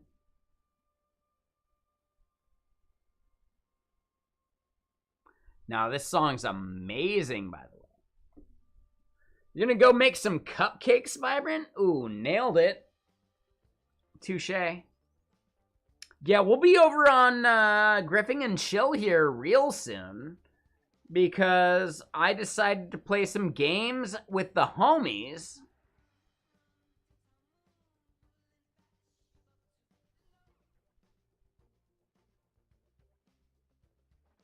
Yeah, it's Baldur's Gate night. Yeah, damn right. With the homies. Damn right, Rumble Foreskin. Yeah, I'm going to be playing some Baldur's Gate with James and Worm. It's going to be fucking fantastic. We got some shit to do. If I was going to Seattle to hang out at Seattle JS, I would have had to leave like an hour ago. And yeah, I just didn't feel like doing that. You know what I do feel like doing, though? Have another whiskey. Yeah, damn right.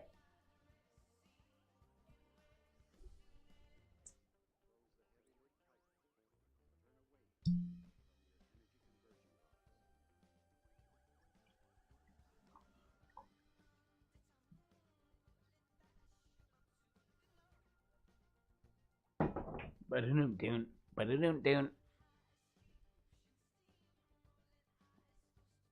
Hey, Sarah, I just saw that too. Thank you for the here now over there.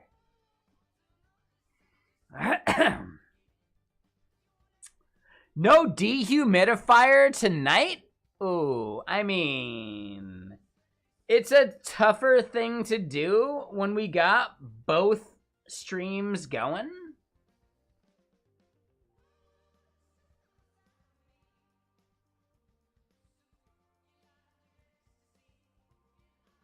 But yeah, Henrique, Mr. Sir, Mr. Mark, thank you for chilling. Thanks for hanging out. We'll see you again soon.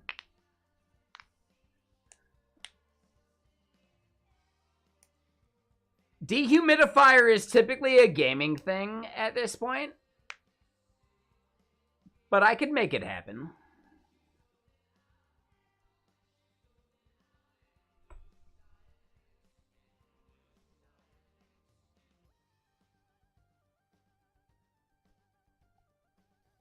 That's too much whiskey in one glass.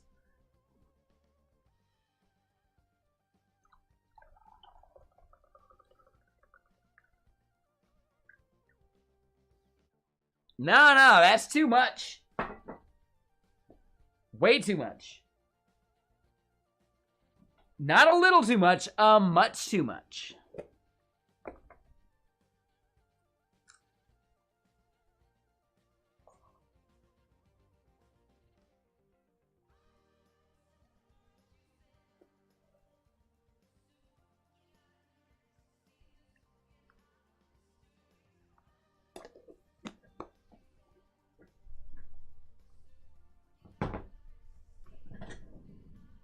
What's my brand? Bourbon.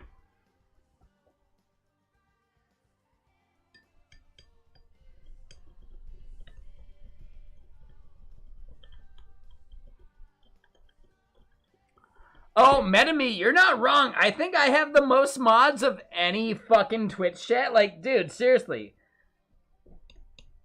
I'd be curious about that. I'd be really curious about that. Do I have more mods than any other channel? Here in, like, the programming category? Absolutely. Is there another channel that has more? I don't think so. Yeah. I have too many mods. It's because Twitch won't let me have more VIPs.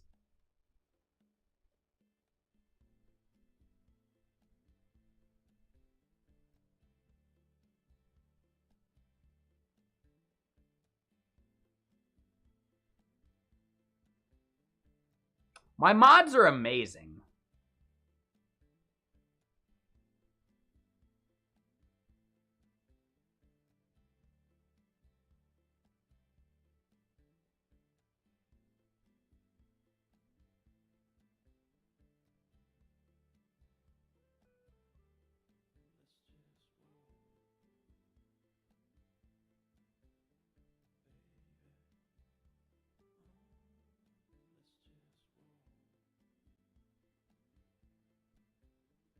Baby.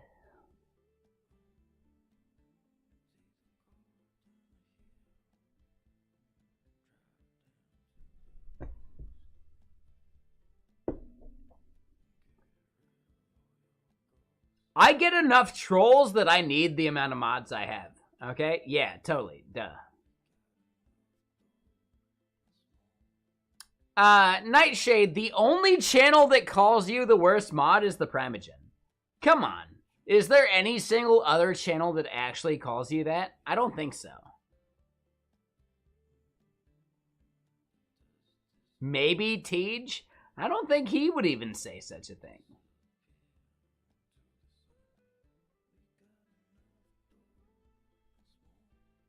Nightshade is pro mod. He just wants us to think that he's not a pro mod. Yeah. So, Nightshade, right?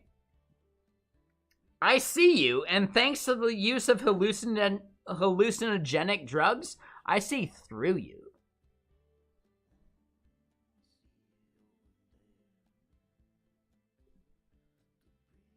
Shit.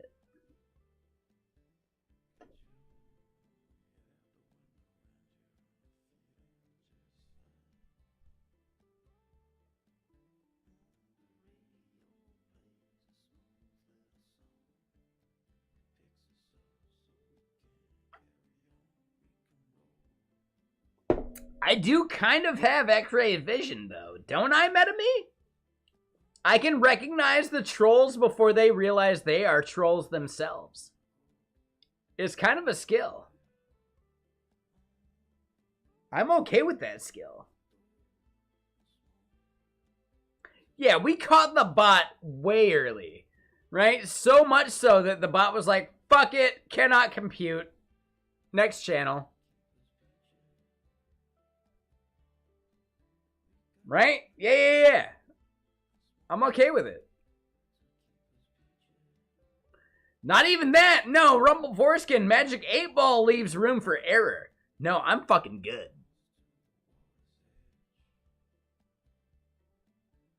I'm fucking good.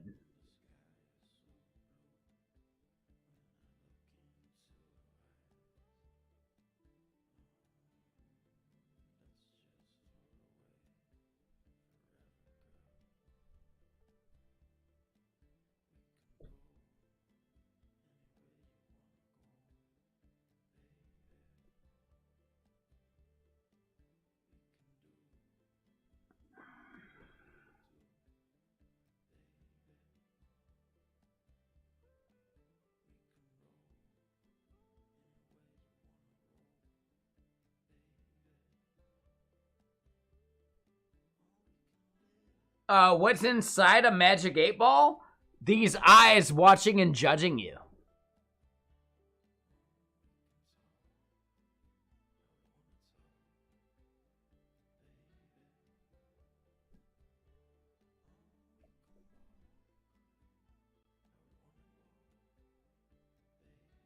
Watching, judging. Look at the baby, look at the baby.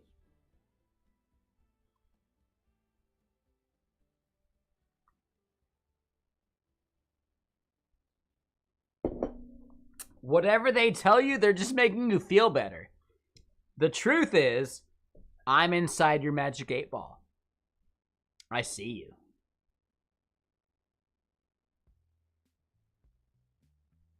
I see you.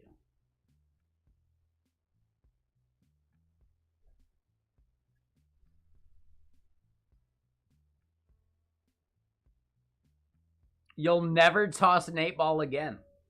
Boom, nailed it.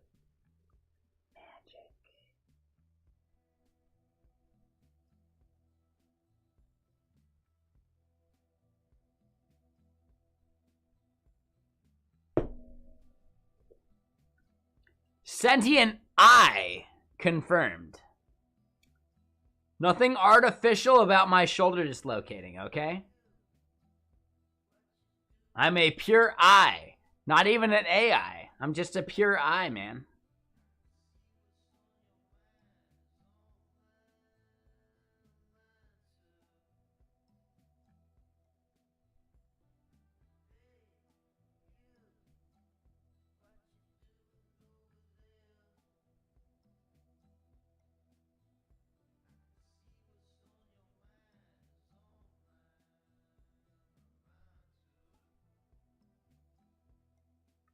Inside of the Magic 8 Ball? Sure. But the CM Griffing 8 Ball is more than that. Watching, judging, look at the baby, look at the baby.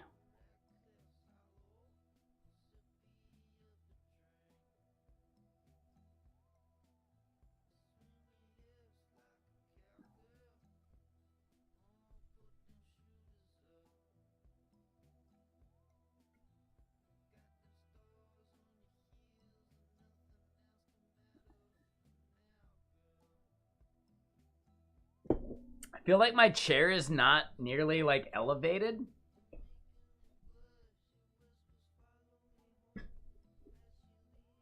I need a brand new chair here real soon.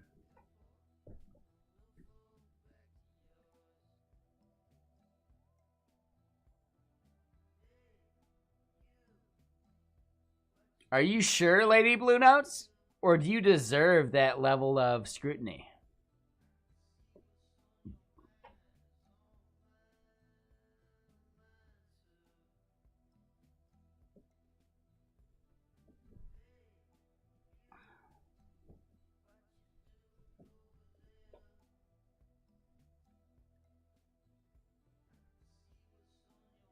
Yeah. Hold on. Y'all are right.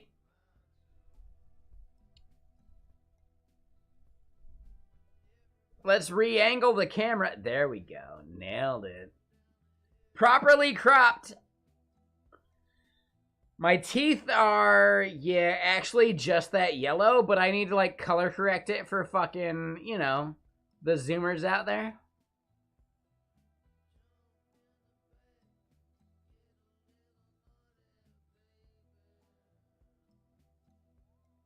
I can stand to look a little paler if it makes my teeth look a little, like, whiter. So yeah, the color correction is just slightly off right now.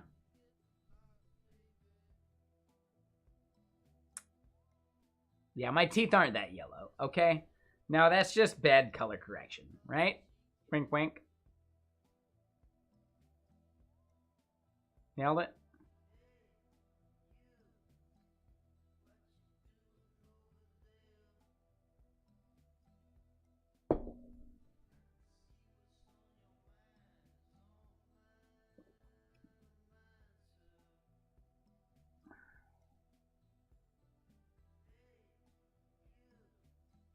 What you doing over there? I can see what's on your mind is mine too. Yeah. I don't know what the fucking lyrics are for that line, but whatever. We nailed it. It's fine.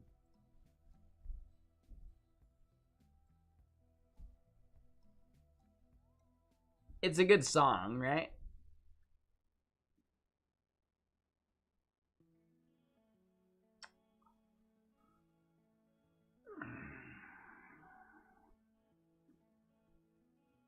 I love this cover. I'd rather hear their live concert. And we can do it right now. So we're going to make that happen.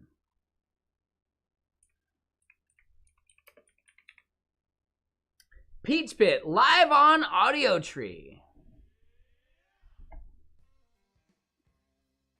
Ba-dum, ba-bum. Ba-dum, ba-bum. Ba-dum, ba-bum. Ba-dum, ba-bum. Ba-da-ba-ba. It's a really good concert. These guys fucking kill it. So fucking good. I love the fact that they make the band that's about to be playing in their studio, like, create the fucking, like, throwaway song that's the filler while that shit happens. Ooh, buddy. Like, so cool.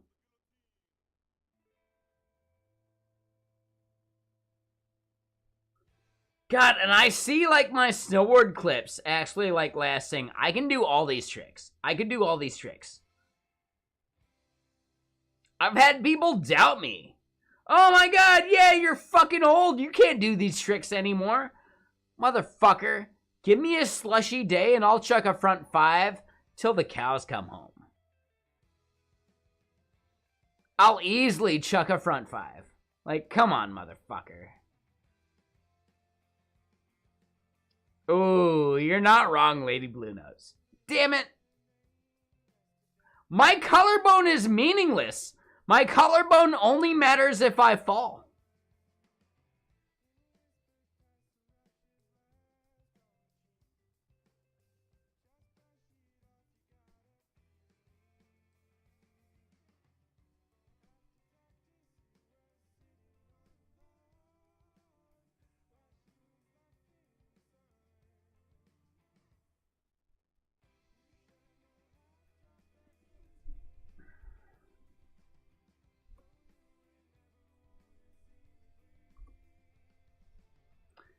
Metabee, if you missed that fucking clip, yeah, my collarbone only matters if I fall, man.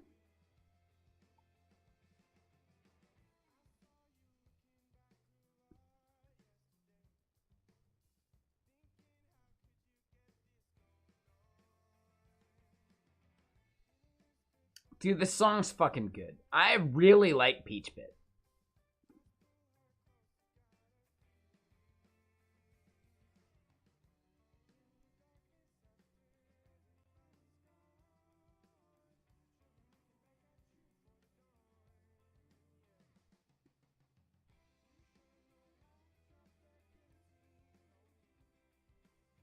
There you go, Rumpled Foreskin. Yeah, exactly. Like, you didn't even know Peach Pit was a band you liked until just now. The judging 8-Ball told you so. Heyo.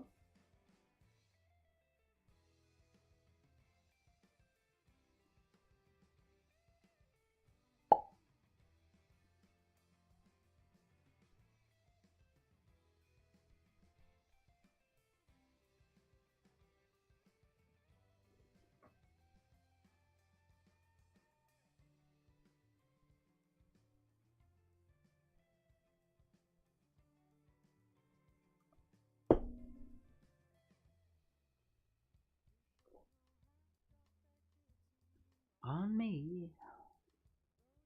Alright, so yeah, I mean, I am fully fucking up and taking my sweet ass time with this like tool like and everything.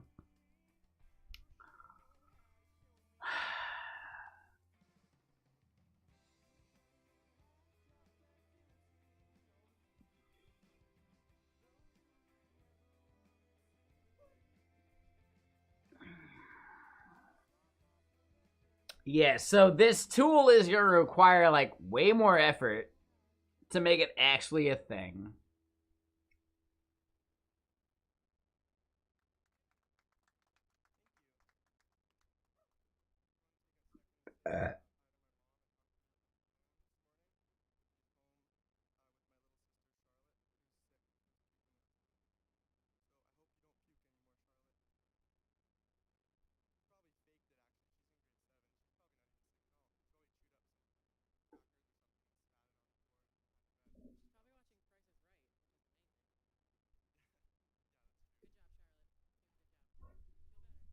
Charlotte, watch that fucking Price is Right and sing some songs and call it good, man.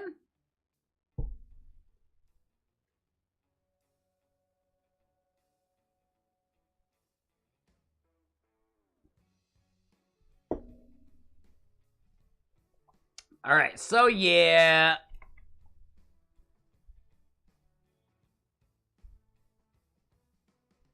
I should solve more than this today. I'm not going to. Yeah, I'm being upfront with you right now. I'm not going to solve any further part of this problem.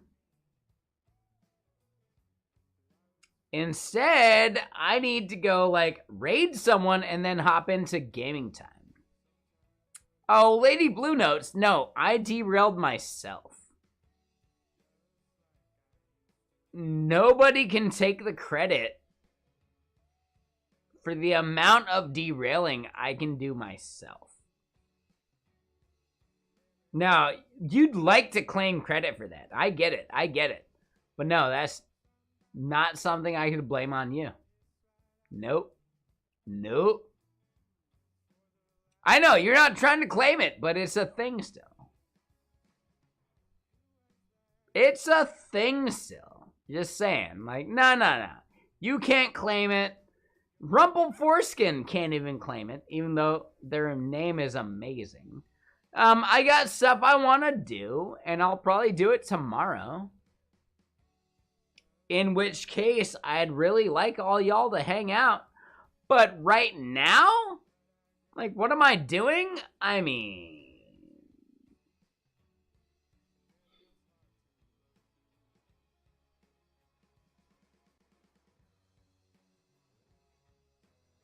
I got nothing I'm planning. No plans whatsoever. We go play some fucking Baldur's Gate with the crew, right? With the fucking crew. I'll be a little bummed if they're not around for it, but no, like, I already checked with them earlier today. They said they'd be here, so... If they gotta bail, then we got issues. I don't think they would do that, though, so we're fine. Like, yeah. So instead, what do we go raid? Like, who's going right now? Even. Like, I don't get it. Is Theo still going? No, he's done. He ended like hours ago.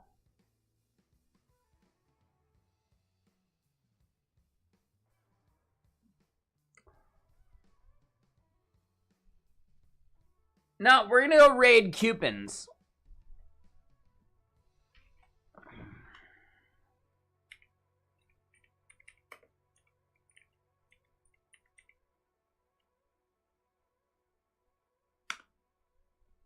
Dude, this dude smokes so much fucking weed. I have no idea. He doesn't even know who I am. And he doesn't give a fuck about who I am. Like, he really doesn't care. I've never seen him chat or do anything related to our channel in any way that matters. And that's totally okay. Right? He smokes a bunch of weed. It's his fucking birthday. Nobody, not a single human being, should give a shit about the fact that this dude doesn't know who I am. To expect that would be actually toxic.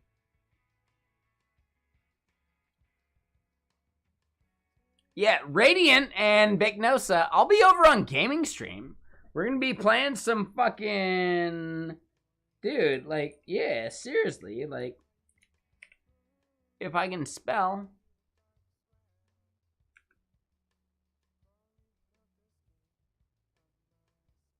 Oh, that didn't work? Really? Ah, there we go. So yeah, gaming channel, Griffing and Chill. I'll see y'all over there soon. We're gonna say hi to Cupins, who's awesome anyway. Like, everyone go hang out and chat and chill with Cupins. And I'll see you over on gaming. Baldur's Gate night. Heyo.